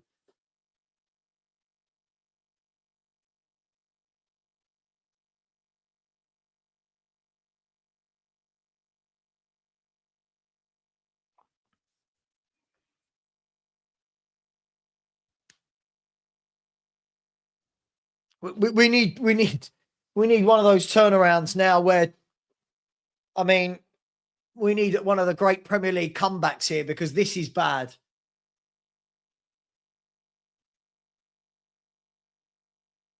So the midfield now, again, there's no playmaker in there. There's no playmaker in there. Again, there's no way of joining the dots from the front to the back.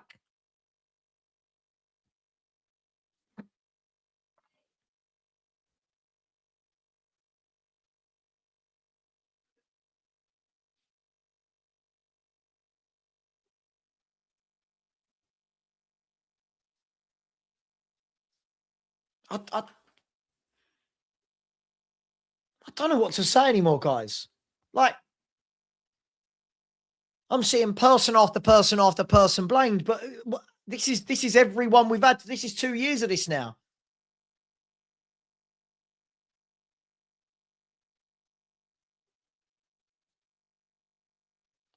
Still, I'm told the players are good enough. All right, cool. The players are good enough.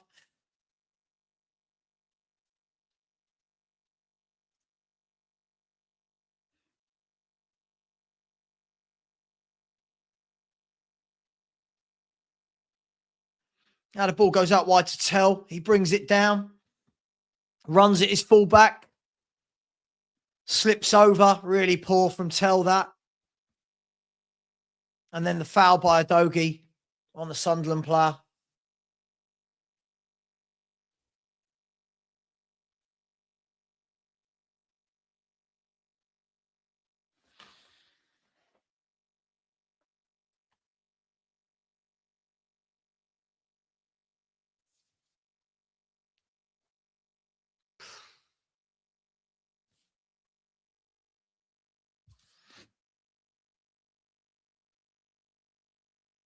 Told you, De Zerbi was a brave man taking this job with 7 games to go.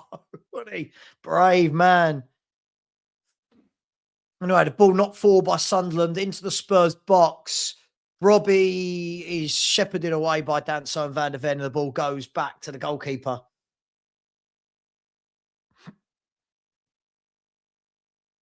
There's Tell giving the ball away. And here's Udogie.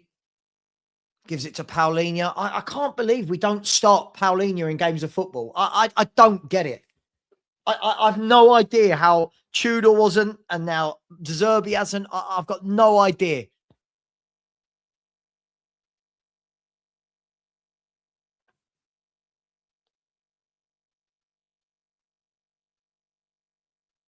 Oh, Mawani. Oh my God.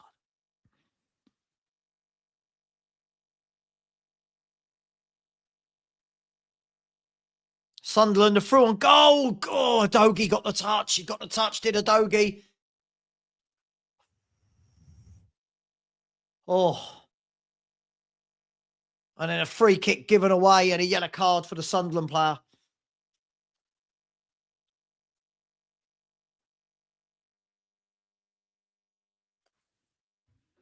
Robo Banks, stop with the BS after 1 game in charge. I don't know what that means.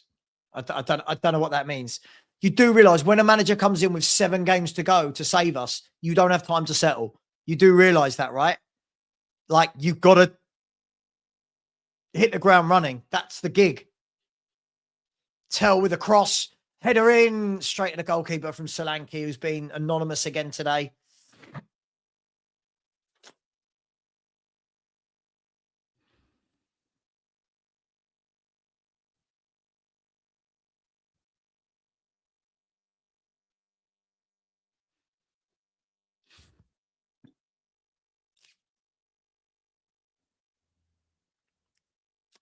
At the moment, I can't see how we're staying up. I don't know. We just got to hope Forest don't grab a goal as well, you know.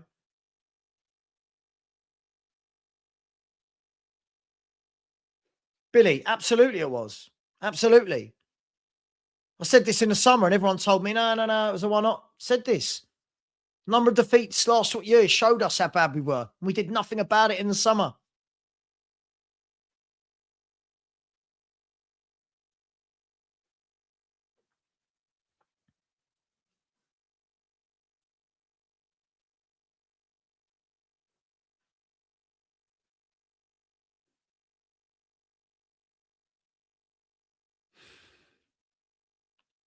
It's bad times, guys.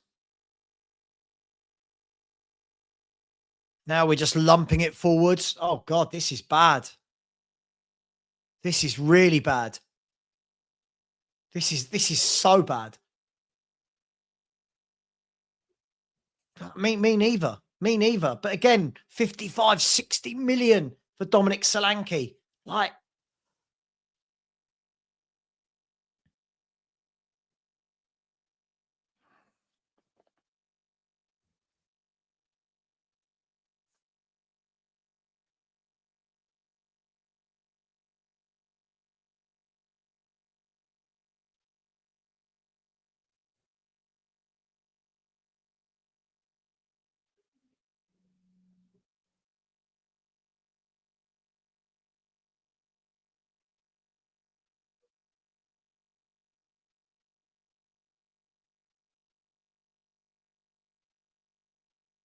It's just so bad. I don't know what to say, guys. It's just so bad. I don't think anybody out there today can hold their head high. I don't think anyone's played well. Feel free. I don't think anyone's played well. None of the midfield three played well. None of the back four for me. I think Adogi's done okay getting forwards. I don't think any of the front three have played well. Kinski, you could say, he's had a decent game. But I don't know if anyone comes out of this with any credence. I don't think anybody comes out of this with any. I don't know who. Kinski, yeah. Only Kinski. I think the other 10 outfield players just been shocking. Palace have equalised against Newcastle, by the way.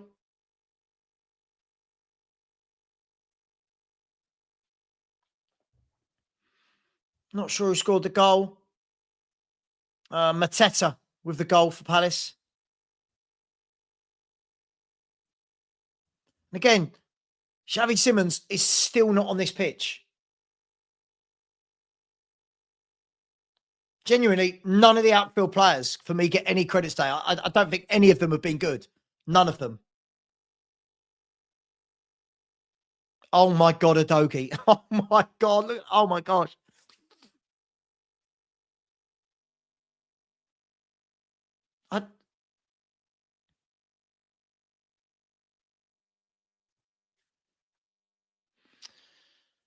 Look, it's not about being right, but I just think, I don't think the players are great, but I would just say, just play the players in their right positions. Just keep it simple.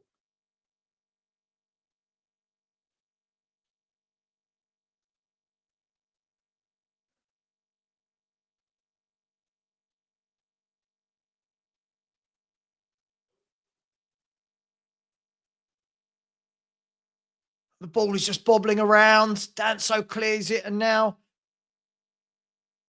the ball given away.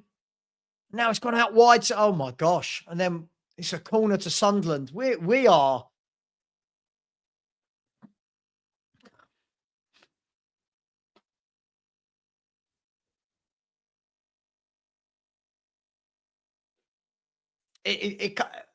Alan, mate, how you doing? It can't be a confidence thing. They've been shit for years now.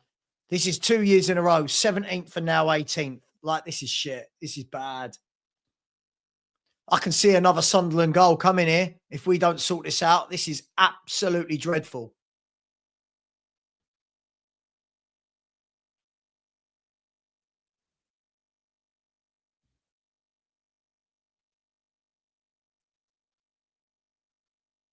They're in it. Good block. Good block by, I think that was Danso. This whole 11 stinks. It stinks.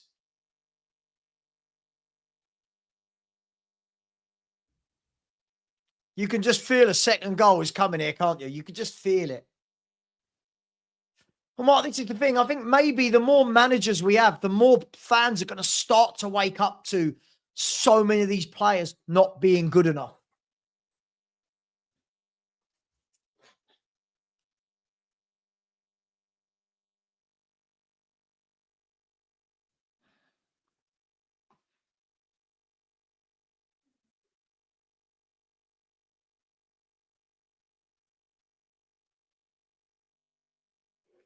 But the players all said training's been good this week. People were watching training videos saying how different it is.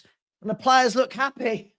Everyone over the internet been saying, oh, let's play a midfield two of Bergval and Gray. Let's not play Javi. Like, it's just mental. Long throw by Sunderland into the box, headed into the arms of Kinski. I don't know how we stay up. We got 6 games to go.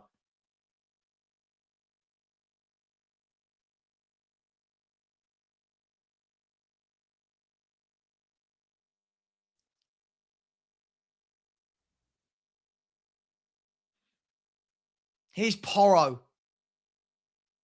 Plays it into Mawani. He goes down. Ref gives nothing. We just can't create.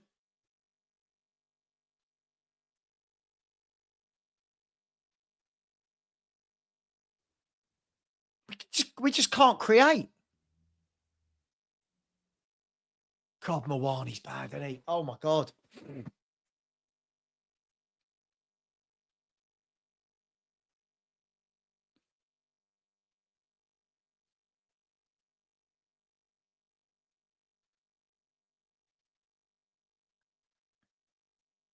Guys, I mean, I'm seeing people cussing at each other for different players. Guys, bigger picture. The whole club is a mess. The whole club is a mess. But again, there's no reaction to a new manager, is there? There's no reaction.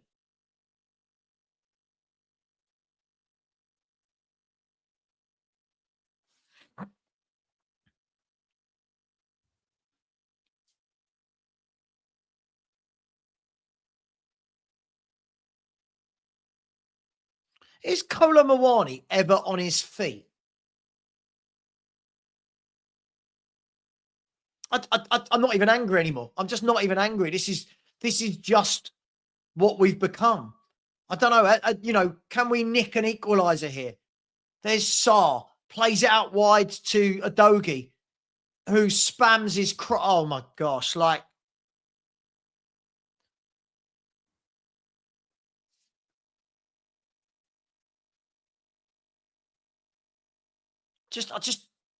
Oh, Javi Simmons is coming on in the 85th minute for Conor Gallagher. For 85th minute.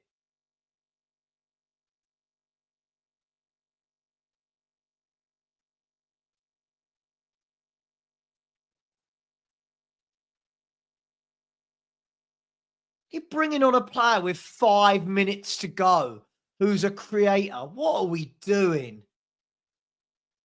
None of them have been good. Bergval, Gray, Gallagher are all crap. The front three have all been crap. The back four have been crap. Kinski is the only one. Kinski is the only one.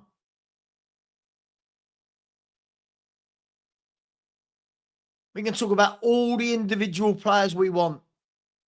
None of them deserve any credit here today.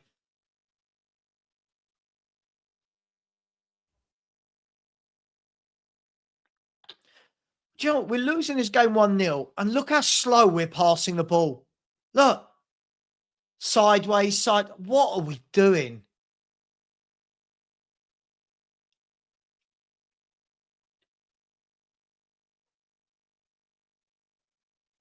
This is so... God, get the ball forward. We're 1-0 down in a relegation battle, and no one's playing the ball forward. Go forward.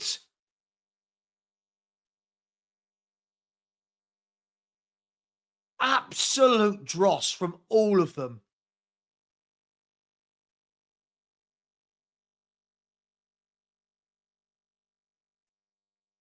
Absolute dross.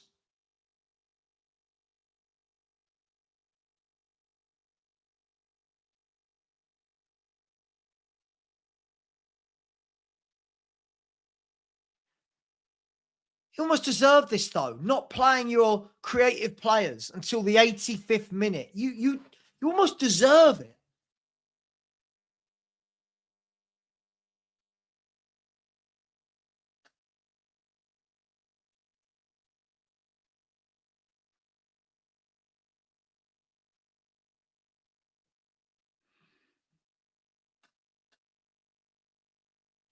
Patrick, you're right. At the moment, we don't, mate. At the moment, we are the worst team in the country.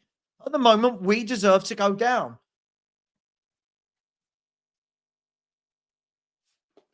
Terribly put together squad of players.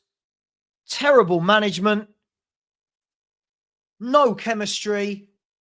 Not bought round pegs for round holes. Haven't acted in transfer windows. Like we deserve this. We have made this ourselves.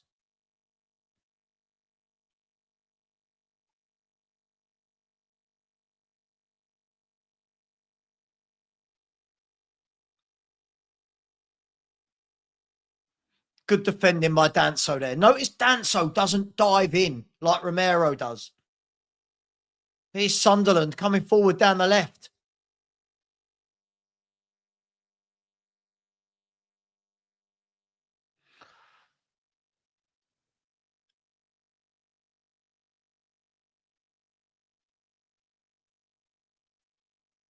Oh, cleared away, only to the edge of the box. Oh my, we are truly dreadful.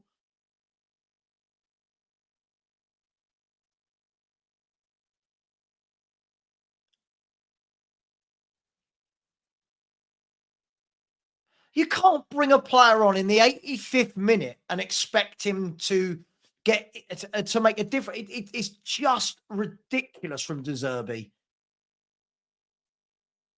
I like him, by the way, Zerbi. But I think he's got this terribly, terribly wrong.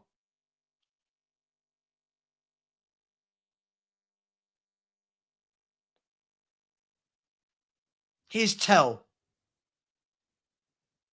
Goes down the line to Javi Simmons. Gets on the ball. Lays the ball off to Adogi. Goes back out wide to Tell. Dinks the ball across. And it's gone all the way out for a goal kick. What'd you do? What'd you do? You think after this, people will moan about a player or a manager? All right. It is everything. And I keep being told, oh, but Barcelona want this player. But Chelsea want this player. But Real Madrid want this player. Have them. Have them.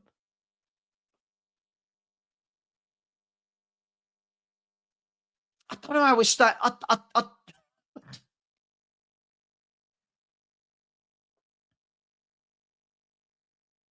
Aren't Brighton the most informed team in the country, by the way? Aren't they top of the Premier League form table? There's 11 minutes. We've got 11 minutes to go.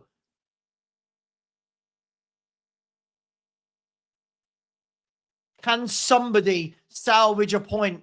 And then we'll see all the Spurs fans at the end go, oh, it was much better today. It's been atrocious. And that is absolutely it, Morgan. That is absolutely it. How many must-win games can we lose before there isn't any must-wins left?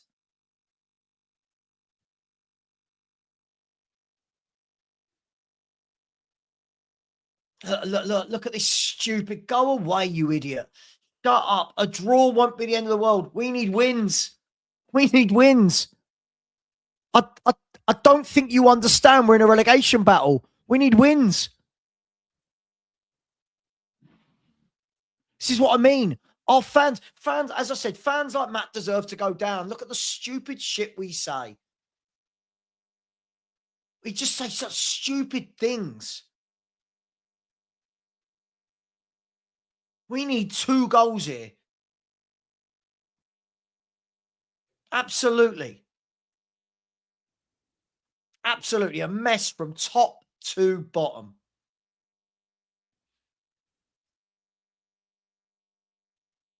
Free kick. Porro to whip it in. We need something here. Porro fires it in. And the keeper's made a meal of it, but pushed it over. It's going to be a corner kick. Crystal Palace have scored in the 94th minute. They're going to beat Newcastle, so the pressure on Eddie Howe continues.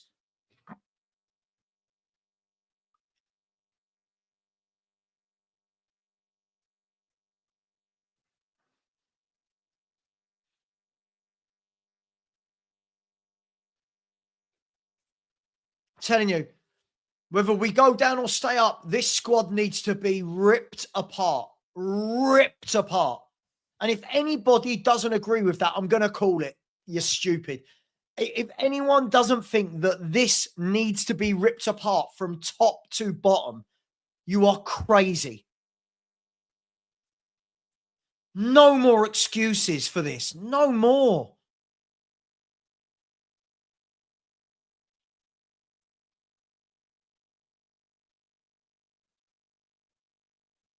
No more excuses. Forest have drawn 1-1. At the moment, what that means for the Premier League table is that Nottingham Forest will be 3 points above Tottenham. So Forest have moved another point above Tottenham, and our goal difference is only 1 better than theirs. They are 3 points above, and their goal difference is only 1 worse. If we concede another one here, we are level with Forest. Here's Stell. Puts in a really poor ball, but here's Porro. Out wide to Moani. The ball looped in. It's gone all the way to the back. Danso keeps it alive. Here's a Dogi to Tell.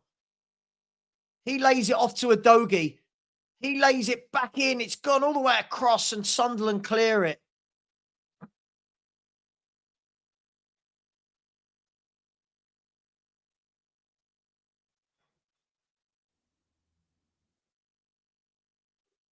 If you don't buy what you need, if you put square pegs in square holes, if you change manager every 5 seconds, if you have crap directors of football and crap owners, this is what happens. This is what happens.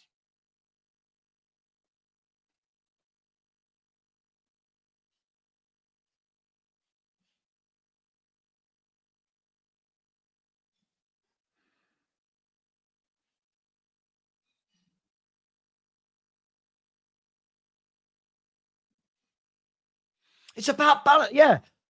Balance. People in the chat talking about balance. Spurs have not got any balance. For years, we haven't had balance, but we don't do anything to sort it out. By the way, Paulinho's got to start. It's got to start.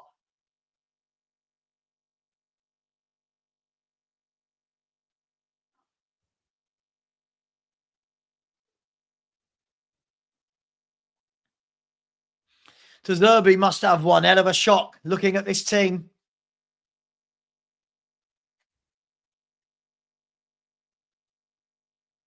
Here's Mickey van der Ven. Papasar, I think they've all been absolutely crap today. Not one player other than Kinski gets a pass from me today.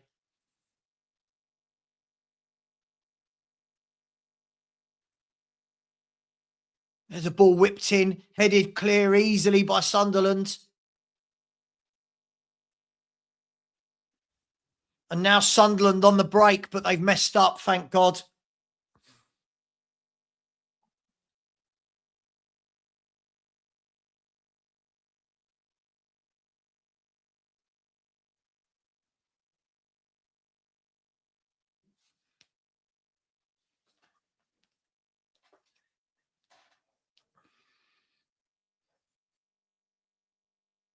There's 5 minutes left of injury time. There's a shot fired in and tipped over the bar.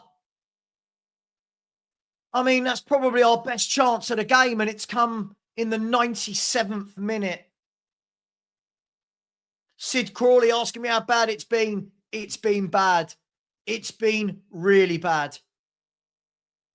Nothing different to Tudor or Frank. Absolutely nothing different.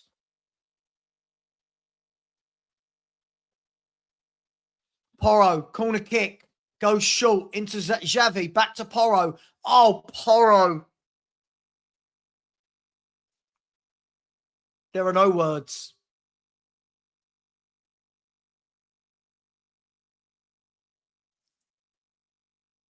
There are no words.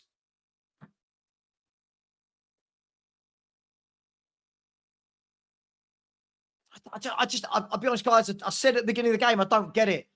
You're not playing your one DM and you're not playing your one playmaker. I don't understand the 3/8s. I don't understand that at all. And I don't want to hear that these players are better than they're showing. I don't want to hear this anymore. No, but Sue, but as a manager, you're meant to come in and try something different. You're meant to, go back to basics, put people in the same positions. If you put 3/8s out and 3 strikers, you've got no width, no playmaker, no DM. Come on, this is basics. Palace have beaten Newcastle 2-1.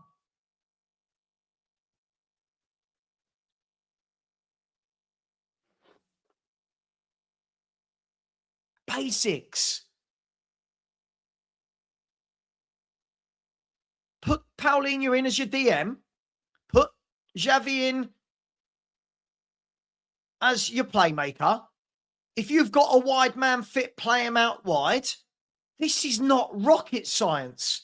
And De Zerbi has really disappointed me today with this team selection. It just doesn't work. The three central midfielders, it doesn't work. You've got to have different players for different jobs.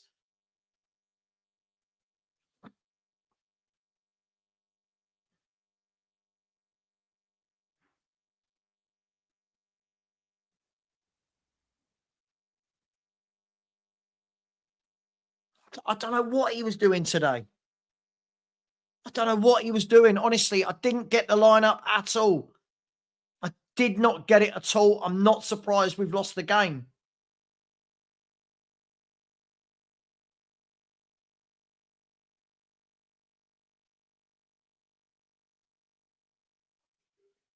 As I said, we won't learn though, because next week, you watch before the game starts, people in the chat will be going, oh, I like this lineup when we've done something silly. They're not getting it. I thought the midfield three today were awful. I thought Gray was hiding. I thought Gallagher was sloppy. And I thought Bergval was just outright shit. Awful midfield three.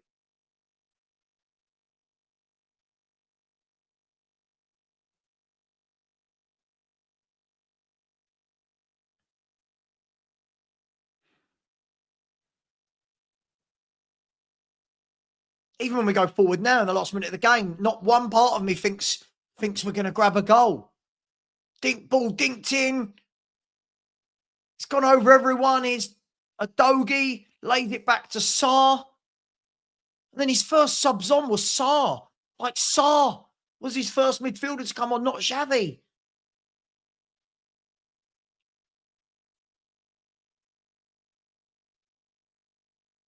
Ball whipped in. It's gone over everyone. And a free kick given against Spurs. Like, just awful.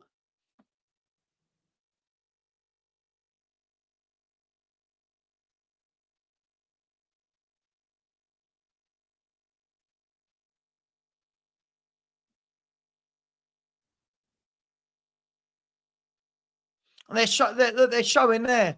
There's Vivian Lewis, Lang, Vinay. All of them have this relegation on their hands if we go down. All of them. Levy, them three.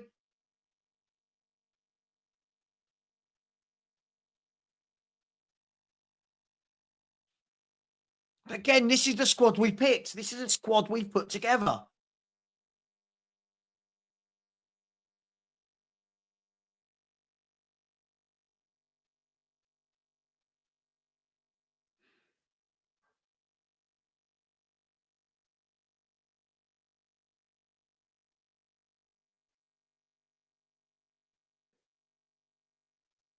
I don't know how we stay out. I don't. It's over. Sunderland 1, Tottenham Hotspur 0. And we're at the stage where there's no... What do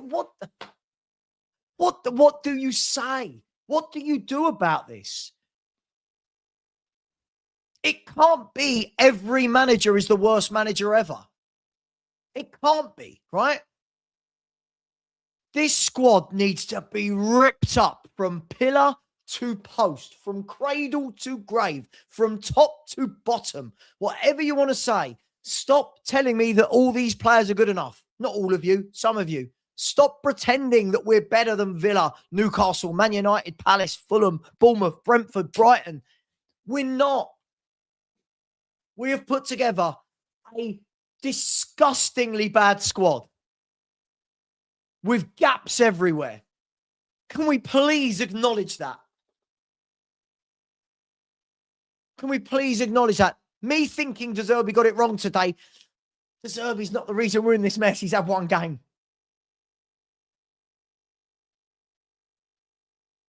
But we're seeing now, for everyone that was like, oh no, Frank's the worst. Oh no, Tudor's the worst. Oh no, Ange is the worst. Oh no, De Zerbi's terrible already.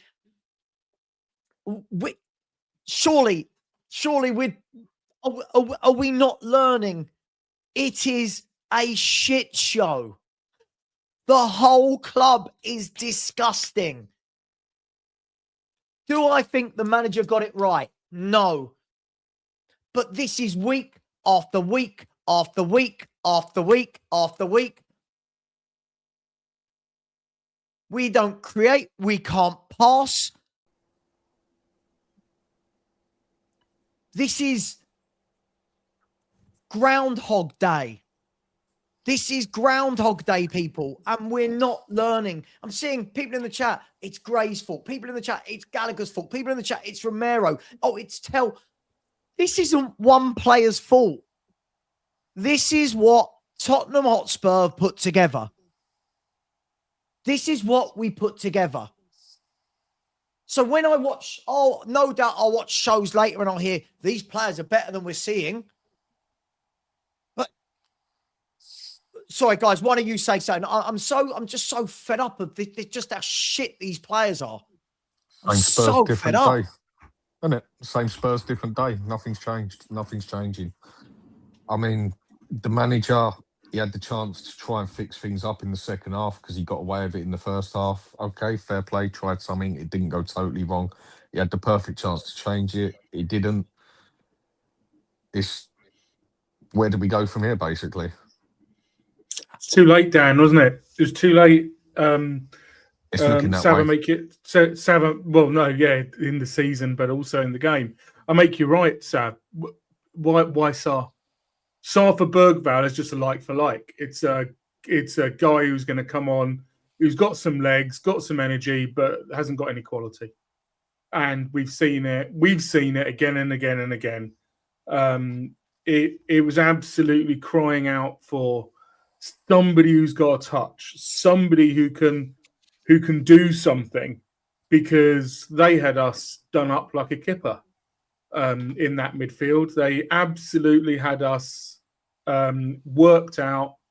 We were going nowhere, and we just looked toothless, really. It's just the same. We said this before the game. Same old. That midfield three It was obvious, mate. going to be bullied, right? Yeah. That midfield three was never going to work. Of Gray, Bergval, and Gallagher, you can't play three traditional number 8s together. And people, they'll pick. How many people in the chat? Oh, I like that because Gray sits at the base and we've got legs. Legs is not what's going to get you out of this. Goals, No, it's quality, creativity, attack. Yeah. Oh, I can see what De Zerbi is trying to do, and let me play devil's advocate. I can see what De Zerbi is trying to do. What he wants is somebody in that 6 who's going to get on the ball and do some passing.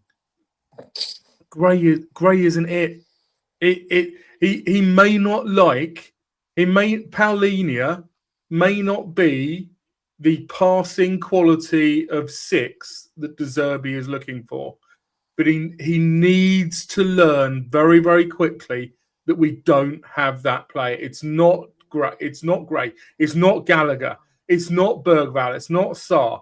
There is nobody in the club who can do it.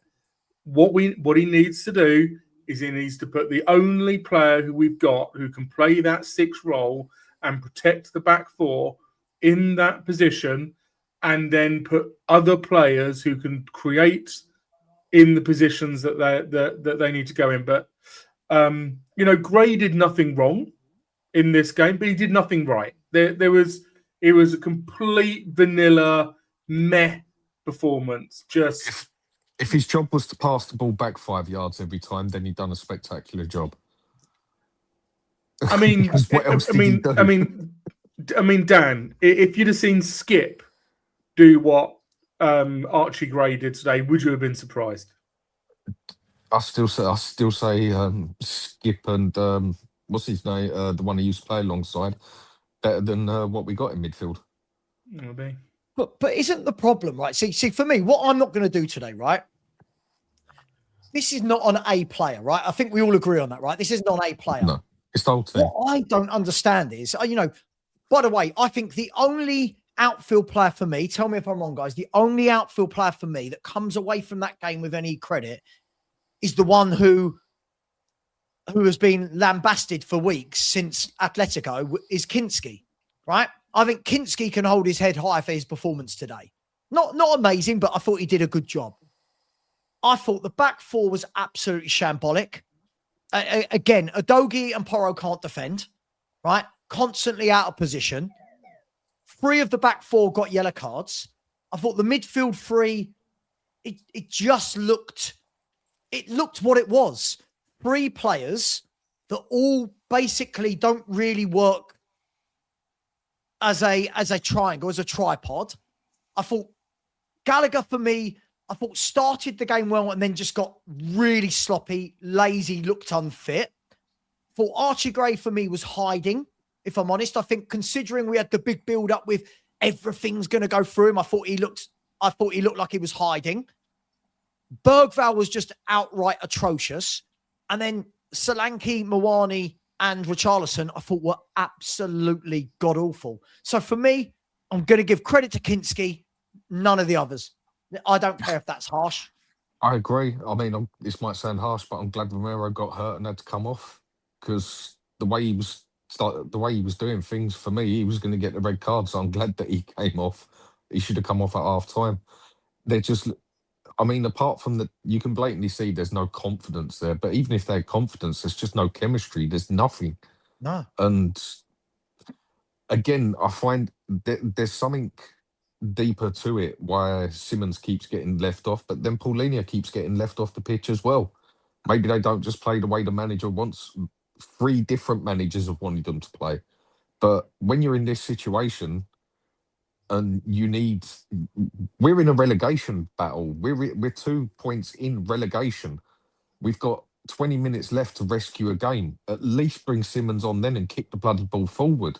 We were just p-rolling it across to each other like, oh, don't worry, it's just another day. And so I'm rewatching nothing. their goal, which deflected. You could say it's unlucky. Right, I'm sorry. I'm looking at Archie Gray, and he's one of the furthest players. He's one of the closest players to our goal. If he's a 6, he needs to be on the edge of that D, patrolling it and protecting in front of it, not dropping what he kept on drop. He's a kid. He can't play the role. There's a reason why we're saying play him in the 8, and that's because he's not disciplined enough. He doesn't understand.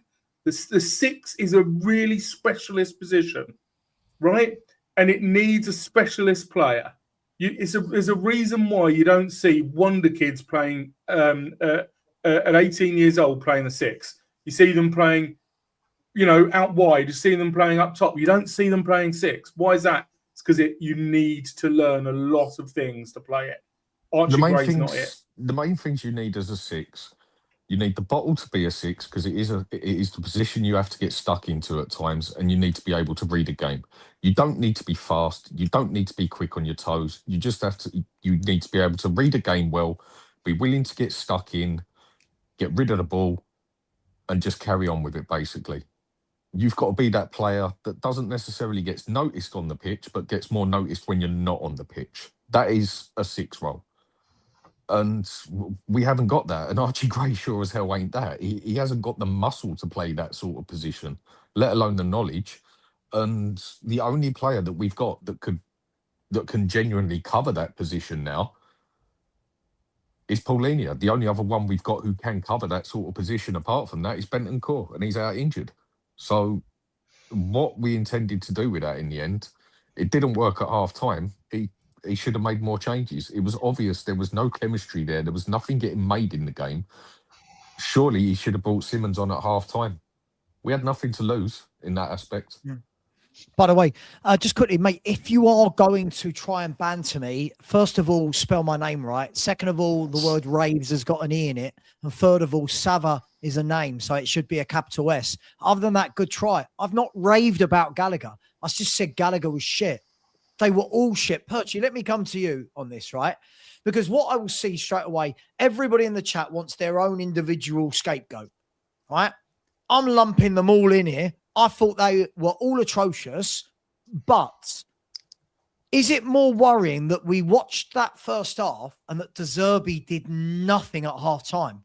Is that the bigger worry than how he set up, or do you see it differently? No, look. I think that's a good point. I think when people are so focused on individuals here, I think we need to stop worrying. Who cares how Gray played? Like, I think you're right. Everyone was shit. Like, it was awful. Everyone wants to find their reason of blame, but for me, there's no. I think it's collective. I think the manager got it wrong. I could understand how he tried to set up, but it just from the way it played out, minute one, you could tell it was awful. Yeah, look, the fact that do you know what? And I think the key bit for me is the fact his decision to not bring Xavi Simons on at all until 5 minutes to go kind of just made me go, like, what are you doing here? Like, we're 1-0 down. Like, 1-0 down. We concede, and those subs that are being prepared to come on, he's got to be changing that. Forget those ones. Start. We need a goal here. They must have known that Forest had equalised. Forest equalised at the same time Sunderland had scored, but a similar sort of time frame. So they've got to understand. We need to start. We need to start acting like a team in relegation. And when I say that, I'm talking about, you know, when you start those teams, the Burnleys Burnley are very good at it. The teams that are down there in those relegation battles go, do you know what? We can't have one of our relegation candidates getting more points than us anymore. We're acting like a team that are in mid-table, that we've got nothing really to play for. We lose, it doesn't really matter. Yeah. I don't think people understand the severity right now. We're now not in that position. We're not in that. So we're not in that position anymore where we have the arrogance to go, well, it doesn't matter if we don't win today, as long as we win the next one kind of attitude. Every game is must win. Every game is a cup final. It's been like that for months, but we're now, someone's got to wake up at this football club. I think collectively it was a shit show. The manager got it horrendously wrong. But can we now get to the position where we can all actually collectively agree on, maybe these football players are fucking shit. Sorry for the language, but maybe we can actually collectively agree that, because this is now the fourth manager if you count Ange. I mean, Ange's season was crap. 4 managers now where we've seen this level of dog shit. Can we actually, as a fan base, start agreeing on that, and then we'll worry about the other stuff? Because So the thing for me, guys, with this is, if we remove away from the individuals, everyone wants to pick their own individual, right? I don't care about that. For me, what I don't get is, right, I watch Forest, I watch West Ham, and these teams look like they're in a battle. They look prepared for the battle. They are set up for the battle. Their managers have gone, both of them, if you watch them play, both go to a 4-2-3-1, right? They have square pegs in square holes. They keep it simple. What do Spurs do? Every game is a different formation. Every game is different players, right? Even today, you didn't have one winger on the pitch. We've only got one fit, which is Stell, not on the pitch. We've got one DM at the club, not on the pitch. We've got one playmaker at the club, not on the pitch. Right? You got 3 centre forwards all on the pitch at the same time. Right? 2 of them playing out one. Can we at least acknowledge that we're in this battle and go back to basics? Like, can we acknowledge, not us fans, I mean the club, can we not do what Forest and West Ham are doing and fighting for every ball? Can we not, I know, the player with the most tackles in the Premier League this year, Paulinho, is not starting for a team in the bottom 3. Make it make sense. I don't get it. The problem, Perchy, with what you said, right? And it's the problem is that you get kickback because people will start going, oh, but this player's a good player, and this player's all right, and fundamentally we come back to what I was discussing with Sav in the summer and January, and it's that the squad itself is completely unbalanced. It's badly put together. I remember at the start of the season, actually Sunderland was one of the teams, and I was going, Sunderland have put together a really decent squad, and people were like, no, like no, that's rubbish. They haven't got nearly the quality of the players that we've got. And I turned around and went, yeah, but we don't have a left back. You know, we don't have a left winger. You know, they've got players who know their positions, and they're just gonna. That's why they're doing well. Is because they've put together a half decent squad of guys who know their positions, and they're letting them play. Exactly, I've said it for ages. That's why our managers, or our coaches, I should say, keep on having these problems. That's why De Zerbi has had the problem today. He's tried to shoehorn into that team a ball-playing six, because that's clearly what he's seen in Gray on the training pitch. The problem is he's not. He may be in 2-3 years' time when he's matured a little bit, but he's not now. He's not that ball-playing six. He comes so far back. But it's not just Gray. It's also Richarlison, Mawani. Neither of those left side, left forward is Richarlison's best position. But he's not a left winger. He's not the left winger that we need. Mawani, I think, heaven, please, whatever happens, right? And I do think that we're in trouble. I think we're in real trouble. Real trouble. I think we're in real trouble. But let's just say that by a miracle we stay up. Please don't sign this guy. Please don't sign him. He's not good enough. It might be the Premier League. It might not be him. It may be that he doesn't suit the Premier League. Let me be generous. But please don't sign him, because he's just not good enough. So instantly, you've got 3 players on that pitch today. And if you've got 3 players that aren't working, the whole team doesn't work. That's life. There's no balance. There's no balance. It's all over the shop. Savva, what? Sorry, Dad. So I'll jump in a second. I think Savva's right. We've got no balance. We've got players whose confidence are at rock bottom, and what we also have is everyone seems to come into this football club and try and do something revolutionary. Can somebody come into this football club and just go, do you know what? I want you 2 in front of the back 4, you in a 10, you 2 out wide, and you down the middle. Just please. Why does everyone want to redevelop the wheel? We're not in a position of strength where you can. Do you know what we're like? You know when Pep Guardiola tinkers around with his team mid-season, you're going, oh my gosh, what are we doing? What are we doing? Like, with Pep can get away with it because they win shit every season, right?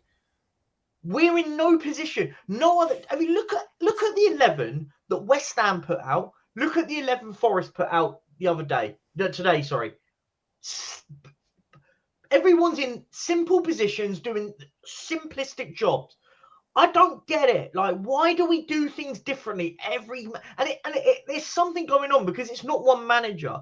This is now 3 managers that have tried to redevelop a wheel when we're in the shit creek. It don't make sense.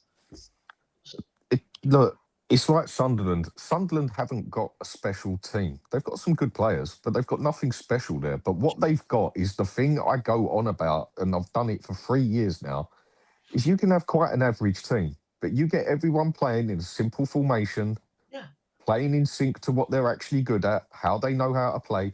You can actually make a pretty bang average team look bloody good. Or you can do it the other way round and have a very good team sitting there, but you have everyone playing out of sync, you can make them look bloody bad. Not that we're the good team at all. It's like you say, every manager just seems to keep messing about with things, can't seem to find that formation that works for the players. Then you just go back to basics. Even if we went back to a bloody 4-4-2 and stuck at that, I think you'd get more out of this lot. I don't know. I'm just at that point now where I don't know the answer to it. The only answer I can think of is what you have said, and that's go plain Jane and simple, basically. But we can't even seem to play simple football. We just can't seem to get nothing right. The players can't seem to read what's going on in the game. They get the ball, half of them panic or don't want the bloody ball, and the most they do is a 5-yard pass backwards, and during the game we might see 1 or 2 good passes as such, and that's only because someone's foofed it up the other end of the pitch and it's landed in favour. Where do we go? You see that game again, and it does look like it is game over, because you just think, what is going to change within the next 6 games? Well, what one positive, which is kind of like a fake negative, basically, is I think we're going to see. Surely it looks like we're going to see Danzo in that back four. Good.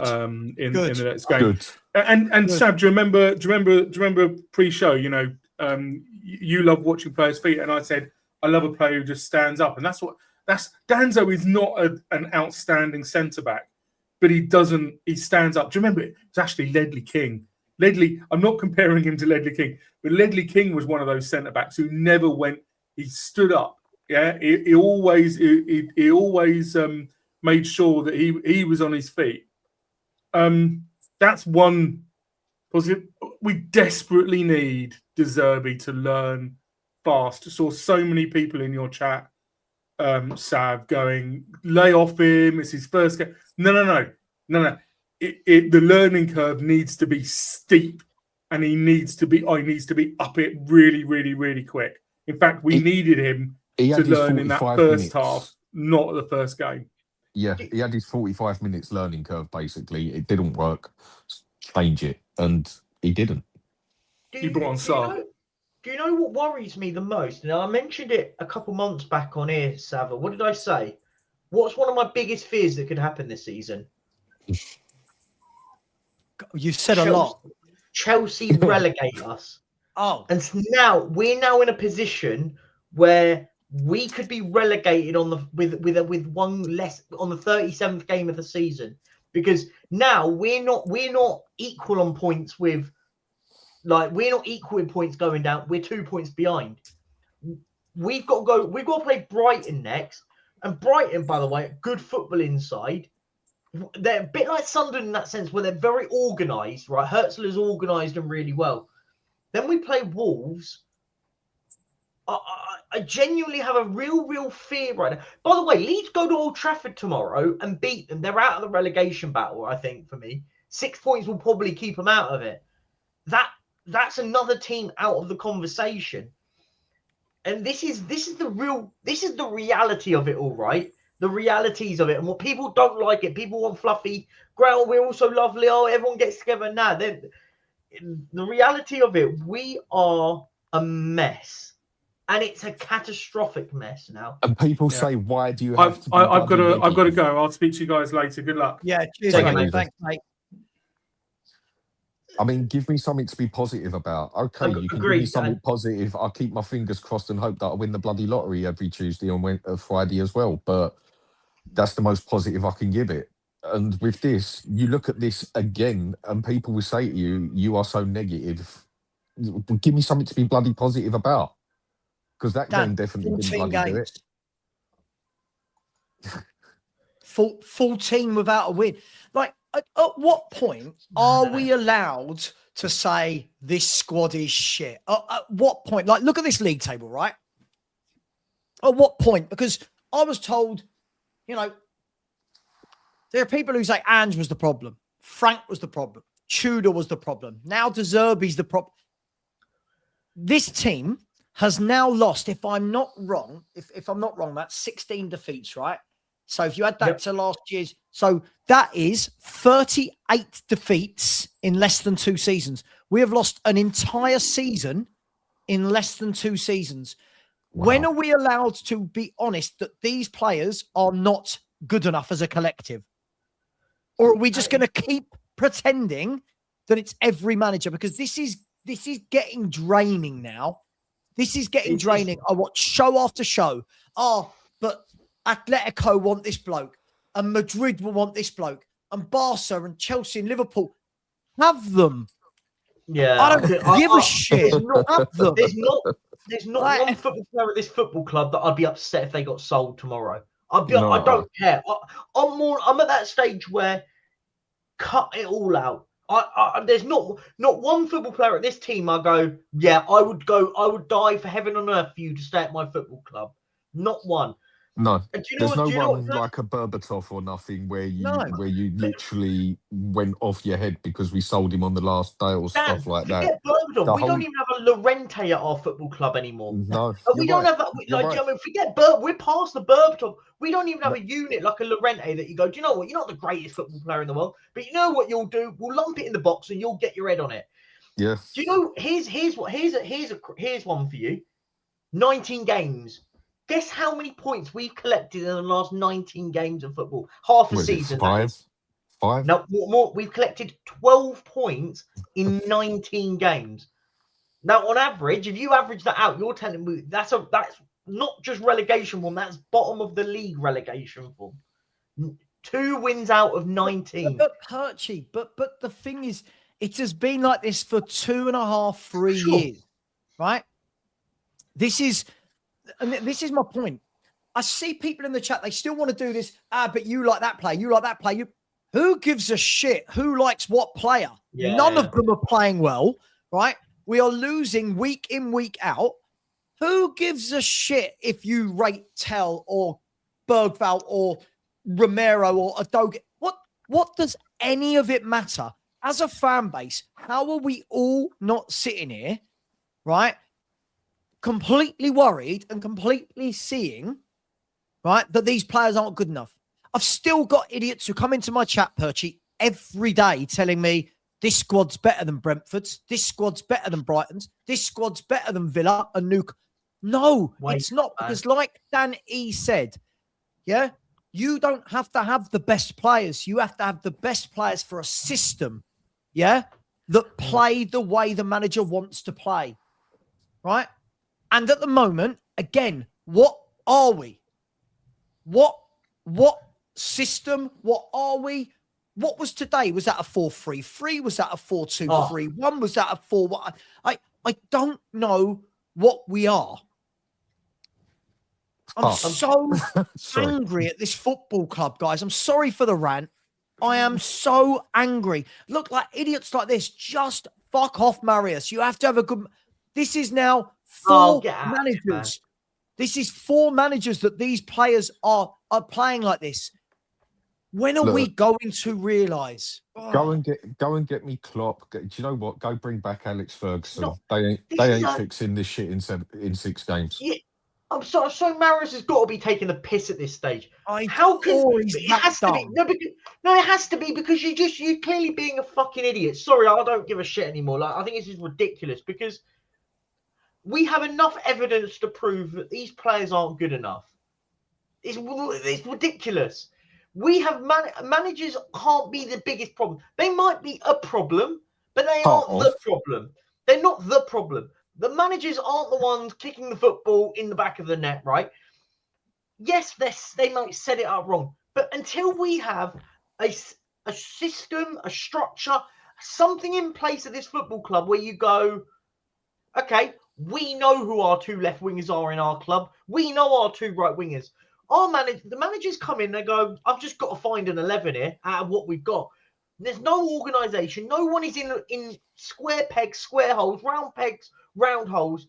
It's draining, and these constant arguments about managers and individual players. Like, we're going to do this up until the Everton game, by the way. Even if we get relegated on the final day of the season, the same people will be sitting there going, oh, the manager's not good enough, blah, blah, blah. No, the players are crap. We need better football players, and we need a philosophy, a system in place at this football club. Why can't people see that? It's not just the managers or just the players. It's what I've said before, Perchy, yeah? And I believe this is how it is.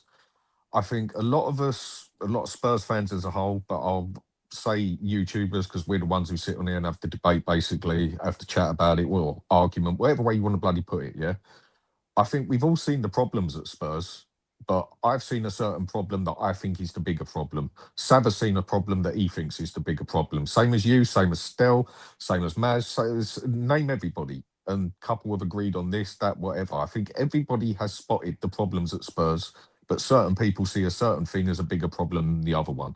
No, we've all been right the whole bloody time. The whole thing is screwed. Everything Dan, you've I just did said is agree. right. I don't think then everyone has still- all been right, because there are still people that are praising loads of these players, and but it's injuries. Today we had 21 first team players available. Yeah. Right. Today was the first time. So, for example, Sousa, who had to start a few games ago when we only had 11 players, didn't make the squad today because we've got, but still people will go injuries. Dan, we all know the big issue at this football club, right?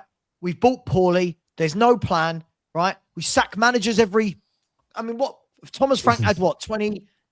How many league games does Thomas Frank have? He's had about 6, 7 months.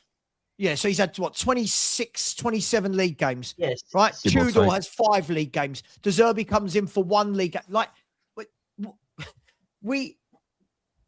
Listen, this was my worry, Dan, in the summer. When I remember when I was on a Spurs 5 and the other 4 on there all told me that they all told me that I was negative. And I said, I don't think we've had a summer. I thought it was negligent. We did not sign what we needed yet again. We don't have a plan. It will not work. Everyone then just stuck their head in the sand and went, it's all Thomas Frank. Okay, cool. He went, right? Then it was, it's Tudor. Now people are already going, well, De Zerbi's not going to get this right. If we're not seeing the bigger picture by now, Dan, I don't know if people ever are going to see it. It's where it's so much deeper than that. And the point I was making is, yeah, we've all got things wrong as well, but I think everybody has looked at it and got a point right on what is a problem at the club, because there's so many bloody problems, yeah? So I can sit here and say, I find this the biggest problem. You can sit here and say, I find that the biggest problem. And then we confront on the other part, whatever. But I think everybody has got something right. We've seen there is a problem. There's only 1 or 2 channels that I see that just try and avoid that there's no problem at the club. Well, that's just ignorance is bliss, or you're just being thick if you cannot see there is a problem at the club. And it even comes down to the part of people talk about toxic negative. Well, I'm sorry, toxic positive has done it no favours either. And we will still go out, and this is where the problem starts getting deeper than the players themselves and the manager, and spend millions on total crap. And we have the worst fan base in football that will try and bloody justify it. I just, look, still though, people want to justify everything. Like, look at that comment from Rob there. Big up to Rob. I didn't think the summer was a problem. What do you mean? In the summer window, we were going into Champions League football and didn't build a squad. We just replaced some injured footballers. We didn't build a squad. We didn't buy a single fullback, right? We didn't buy a single ball-playing midfielder. We didn't buy a top striker. We didn't buy any wingers. We didn't replace Son. And I'm sitting there going, it's not about, and I told you so, I'm right. But it was just bloody obvious to me, Perchy, that when you look at a squad, you go, right, what do we need? Well, we need 2 of these, 2 of these, 2 of these. And when you get to the end of the summer and you look at the squad and you go, well, we haven't got a single left winger at the club. That's an issue. We haven't got a single ball-playing midfielder. We've got 1 DM and he's on loan, right? We've got no proper fullbacks at the club because Adogi and Porro and Spence are actually wing-backs. We've got 1 left-footed centre-half at the club in Van der Ven. And still fans are going, oh, no, I thought it was a good window. We're just going to do it again and again and again. The whole thing needs to be ripped up.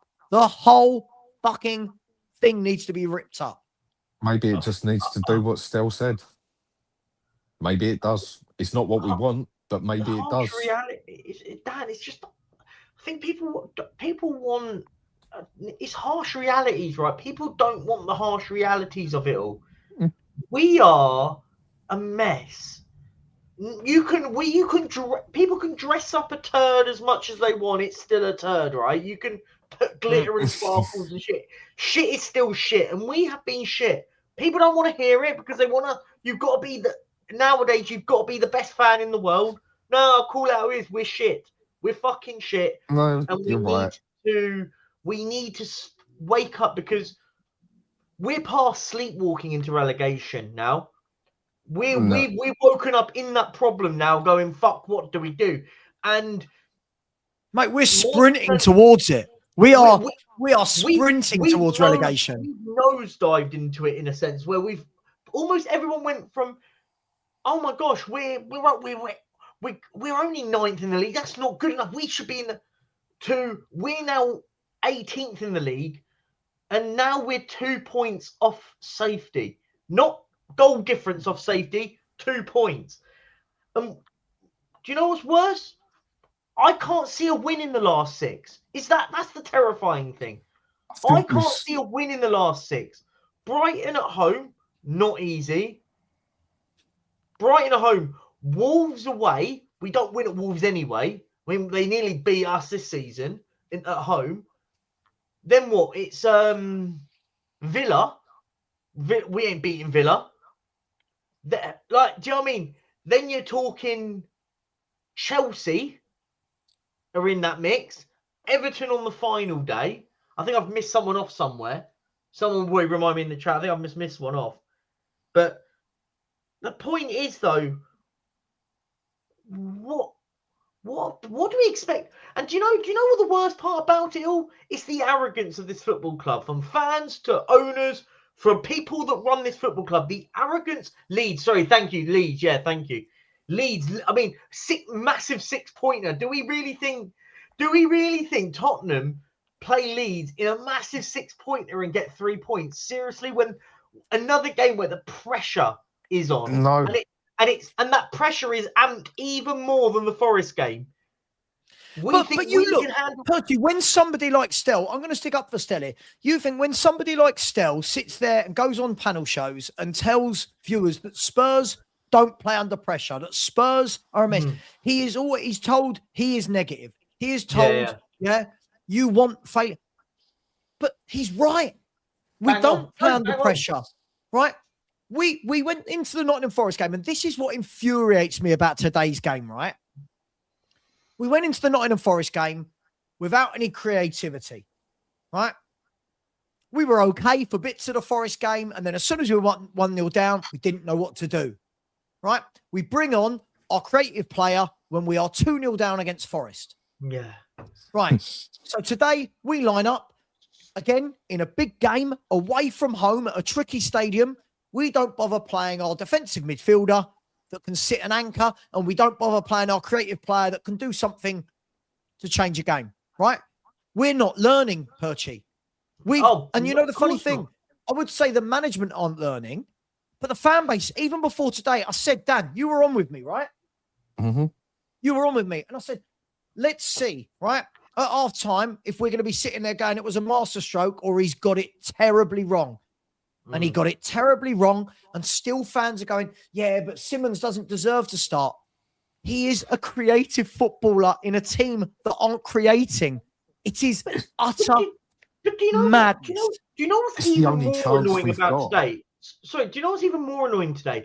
He almost got away with it at half-time. And you think, surely half-time you're going to bring Javi Simmons on. The half-time was shit, but it was 0-0. Game's still on, right? Yep. You thought the manager's going to go, do you know what? Fuck this ain't worked. Simmons, I need you now in that midfield. Or Tell, I need you to come on out wide because this is all out of shape. Nope. And then what's worse, he comes on with 5 minutes to go of normal time. And you're going, what do you expect from the kid? People can slay Javi Simmons all they want. I don't care. Who cares, right? Negative fans like you should be an advert for the Samaritans. Dude, we're in the bottom 3 and haven't won in 14. What do you want me to say? What are you talking about? No. Well, like I said, toxic negative, they can blame it all it want, but toxic positive don't do you no favours. At least when you look at something negative, you look at it realistic, yeah? Because at the end of the day, there's a lot more negative than there is positive. It's just the positive is that good when it actually happens.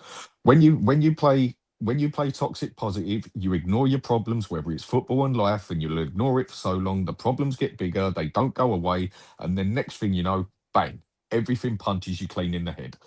Whereas you sit there, you be negative, okay, you can be too negative, but you're at least looking at the problems. You're at least acknowledging the problems. You're at least wanting to fix the problems as such. If you just ignore everything and just play ignorance is bliss, yeah, that's whenever problems Dan, don't just go away. They don't fix themselves. I don't even think this is a positive versus negative conversation. We're just giving our opinions on what we've just seen. I would be lying to myself and the viewers watching if I came in and went, do you know what? We were unlucky today. We should have won the game. I'm lying at this point. This is the problem, right? When people sit there and say top negative, positive, it's no. I'm just giving an opinion on what I see. If people think that there was positives in that game, tell me. Apart from the goalkeeper, I thought had a good game. Name me one positive out of the game. One. Can I tell you what I would do, Perchy? This is what I would do. Now, I'm about to get abuse here. Now, the only reason I've got Mawani on is because we don't have a right winger, right? This is what I would do for the next game. Yeah. I would go, and people are going to laugh at Basuma. I would go back to Yves Basuma, Paulinho as stalwarts, seasoned pros, right? Yeah. I would get Javi in the 10. Tell out what, I mean, don't get me wrong. I do not like the Tell Mawani Richarlison thing, but there's no one else. That is what I would go to. Yeah. Right now isn't the time for the kids. It is not the time for trialing kids.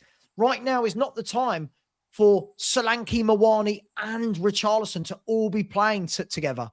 And what we did see last year, the back end of last year, in the Europa League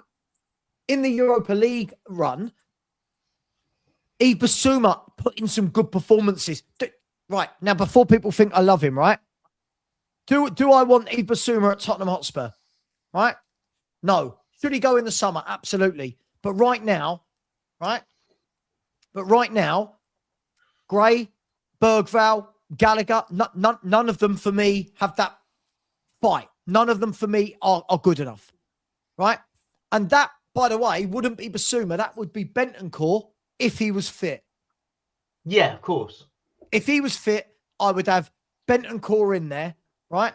Shut up, Marius. You are not going to put in Byfield and Luca Williams-Barnett in a relegation battle. Now you're on a wind-up. That's ridiculous. Shut up, honestly. That's a solution. Yeah, let's go and play two unproven kids when we need... Like, this is insanity. You can't be a real... This isn't real life. No, I'm going to block him. He can't be a real fan. Honestly, he can't be a real fan. I don't rule things very often, yeah, but things that make you say, see you next Tuesday, there's one of them. Sorry, but do you know what the problem is here? Like, do you know what? Look, I shouldn't... By the way, I apologize. I shouldn't... I'm going to take this at face value. Now... This is a guy that is now trying to sit there and say that he wants these kids to play. Sure. Isn't that exactly the problem with our football club right now? We just saw Bergval and Gray. I thought Bergval, by the way, was atrocious. I thought he had an absolute nightmare. I don't blame him specifically, but isn't he always like that? Can I ask the question, Perchy? Isn't Bergval like that every game? I'll be honest. People go into chat rooms and go, but I see something. There's a player in there. Name me one good thing Bergval does. There was that bit I of don't know hope what there, he does. Savva. I think forget about what he does good. I don't know what he does. I don't know what his purpose in the team is. Forget about that. Everyone seems to love him because he's 18 years of age. Look, but forget about that. But my point is with Bergval. Use Bergval as the example, right? Use this one. The Bergval and Gray, for example, are kids now in a team right now that need people that have a bit of I feel sorry for him, but is what I'm trying to get at. I feel sorry. And to then go and say, oh, let's go and throw two unproven kids in is the level of insanity at this stage. I know what we need right now. Let's just go and throw two academy kids into a team that is so utterly dysfunctional. As you say, right now, just go and put the most senior players into a team right now, and see where we get from there. No, we don't. We're so lost in what we do as a football club anymore. Well, it's like you've said. I mean, does When you're anyone like actually that, want? you've Does got to Hang on, go hang on, back. Perchy, hang on. Perchy, every time Dan speaks, you're cutting over him. I can't. Sorry, I Sorry, can't hear sorry. him. No, That's you're all right. right. When you are in that much trouble, that is when you've basically got to get the experience in there. Even if they haven't been great, I get that, yeah.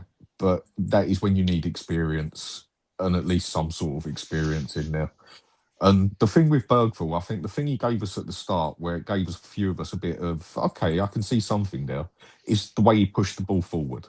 Okay, he does good at that. I can see something there.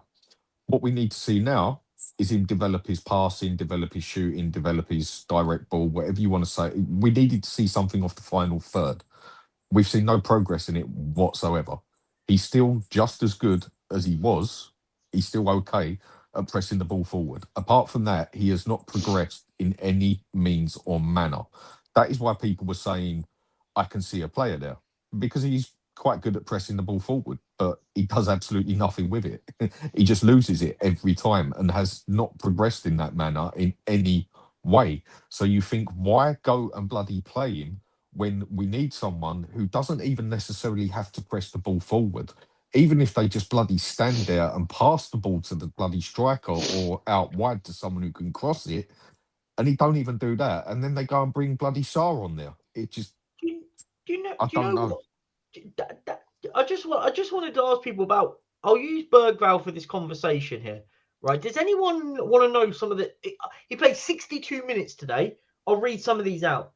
He made 7 accurate out of 10 passes. He had 0 successful dribbles. Dispossessed once.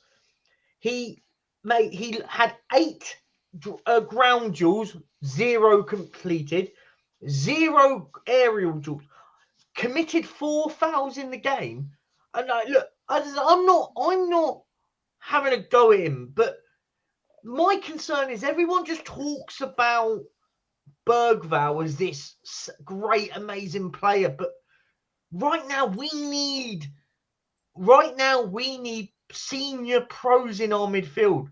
I feel sorry for Archie Gray. I feel sorry for Lucas Bergval. They shouldn't be in this position right now for us, basically hoping that a child is going to help us.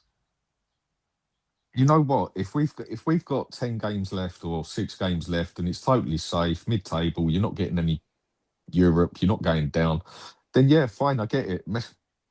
Play some of the younger players, whatever. You can mess about with things. I get that, but we are just in no position to do that. Agreed. And we are not going to be in no position to do that for the next 6 games. Look, after today, last season, the only reason we stayed up, on my personal opinion, is because the bottom 3 were that crap. I turned around and said, if we do not improve over the next year or 2, we can go down. And with the teams that come up, and with what Sunderland bought in their team and that, the bottom 3 were better than last season. And here we are, basically, because we are no better than last season. And winning that European Cup, that just put wallpaper over cracks for a lot of people, because they were so happy we finally won something, which I get, but it just put wallpaper over cracks on the wall where the owners were able to go out, buy some all right players, but not build on the squad or anything else, and everybody was still happy because they was happy that we won a cup. Now all of a sudden we're in the same situation we was last season, except one place worse now, because there are better teams in the bottom 3 than there was last season. Mate, you're right. Well, look, let me bring in Stell. Stell, I'll say it. You were 150% right in what you said before the game. Yep. He got it absolutely wrong. Off you go. Whatever you want to say. I hate the old I told you so, but I told you so. I mean, what a diabolical game of football I just watched again. There's nothing I took from that game that said I can see the glimpse of hope that we might turn a corner. That game we just saw there, you could have put any manager in charge and said, who's manager today? And you would say, I don't know. Is it Frank? Is it Tudor? Is it De Zerbi? Is it you wouldn't know. You wouldn't have a clue. There's so much that's wrong. It gets to the point where you say, are our fans just completely out of their freaking minds? Do you know, I had a big YouTuber, a big Spurs YouTuber today say to me, are you looking forward to 3 points today? And I said to him, based on what? And I said, I'll speak to you after the game when we lose. He goes, I'm looking forward to that. So I'm going to go and speak to him a bit later on. But there was no evidence to suggest that we were going to go into this game and win. De Zerbi's first 4 games at Brighton, he lost. It takes time for De Zerbi ball to manifest and for the players to get it and for it to click. I'm not convinced we've got the players to play De Zerbi ball at the moment. I'm not quite convinced by that. And then you look at De Zerbi himself. What the fuck is he doing? He drops the best DM we've got in the club. And where does the goal come from today? Exactly where that DM would be playing. Van der Ven's having to step out into the position that Paulinho would have been in. That just sums it all up. And we had nothing up top. Look, we don't have creativity without Kudus. Xavi Simons is the only one technically that can create on a level. And he comes on the 84th minute. This manager, right? I like De Zerbi. I like his teams. But his team selection today, either he's thinking the future, whether it's Championship or Premier League, but he's not thinking 3 points. There's no way he was thinking 3 points today, because you would never have started that 11. And I'll tell you one other thing, man. I'll tell you one other thing. We got absolutely bossed in that midfield. Completely. I don't want to hear another person. I don't want to hear another fan tell me Archie Gray's brilliant. What the fuck did Archie Gray do today? Bergval did nothing. Nothing. Conor Gallagher went missing. Mate, that entire midfield went completely missing today. Maybe we had a 20-minute patch where you say, oh, look, we're in this game. That second half, there was only one team on the pitch. We were way off of it. And I tell you what, guys, we are going down. I said, if we drop into that bottom 3, we're going to stay there. We've dropped in it, and we're going to stay there, and we're going to be there at the end of the season. West Ham showed fight against Wolves. Forest today showed fight to get something out of the game against Aston Villa. Crystal Palace, 1-0 down. They showed fight to get 3 points from the game today. These are all the teams that we're competing with to not get relegated. They're showing fight, they're showing character, and their managers are picking their best players in the right positions every single game. Mate, Spurs are done. And I mean it. We are done. It's not going to change. It's not going to change. I bet we see fight from Leeds tomorrow at Old Trafford. I bet you'll see Leeds fighting for their life. Of course they will. Of course they will. Exactly. Well, you're absolutely nailed on. Perchy, the pressure's off Leeds. Tomorrow, Leeds know if they lose, they're still above Tottenham. They go into that game with no pressure. Yeah. And all the pressure this weekend was on us. And what did we do? We showed that we are the worst team, hands down, the worst team in the Premier League. The stats don't lie. Yep. The eye doesn't lie. We are horrific, guys. We are so bad. So bad. It is that bad at the moment that we are the worst team in the country, if not one of the worst teams in Europe. And I don't think that's an exaggeration. We are we're shocking. Shambolic at the moment. We're shocking. Do you want some data that's quite funny? I love really. it. Lang joins Tottenham on the 9th of October 2023. Since then, we've played 100 games. We've won 32, drawn 18, and lost 50. That's 4 managers and 5 transfer windows. How many wins did you say we had? 32. Sweet. That's spread across 3. 32% win rate in 100 games. That's in theory just short of 3 seasons. Yeah. That's horrific. And if you work it out, right, guys, so we've played, how many games we played this year? 32 plus the 38 last season. If my maths isn't escaping me, Perch, you work in maths, that's 70 games, right? Yeah. In the last 70 games, which is last year and this year, Spurs have lost 38. We've lost an entire season across 2 seasons. We've lost more than half. We've lost more than half games in over the 70 game period. Yeah. That's ridiculous. But do you know what's more scary? The scarier part about this at the moment is I look and go, I can't even see a win. Like sometimes you go, do you know what? We weren't great today, but do you know what? I fancy us against Brighton at home. Yeah, I don't. Yeah. I can't. I said this to you the other day. Did any part of you think we were going to score a goal in that last 15 minutes when we just kept launching the ball in the box? Do you know what's worse, right? The only person that looked like scoring a goal today had one of the worst shots like I've ever seen in Richarlison. He was the only one that got in a position where I went, you should score that, and then he would p-roll it on the floor. Like, it was ridiculous. We had 2 But that's what he always does, Perchy. He always does that. That is Richarlison, man. That's what he does. Isn't that the real crux of it? People tell me, by the way, Solanke's a good striker. Can somebody tell me when he's going to become a good striker? Because what did he do? Do you know what the one thing I hear about him is he works hard. What did he do today? Nothing. Mawani had more times on the floor than anything else. I've never known an individual to be on the floor as much as Kolo Mawani. He gets. But you watch this week. Perchy, you watch this week and check your WhatsApp, by the way. You watch this week how many of these different players are going to be defended over and over and over and over again, right? All I've heard is, but when that back four plays together, we're good. Again, I thought first half, that back four was all over the place again. Porro can't defend. I'm bored of hearing that he was bought for a different system. He can't defend. His passing now looks awful. His crossing looks awful, by the way. Right? Van de Ven. I'm sorry. I've never seen a centre half so out of position as Van de Ven, but his pace gets him out of the trouble.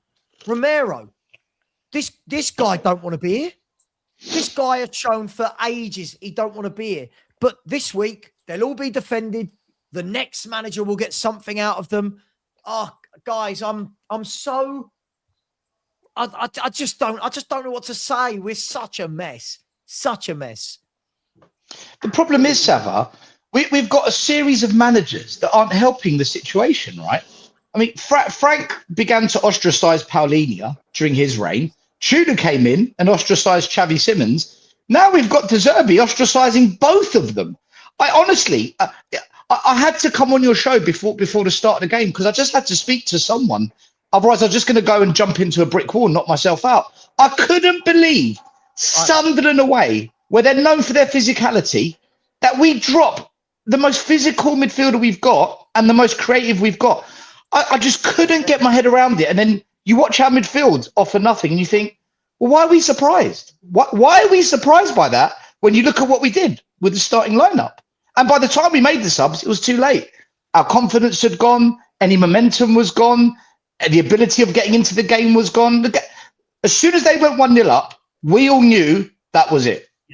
We all knew that was it. Yeah, we knew it. Any Spurs fan, of course we did. I mean, what was the stats on there? Is it literally all season, every time we've gone down 1-0, we have not come back and won a game? Or is it only one game Something we've like done that. it? Yeah. Every time we go down a goal, we haven't got a win from it. I don't think. Maybe one game. There's going to be a bus parade next game. We're going to have a bus parade now. Watch another one. No. They're going to do it. Mate, we're going to celebrate. Of course they are. We're almost at the stage where we've got what we deserve. When I say we, I mean the club, right? We're almost at the stage where we've got what we deserve.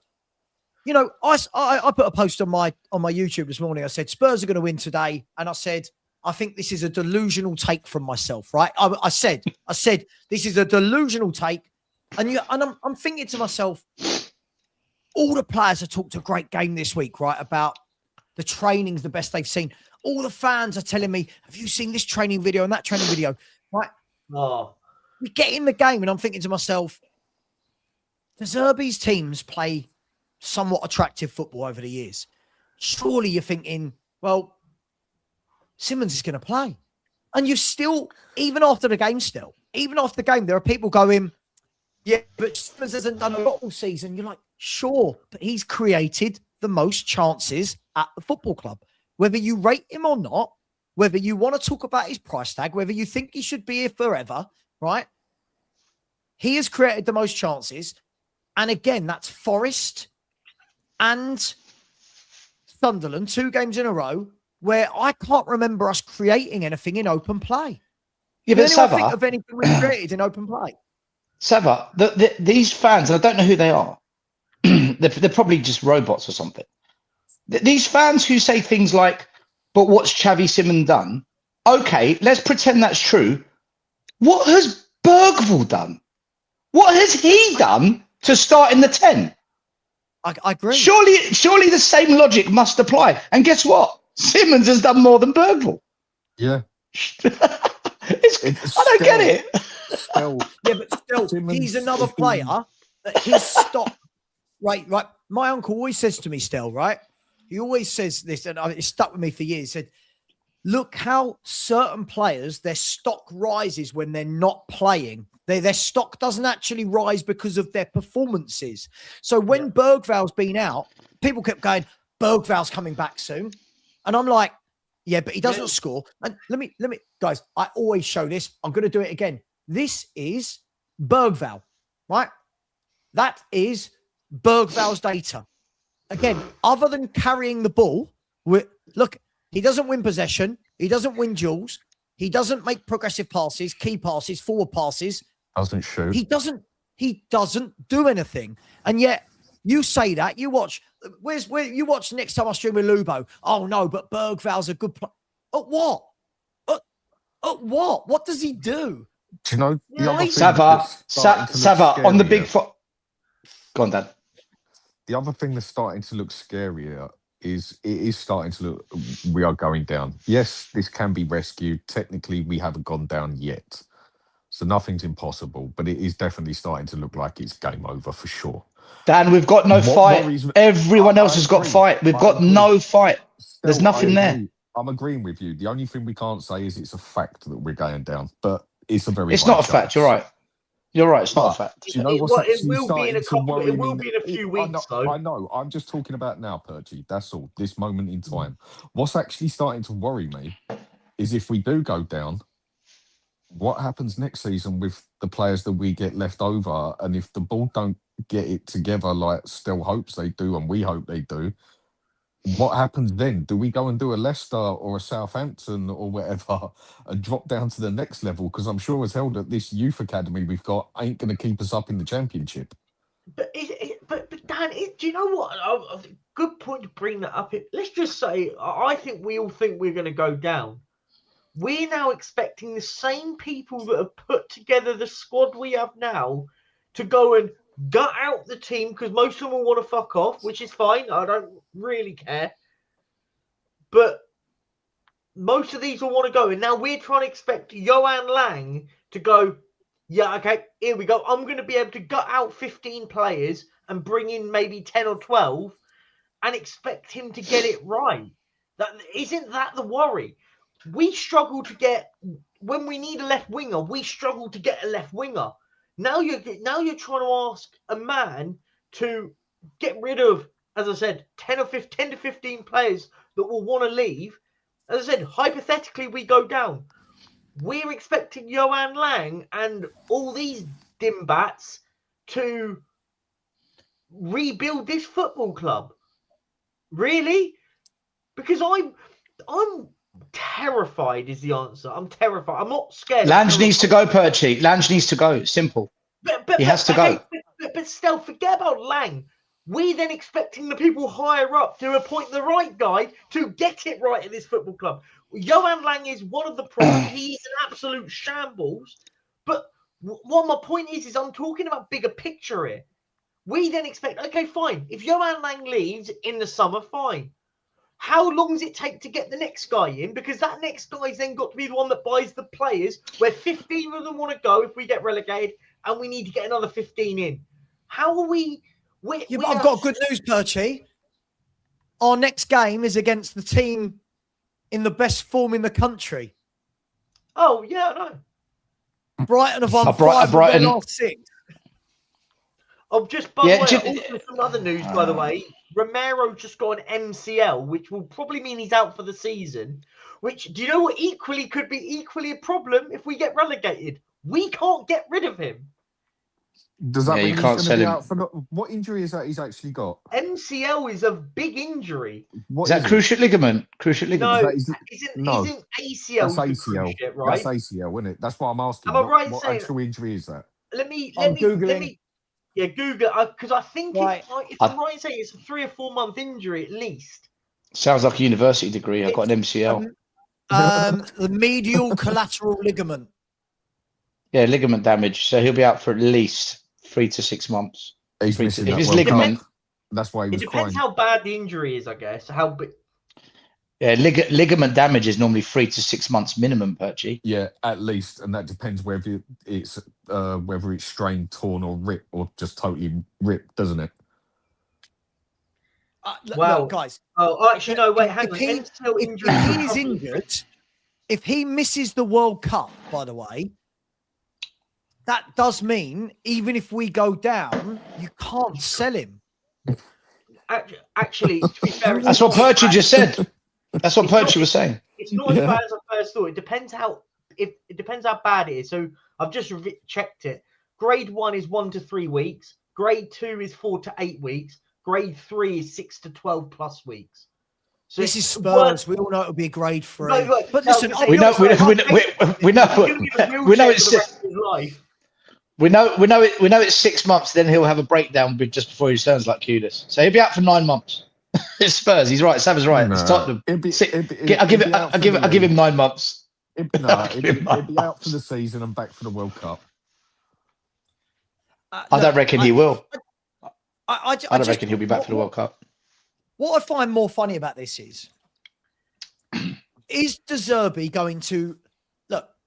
If a new manager comes in, let's say Spurs right now, guys, just hypothetical, right? If Spurs right now were 12th in the table, couldn't get Europe, couldn't get relegated, and a new manager comes in, right? You turn around and go on, tinker about with it. You got 7 games, tinker about, do what you got to do, play the kids, do whatever. Unfortunately, when there were people in my chat going, oh, it's his first game. Guys, you don't have time. You've come into a relegation battle. You don't get that time, right? The question's going to be this. Will De Zerbi learn for the next game, or are we going to see that same shit again? Will he learn? That's the big question. No. I don't think he will. I don't think he will, but he has to. I don't think he will. There's no. He waited too late to bring on Simmons. I mean, if Simmons doesn't start against Brighton, then we are doomed. Oh, Stell just said goodbye like that. Bye, Stell. But yeah, no, I think look, I think he has to. I think we're past this. Will he? Won't he? There's no conversation with it. Got to do it now. There's no excuses anymore. Sure. No, listen. I get it, but the point is, it still makes me laugh. I still think though that there are people at Spurs, and I include the fans in this, not all of them, that still don't quite understand the severity. So when I'm seeing people at half time going, "Oh, relax, it's his first game." We can't relax. We are in a relegation. At the moment, we're not in the battle. At the moment, we are the team going down, right? Yeah. We don't have 7 games to figure shit out. Yeah. So I fully expected, I thought he would come in. I'll be honest. I'm disappointed I thought this, right? I thought he would come in and I thought he would straight away go, right, okay, let's just do the back. Let's get a left winger in there. Let's get an attacking midfielder. Yeah. You watch next week for Brighton. And unfortunately, I won't be able to do a watch along for that game because I'm out. But you watch for Brighton. Are we going to see that same lineup again? Are we going to have a week? Are we going to have a week, guys, of people watching Spurs training videos going, oh my God, did you see how Archie Gray in this video was used as the pivot? And it's all a load of bollocks. It's all a load of bollocks. I think it's quite funny when you think about it. We're so bad now that the best things that we can sing about are training videos. Doesn't that just show the levels of how bad we are, right? We're sitting there going, "Oh, training videos are great." Sorry, It's that last bit of hope, Perchy. It's the last bit of hope that some people have got. Horrific. Do you know I what mean, somebody it's said to me, horrific. Dan? Dan, somebody said to me this week. I did a short, which was basically saying, as fans, can we please stop getting excited over training videos, right, that are edited? I agree. I was like, football clubs have been training day in, day out for the last 150 years or however long football's been going, right? All of a sudden in 2026, everyone gets excited because they've seen a training video. I woke up the other day, messages going, "Oh, Savva, you're miserable. Why can't you let people be excited by the training?" Well, you tell me today what you saw, right? that made us think there was any training going on this week that was good. But at the end of the day, just because you're excited, just phrase doesn't mean I've got to be bloody excited. Doesn't mean I've got to see it the same flipping way. And it's like I say, stick lipstick on a Karen is still a Karen. We are in. That is what we are, and it is not looking any better. I can edit a video. We can all go out and have a little training session, and on an edit, I can make each and every one of us look good. It is not hard to do. Genuinely not hard to do. So, with professional players, they can definitely put a training video together. It's just that little bit of hope for some people, which I understand. I'm not going to mention names. What I saw from all the tacticos on X and the people who go on TalkSport and all of these different things was, if De Zerbi's brave, he'll go with a Bergval grey double pivot. And you know, when you're like, are these guys not understanding that we're in a relegation battle? I'm so confused how common sense has just completely gone out this window. We've been in a relegation battle for a videos. couple of months. For a couple of months, we've basically been right on the hill of that relegation battle. And okay, if you don't want to call it a relegation battle until you're in relegation, fine. But for me, when you're only 5 points clear, it only takes 2 games to totally screw things up. You're in a relegation battle as far as I'm concerned, even if you're 5 points clear. Okay, it might not look as bad as actually being in 18th, but you're in the shit. And we have been for a while. And the fact that West Ham have caught up with us, and what is it? What were they? About 9 points, if not more, behind us at one point? And now look at them. And look at us. West Ham. Someone said the other day, Dan, they were 12 behind us. Like they were 12 behind us, and their goal difference was something like 20 worse. And if we look, I'll bring the league table up. Look, this is how it sits right now. And Forest's goal difference was horrible compared to ours. Look at it now. Right?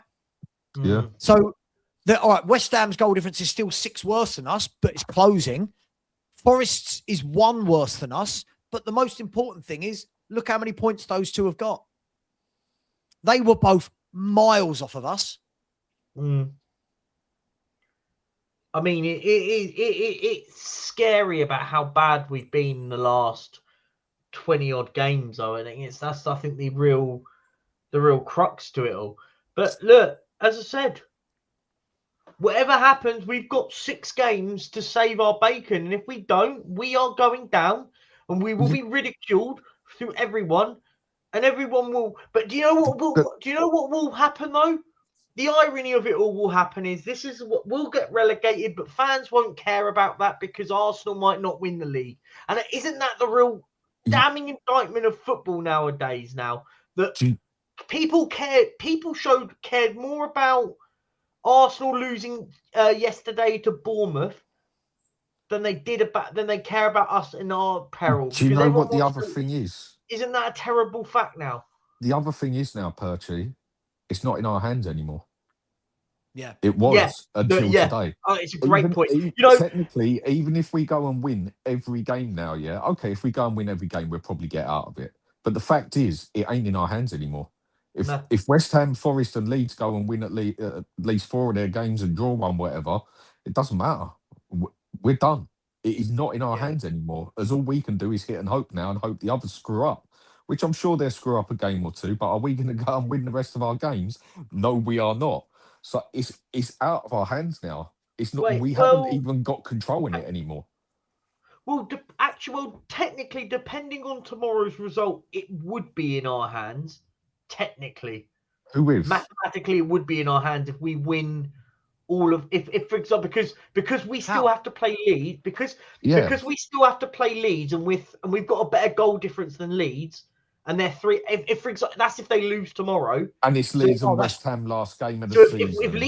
if Leeds lose tomorrow, it is still technically in our hands. Right, I get where you're coming from. Yes, but I get your point though. The biggest problem is though, we now, the Forest game for me was an eye opener. I think it was for all of you guys as well, and you guys watching. Pressure does unthinkable things to teams that have no confidence. Now, forget about Forest, forget about Leeds. Every game now is the ultimate pressure for Tottenham now. We are in the relegation zone. Every game is the ultimate pressure game. Can Spurs handle it when the chips are as low as they are right now and we've got to save ourselves?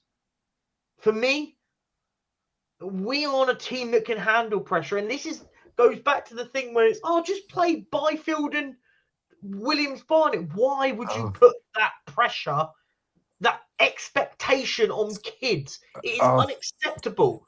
You wouldn't do it in any... Do you know what? You wouldn't do it in any other walk of life.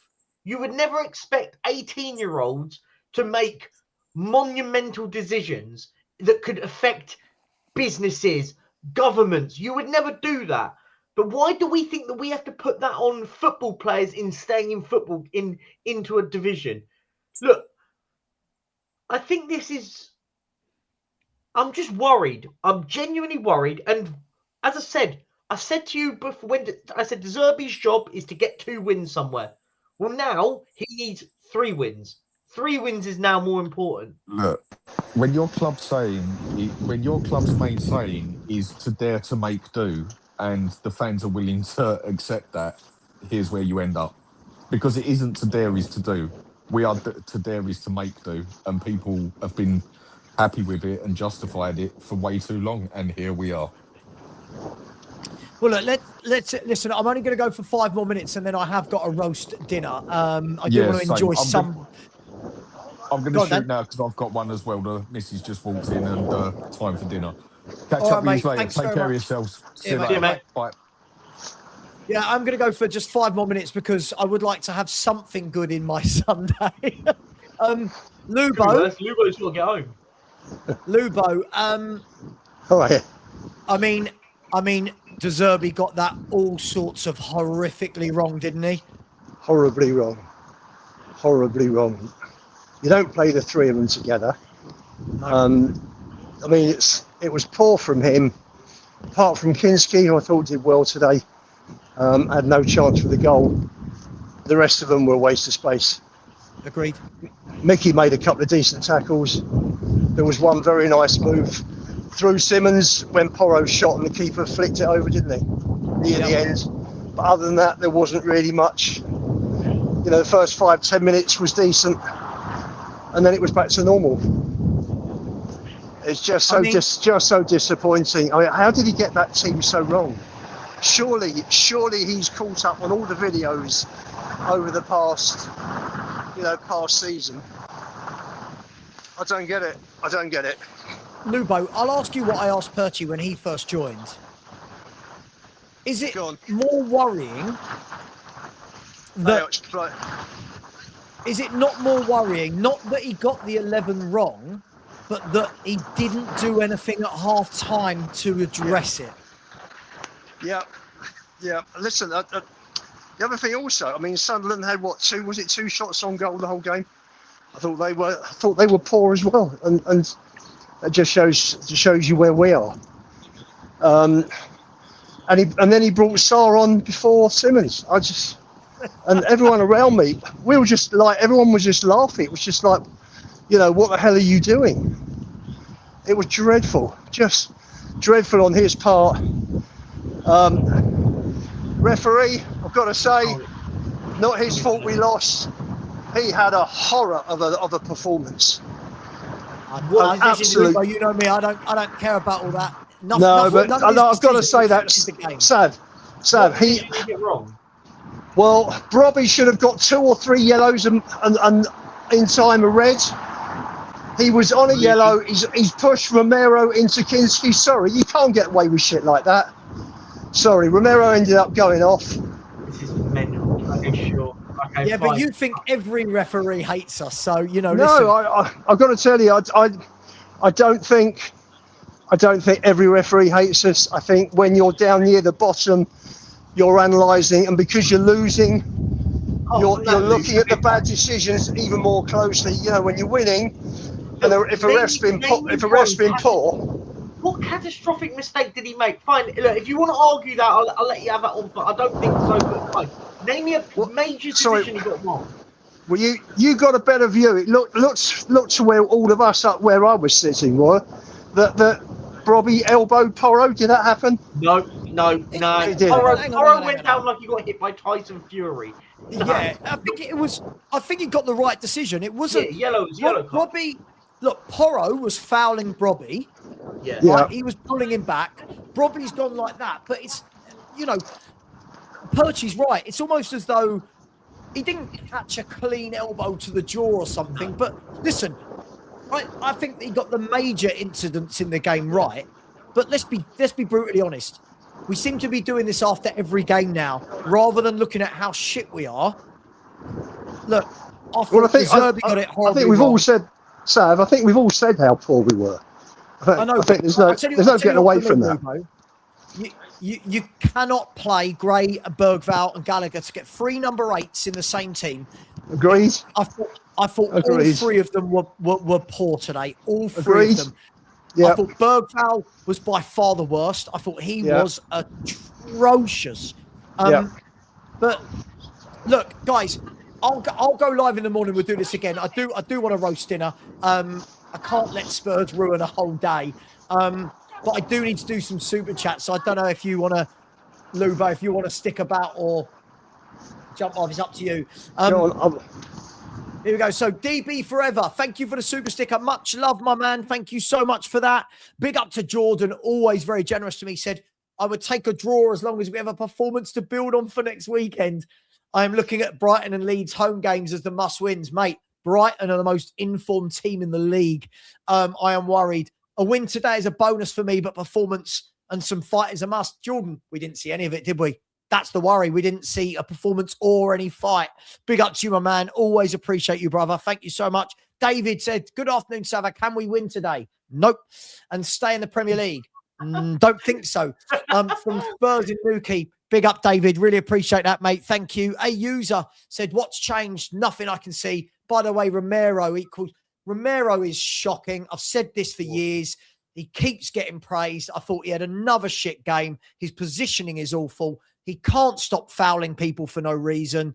And Danso was better when he came on. Big up to you, a user. Thank you very much.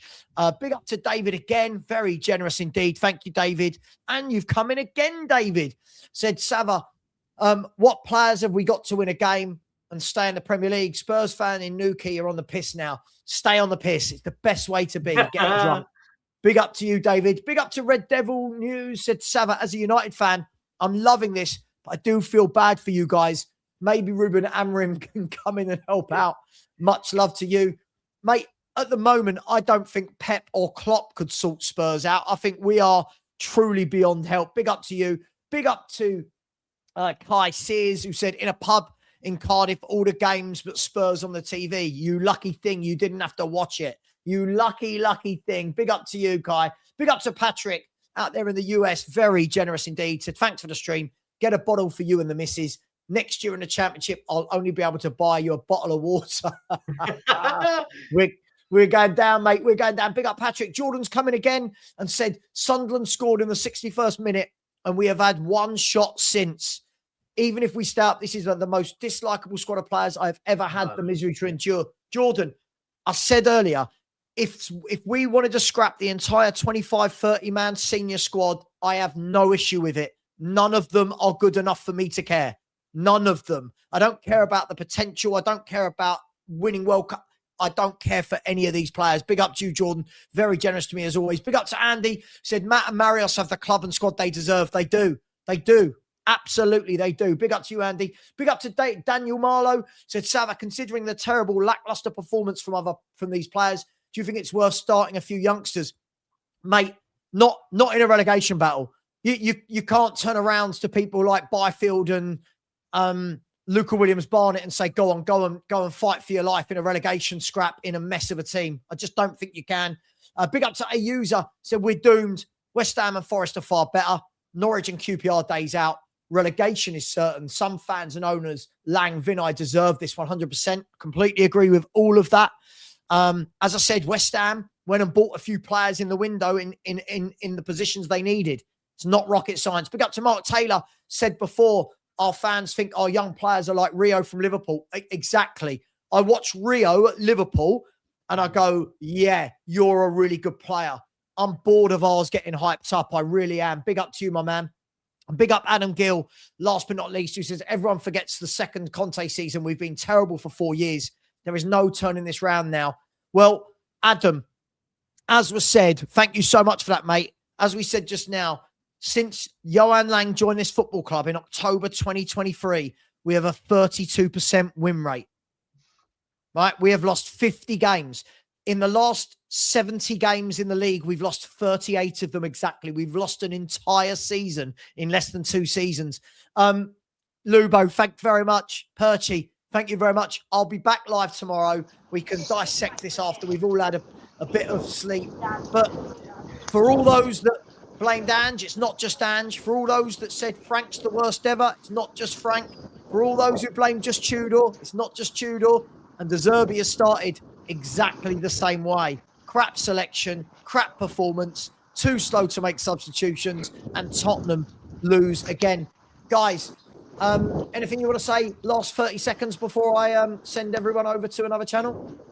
I just hope Man City win. That's it. Yeah. I mean, absolutely. For me, look, I think something's got we've just got to find a win. I think it's beyond worrying about positionings and shit like that. Got to win a game of football. Have to. Yeah. Well, look, guys, I'm going to send you over to LB. Get over there and support LB. He's Man City. Just say Savva Raid or fhtv Raid. No, Ringo. No, I blame De Zerbi for the team selection. Yes, I don't blame De Zerbi for us being in the relegation zone. 2 very different things. I thought his team selection was, oh, God, here we go. Gallagher was literally jogging, but you want to belittle Gray and Bergval. No, I if you listen to what I said I thought that Bergval, Gray and Gallagher all had terrible games. Did I not just say that? Yeah. All three. People All three want to were hear poor. what they want to hear. People want to hear what they want to hear. Anyway, guys, much love. Let's all pop down to the hearing centre with Mappin because he's obviously deaf as fuck. Take care, guys. Much love. And as always, Enoch out. And come on, you Spurs.